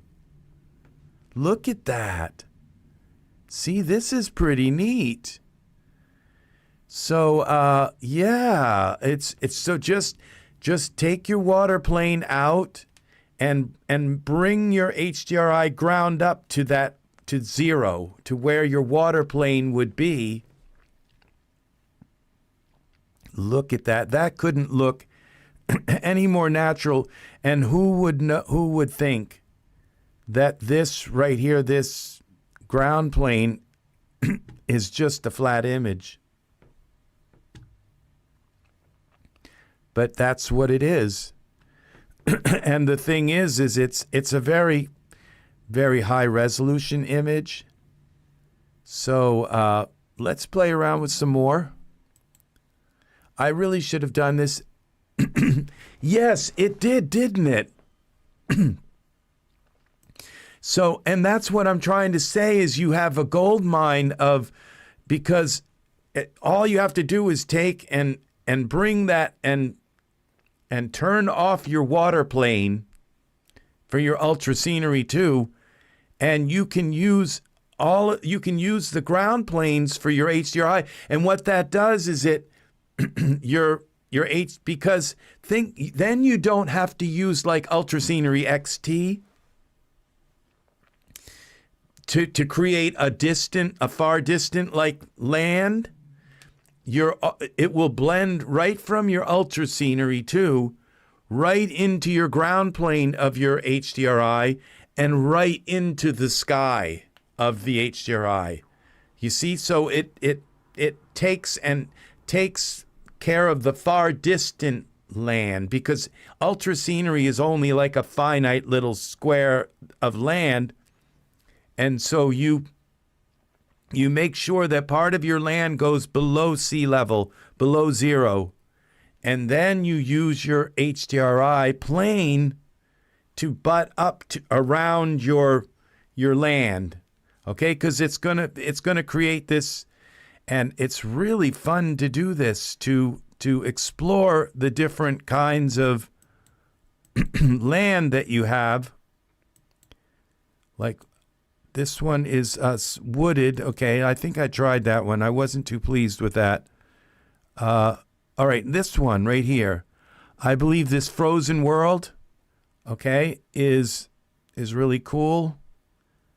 Let's go with this frozen world. Okay, now, obviously, the frozen world, the plane of the frozen world is down below our scene, okay? So we go back here now, and it's set this back to auto. We want to go to manual, all right? And then we bring our frozen world plane up enough until it starts to encroach here on our world like this. And it's going to do the same thing the other one did. All right. And then, so instead of water, instead of the ultra scenery water, we're using our HDRI ground plane. Okay. And then you go back to, then we go here. And we're going to have that same kind of thing, this amazing blending of our ultra scenery into our ground plane, and then out into the way far distant into our sky, our HDRI sky. Look at this, see? Now wait until the blur goes away. It turned on that darn, I can't stand that. So just a moment.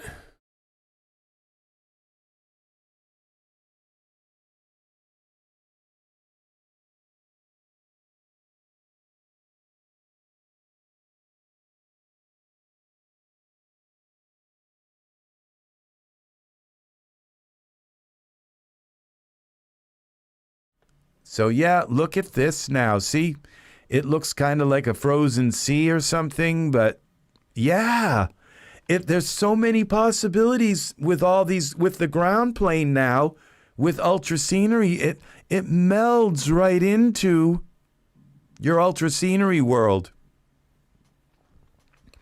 And so so it gives you that far the distant land. Where what I would normally do here would be I would create an ultra scenery XT land in the background, and then I would have my HDRI behind that, but instead just use the ground plane to bring you up to your HDRI world, which is way back here. So this right here is the ground plane. This kind of, you can see some of the ground plane out here. That's the ground plane. And then there's your HDRI out in the far distance. Okay, so infinite distance. So we have a tree here that could go, and maybe this tree, but that's not too bad. So this looks kind of bizarre, very strangely bizarre, otherworldish. So yeah, there are so many possibilities of melding your so there's your distant ground. So it takes that distance, that expanse beyond it fills the expanse beyond. Because, like, even if you put a water plane here, the water plane, you can make the ultra scenery water plane like really, really large. But if you just think other alternatives of that you have so many of these HDRIs, and they've worked hard to make the ground plane. Now, here's something here. This is the Jurassic Forest one. Let's try this. We're going to have the same thing where we have this. This is our HDRI in the way far background, okay? But we have a ground plane, and it's now set itself back to auto. We go to manual, and then we bring the ground plane up until it encroaches, until it comes up to our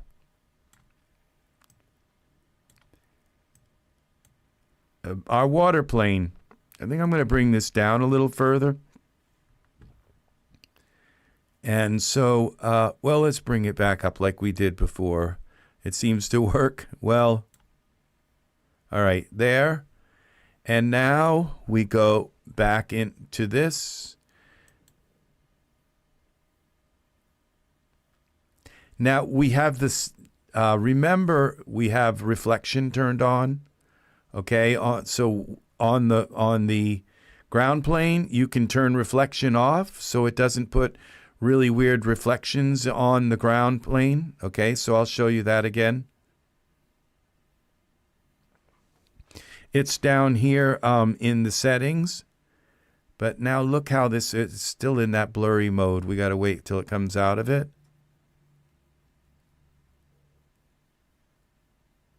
But now this looks pretty cool here as well. Now it looks like we have some kind of maybe reflections turned on. But this ground plane is flat. It's a flat plane. And so it will work instead of your water plane. So yes, let's, I mean, that's pretty cool right there. But I think it's just fantastic. But let's bring this, now we go down here and it says ground plane shadow intensity. So we can just set that to 0. And then your trees won't put weird shadows on the ground plane.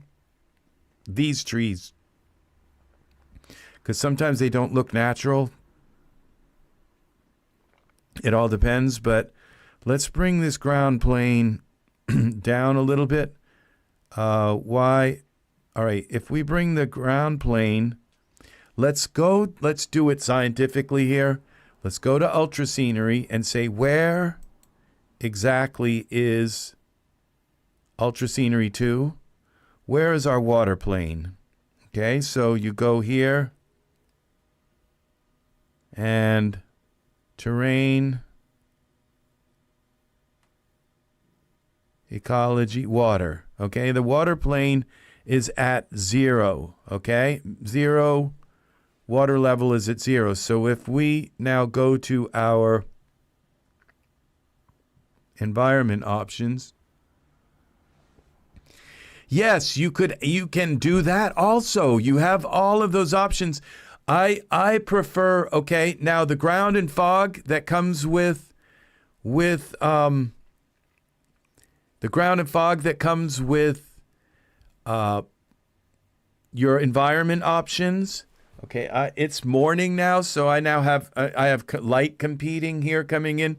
So, but the ground, the fog that comes with your environment options, okay, we're going to set this to 0, is what I call, it's algorithmic fog, okay? It's, you'd say, well, that fog came out before Iray, before they had VDB fog, okay? And it's an algorithm. It uses algorithms to use objects and things like that to create a fog. And it's usually like incredibly uniform, okay? So really, but the thing is, because it's an algorithm, it's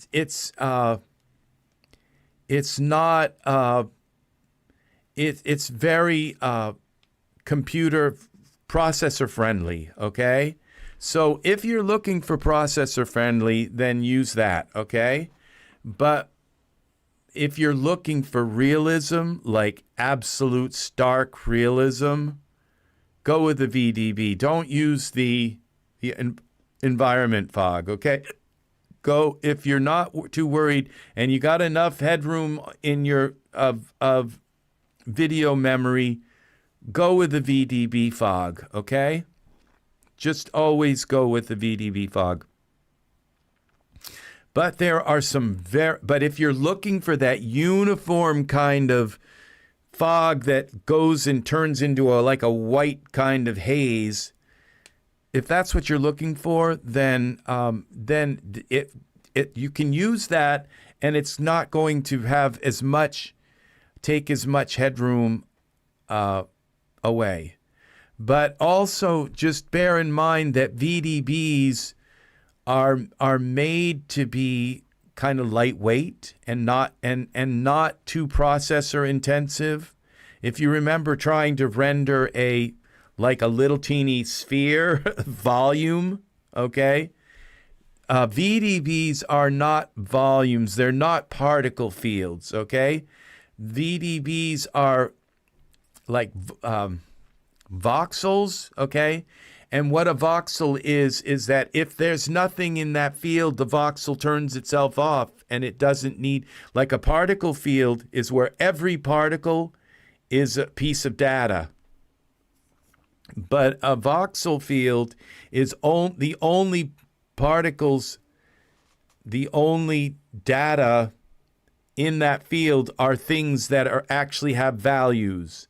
And everything else is like a null value. So it doesn't have to, it doesn't take up as much space. So VDBs are pretty slim on your processor, but the ones that come with, if you just want a plain, so those algorithmic fogs that were before VDBs, they take up even less, but they're very kind of boring, okay? And they don't really have, they're usually incredibly uniform.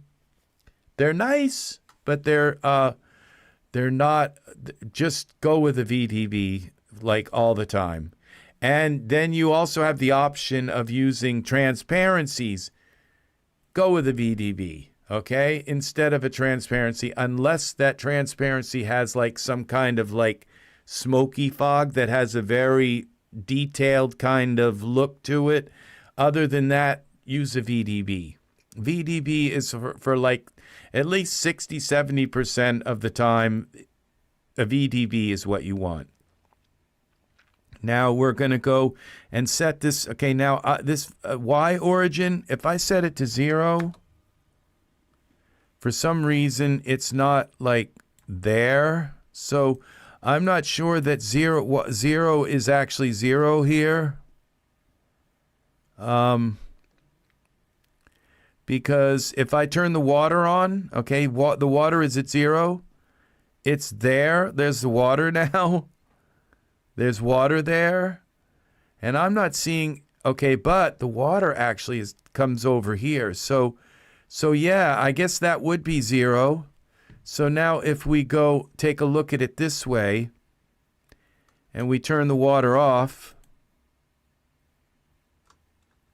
okay, and I guess this would be 0. Okay, so it looks like, now if we just bring it up a little bit, does it encroach in immediately? Let's go to like 3. Yeah, so it is at 0. So this is how you get this to be, because you want it, all right, because you got rocks here. Now, I don't know that I have pebbles here, but I think I do have pebbles actually. So let's go bring this back to 0. Okay, and now let's do our render real quick. And we should have like pebbles along the edge. Okay?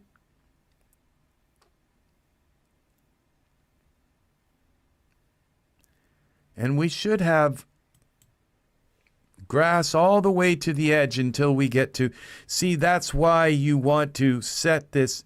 Now, if I want, I can bring the water level higher. Okay, now look at that. See? I don't have pebbles here. Okay, it does. Yes, these are pebbles. Look at that. Okay, so this is our water here level. Okay, it's at 0. It doesn't quite look right, but it is, I guess. Let's find another HDRI that's a little bit more. Okay, but we're going to remember that our water level here at 0, in this particular case, this land, it has a very slow slant here. and then it has a higher slant here. So it's just kind of odd how this is shaped anyway. It's kind of like a beach area.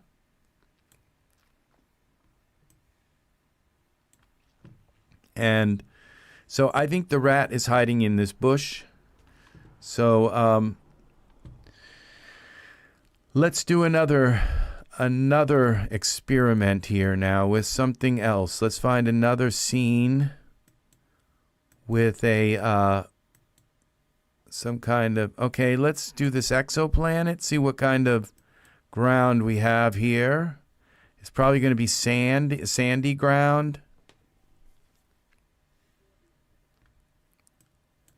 Okay, and now we have to set this back. Look how, okay, so it has gone back to auto, which means it's going to push it down, all right, down to auto. So we go back to manual, and the dome, okay, and it's not filling in where I thought it would. Okay, is the ground on? Draw, okay, draw ground. Oh. Ground position mode is manual. Okay, so we have it as manual. And then draw ground is off. Okay, so now we draw the ground. And you see now the ground has filled in this area here. You see, just like our water would. It's a plane. Okay, it's a plane. So that's how the ground works here. And some of these images are not meant to be kind of used this way. But this kind of looks like rocks here. It kind of works as a ground plane. In a lot of these situations, if you get it just the right way, it looks like a ground plane. And now if I bring up the ground plane, and you're going to watch here, we go back to our environment. Come on, let me have here. Now, if we bring up our environment here, Y, we just bring it up to like 4. You're going to see it encroaching on the land now. But we're going to lose our berm. We're going to lose our coastline, this coastline that, you see how it changes color? That is created by ultrascenery, because ultrascenery knows that the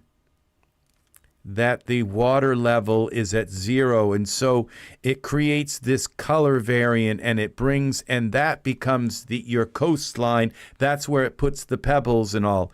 So we're going to play around with this. So let's bring this Y origin of the land up higher so that the land plane is higher.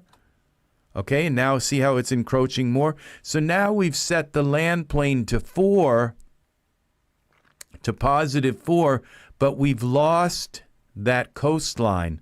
So what you do is you go back to ultrascenery here, and you take your water level, and you change the water level to 4. Okay, so you go here to our water level. Where is it? It's hidden. Of course, it's got to be hidden somewhere here. Classic content. Distribution, layers, okay, it's water, okay, so it's at 0. So if we bring this up to 4, enter. Okay, what happened?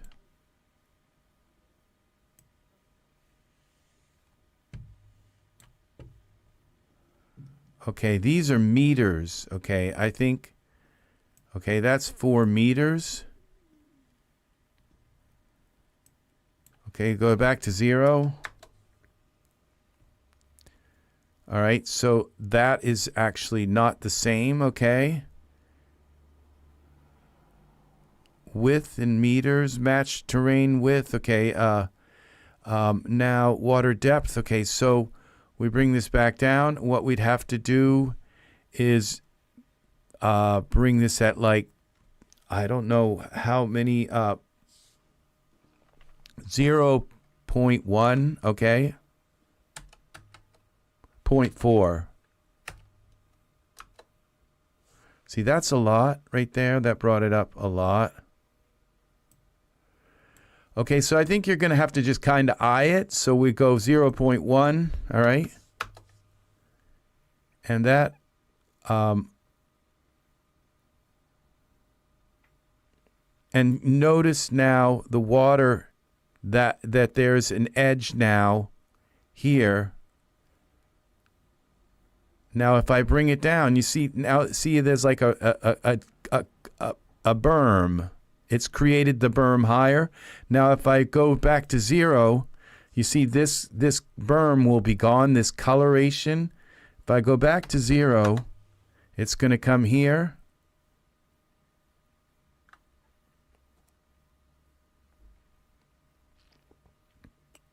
And now the water level.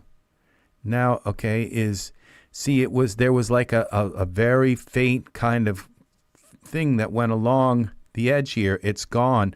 Let's try it again. We'll go with 0.1, okay? We bring that in.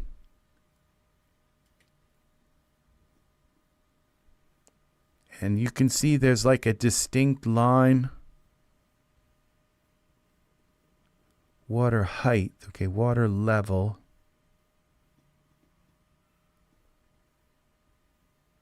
Oh, water height in centimeters. Let's go back to 0. See, I'm not sure what's wrong. Okay, water height in centimeters. Let's go 4 centimeters.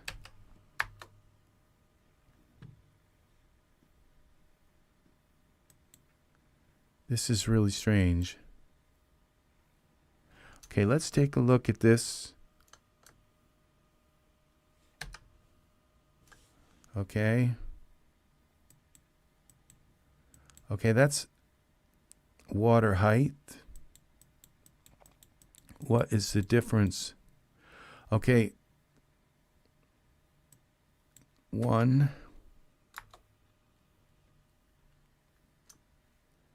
Okay, that's a whole meter. Okay, Z, we go 0.1.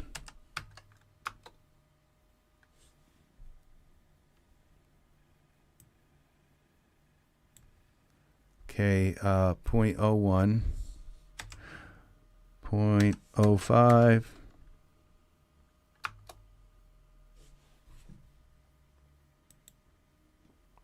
If I can type this right. Okay. Now you see what I'm not seeing is it's not changing the land, and it's supposed to change the land, but this one, okay, so if we go this one at 0, now we bring the water height up. See, I'm not seeing it change it's supposed to change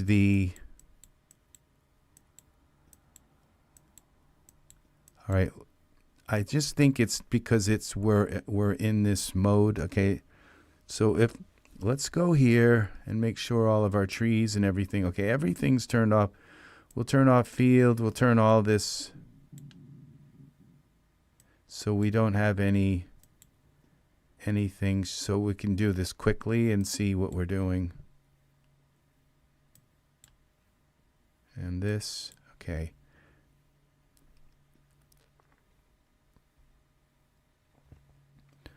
Okay, maximum altitude, minimum altitude. Okay, that's all good. Okay, here, modifiers, erosion. Okay, so we go back to water here.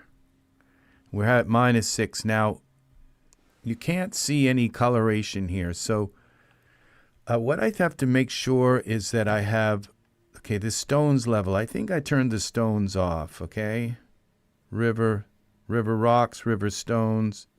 Okay, so that's what we've done is we have the pine. So what we're going to do is add stones so we can see what the effect of these stones, okay?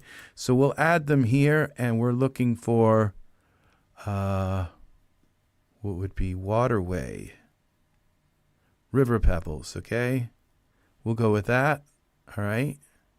Waterway. And what this will do, it's not going to put just river pebbles everywhere. It's going to put it only along the berm, okay? 10,000 of them. All right, so now if we go into here, we'll be able to see that level where the pebbles are. It will move them as we move the water level around.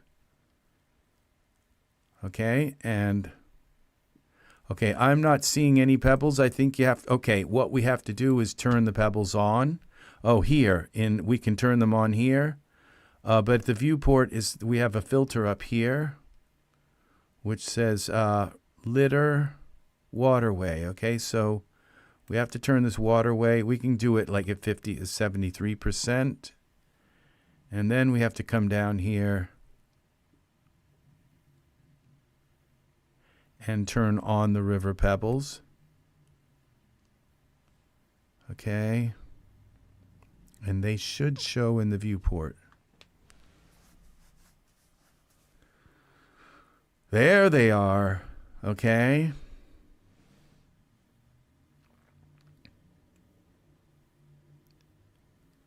Now,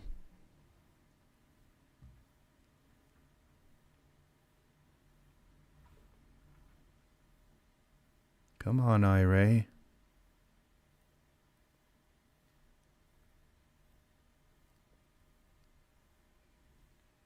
I'm expecting it to do too much. Okay, I think we got to turn down the amount. We got to filter down the amount. We'll turn them off for a moment. Okay. And then we'll come up here. If it will let me.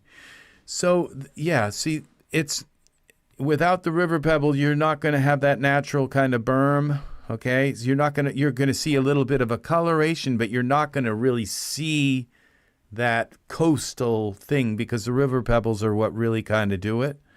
So we go up in here and we're just going to say, show us only so much of the waterway. Like, yeah, we're going to have 10 million pebbles there, but only show us a small amount of them. Okay, this is in the optimization area. Okay, so then when we come back in here and when I turn them back on, it's only going to show, it's going to filter how many it shows. So yes, there are 10,000, but it will only show, see how there are fewer there. And I can come up here and turn it down so that there's even a little bit fewer. So it doesn't show me a million pebbles. This is something Ultra Scenery 2 doesn't have. I mean, Ultra Scenery 1 doesn't have. So is that, see now how they just got more sparse? That allows me to kind of work with my scene without having too much. Now, if I bring my water level up, okay,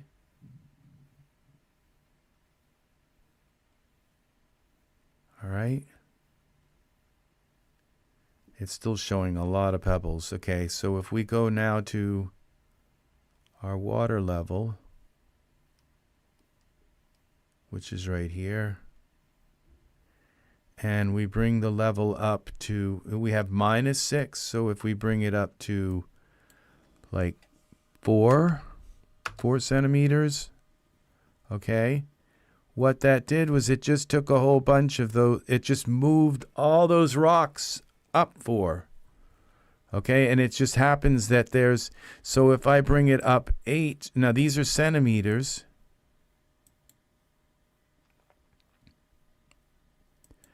Now, I don't understand this water level as by meters at 0.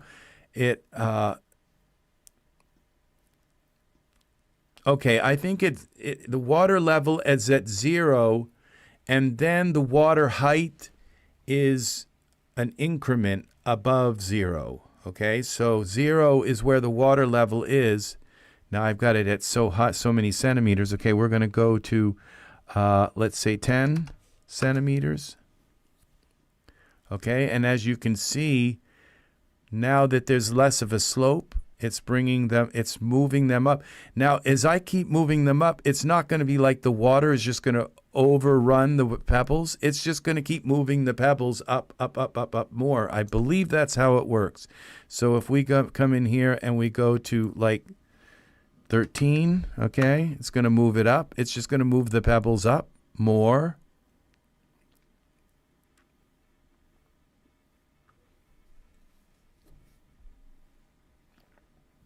And as you can see, the coloration, okay, it's moving this coloration. So if I bring, so notice there's no yellow up here.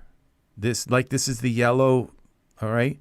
If I bring this up to like 20, oh my gosh. Okay. We got to wait till it comes back, okay?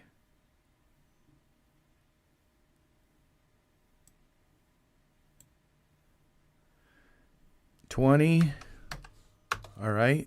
Then you're going to see yellow up higher. And I assume this is the way this works.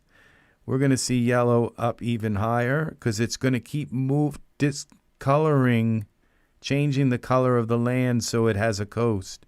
Now you see, I don't see that happening now. So we've got something, I'm doing something wrong here, okay?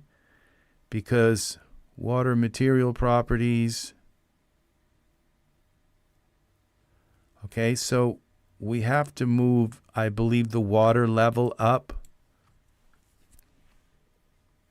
Okay, there's water height. Okay, so we have to move the water level up. So we go 0.03.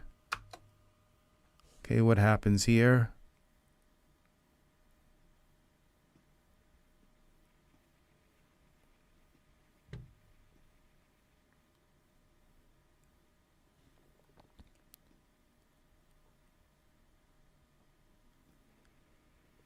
This should change. Okay, so we come back here, 0.9. Okay, bring that up.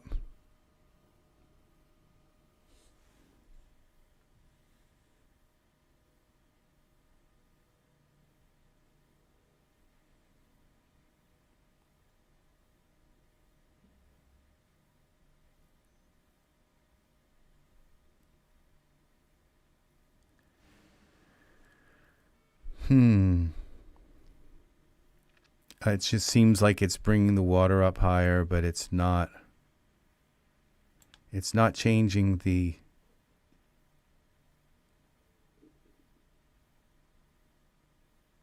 It's not changing the map. Let's bring this. Oh my gosh. Let's go this back to 0.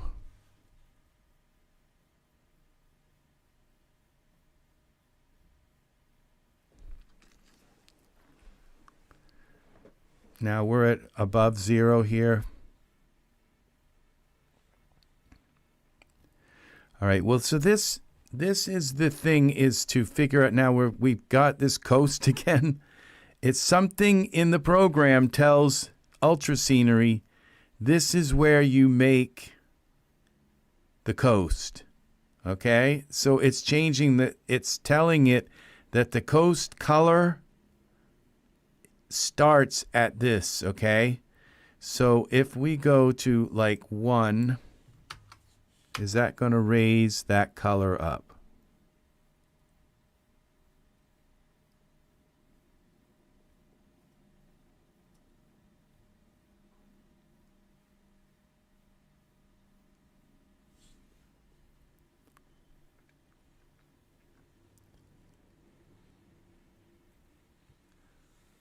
What I need to do is go into the ecology here and turn off. Well, if I turn that, okay, the ecology for, okay, this. If we turn that off, maybe we can do things a little quicker. Now, and we'll turn off the grass biome. And the oaks and the daisies. We'll leave the river pebbles. We want to see those. Okay, so, all right, now we go back to Ultra Scenery, and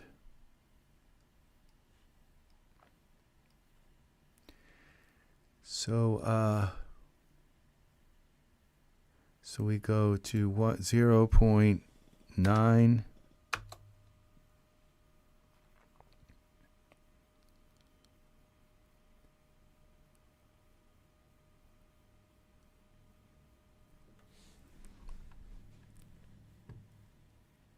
See, now it looks like he's going to be underwater.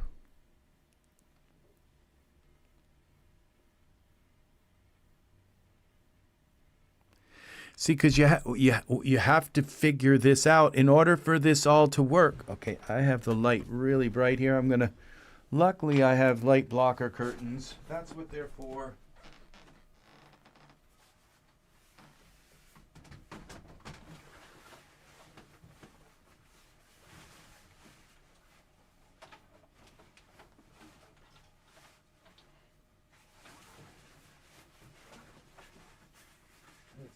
Let's pull this over here. That is what they are for. Blocking the light so I don't look weird. Okay. All right, it's not showing. For some reason, Iray isn't coming in. So we're going to go to out of Iray, and then we'll come back in, see what happens. I think it's trying to load all those things out of the memory, and so it's kind of busy saying, we're trying to load all those trees you just took out of the memory off. And let's see. Okay, now let's go back to Iray and see what this looks like. It should be surrounded by water.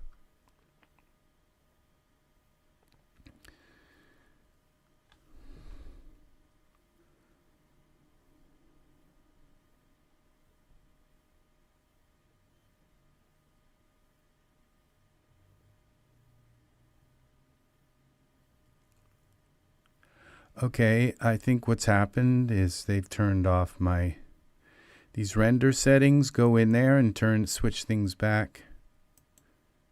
Yeah, it's back to speed. That's why. Okay, so, all right. And now if we go back out of here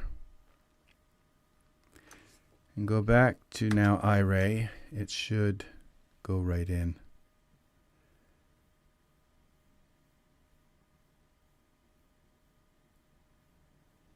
And let's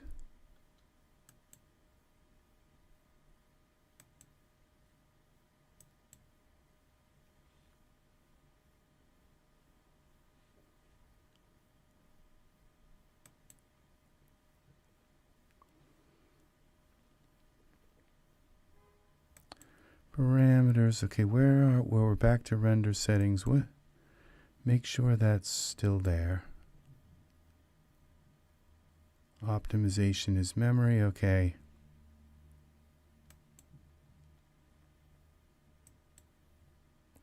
Okay, we have to go back out again.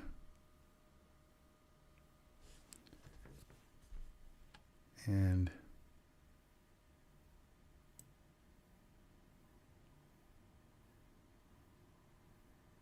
well, this isn't obviously going to work anyway, so let's go back to our ultra scenery here too.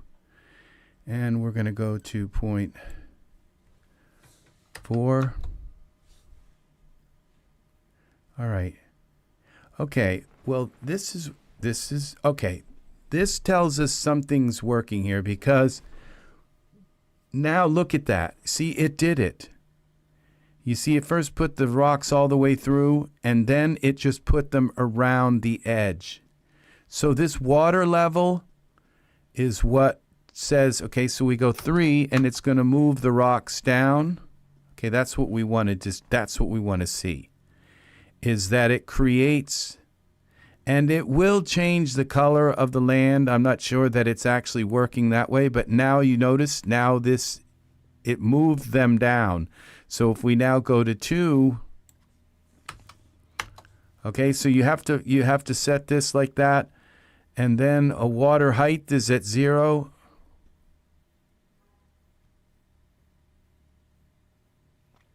Water height. Okay, so it just moved them down. Now let's go to let's render it and see if we have like a coloration thing. Now these are going to just cover the ground anyway, so you're not going to really see the color change. Because when you do render it, it brings all those rocks back that we filtered out.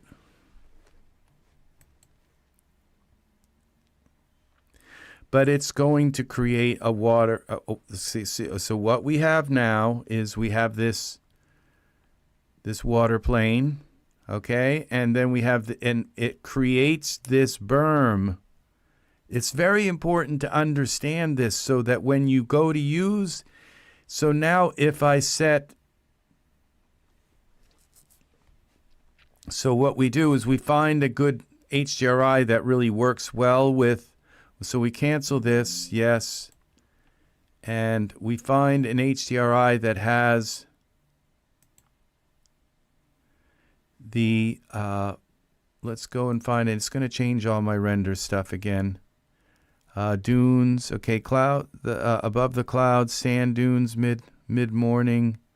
Okay, let's try this and see what this happens. Now what we do is we go into our ultra scenery and turn off our water. Okay, now this is kind of weird. Oh, okay. When we turn off the water, okay, then it no longer has that water to calculate where the rocks are supposed to be. Okay, so when we turn off, so you don't turn off the water, else it's going to just put rocks all the way around everything. So you leave the water on, and then what you do is you bring your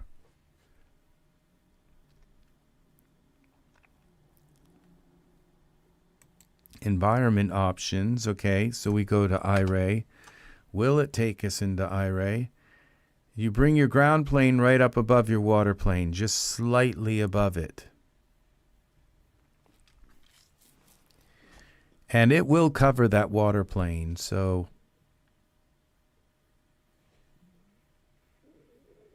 okay, so now we're in our environment options, parameters. Now remember, we're filtering these out, but they will come right in full. They'll be filled that right out. So, but we're filtering them out in here. So now we go to we have this set to manual. We go, oh, that's where we want is manual. And then we go Y origin. We want this Y origin to be like, what was it? 0.6 all right, let's go 0.1. Okay, it's still not above. Let's just kind of creep the Y origin up until it covers our water.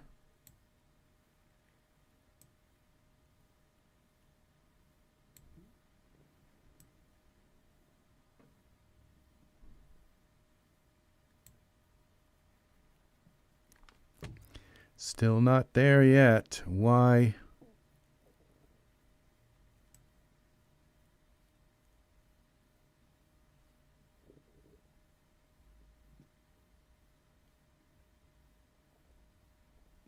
This is weird.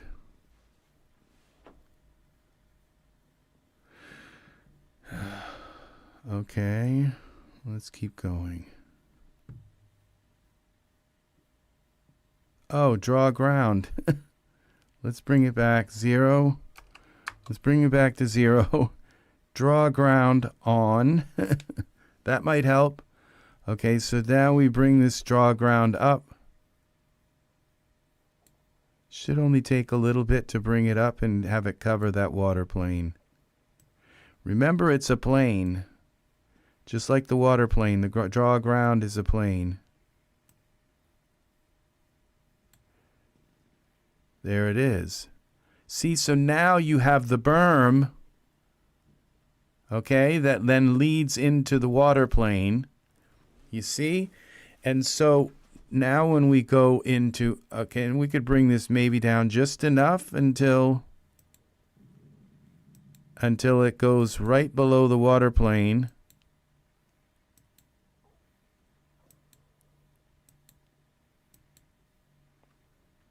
let's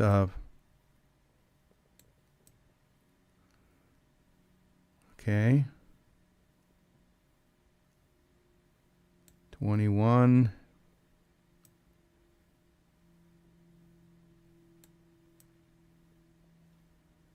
Okay.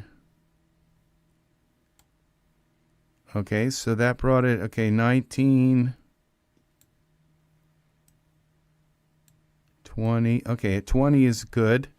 All right, so now when we go do a render here,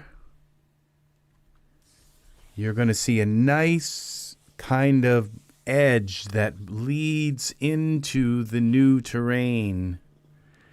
You see kind of a berm between there.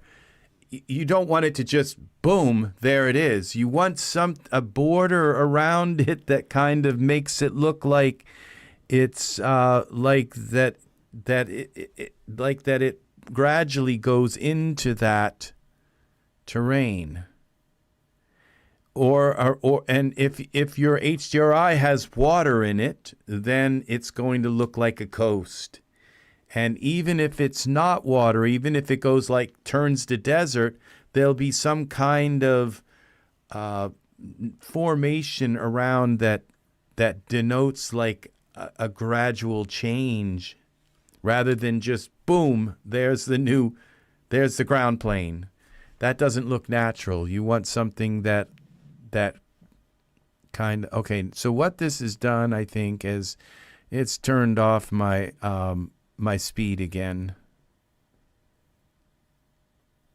When I switched it, it went back to speed instead of it's a render setting. Okay, so I believe that's what's happened.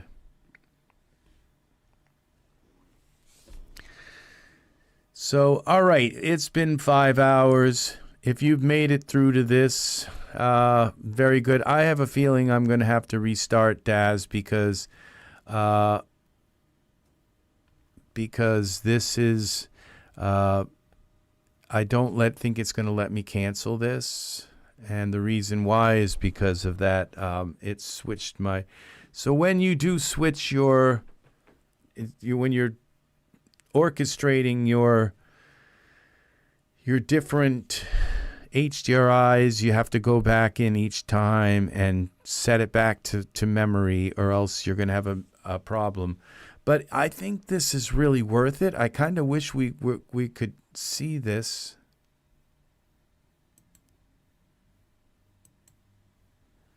But I don't think it's going to let us wait for the program.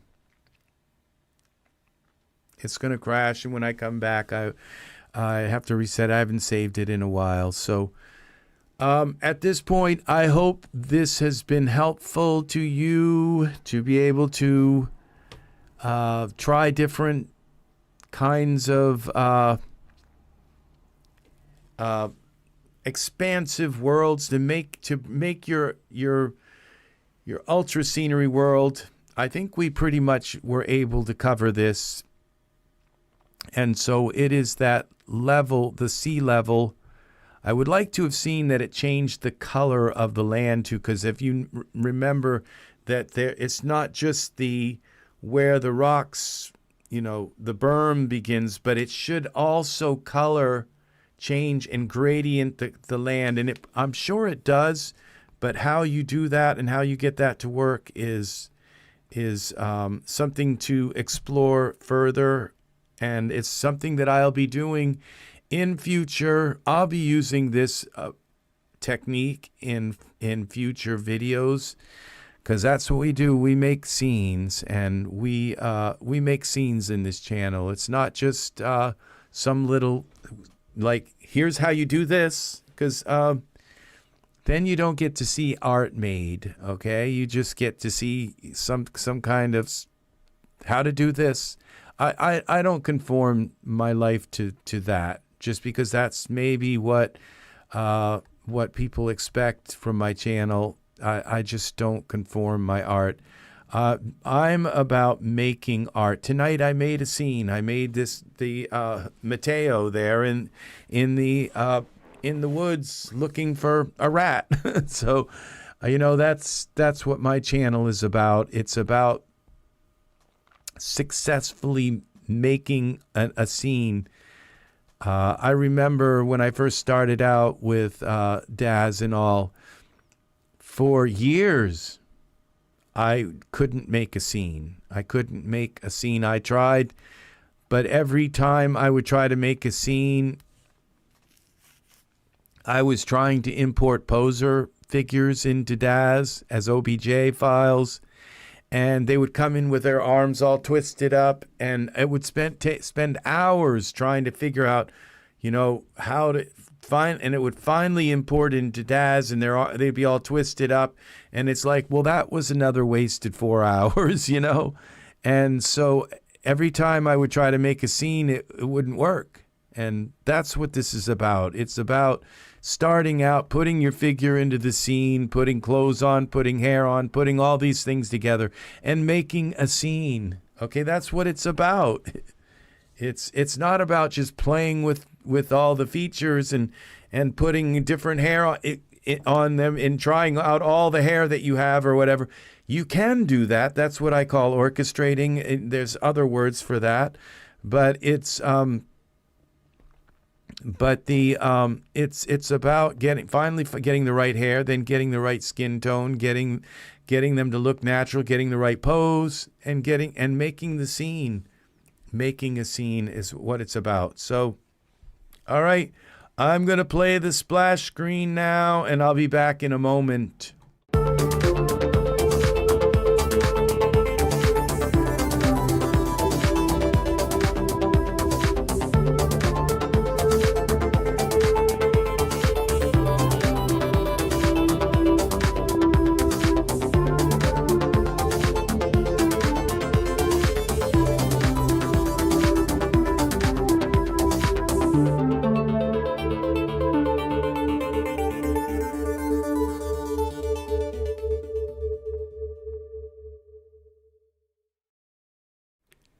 And I took the liberty to restart Daz Studio while I was doing that.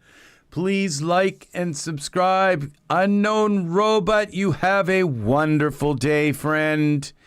I will see you all in the next EZ3DTV tutorial. I hope this was fun, and I hope you learned stuff. I know I just learned how to do this whole thing by replacing. That's what you do. You set your HDRI ground plane, and you start just bringing it up until it covers the water in your Daz Studio. And that, if your water is still there, it should change the color of the land. So again, thank you for watching. It's a good way to test this out is to just put your land in and just put in a water plane. Don't put any trees. Don't put anything else in the scene. And then put in your HDRI and just bring up the ground plane until it covers the water. Okay? And then that's the good way to practice it. Then you can throw in some pebbles and some other things into your ultra scenery too. But that's the way to do it. So, all right, take care. And again, please leave a like on my video. I need likes, okay? It makes people, it makes me seem like I'm important, when I don't really feel too important half of the time. So, but I'm not down. I'm not, I just, so it helps my ego tremendously if I have even, 4 or 5 likes. So leave comments, there again. So I maybe get 1 or 2 comments a video. It just really makes me feel good if you come in and just say, hey, I'm glad you're around, dude. So it does make me feel good to know that people enjoy what I do. So, and You know, and maybe if you leave a comment, a few other people will leave, you know, a comment here and there. I hardly ever get comments. So it's just really be nice. So, all right, thank you very much. Take care, people. If you're watching this after the live broadcast, hey, if you click on the bell for notifications, you might get a notification that we are live, and you can join in with the live chat and chat with our chatters. We do have some chatters that come in, and it's very nice. Thank you to the chatters. You guys made this all fun. Okay, Mark Sinister, an unknown robot. We had Art here today, and Paul was here. Very nice of you all. And we also had some other chatters. I know we did. Let's see who else was here. Yeah, Unknown Robot, you have been here since the beginning, my friend. Well, thank you very much. That's almost 6 hours out of your life. Thank you, okay? It's very kind. You have been here like all night. So, all right, take care, at least my night, okay? It's 9:50 in the morning, but I did get some sleep last night before I started this. So, all right, take care, people. Much love. I will see you again. Unknown, you are awesome, dear friend. I will see you again in the next EZ3DTV tutorial.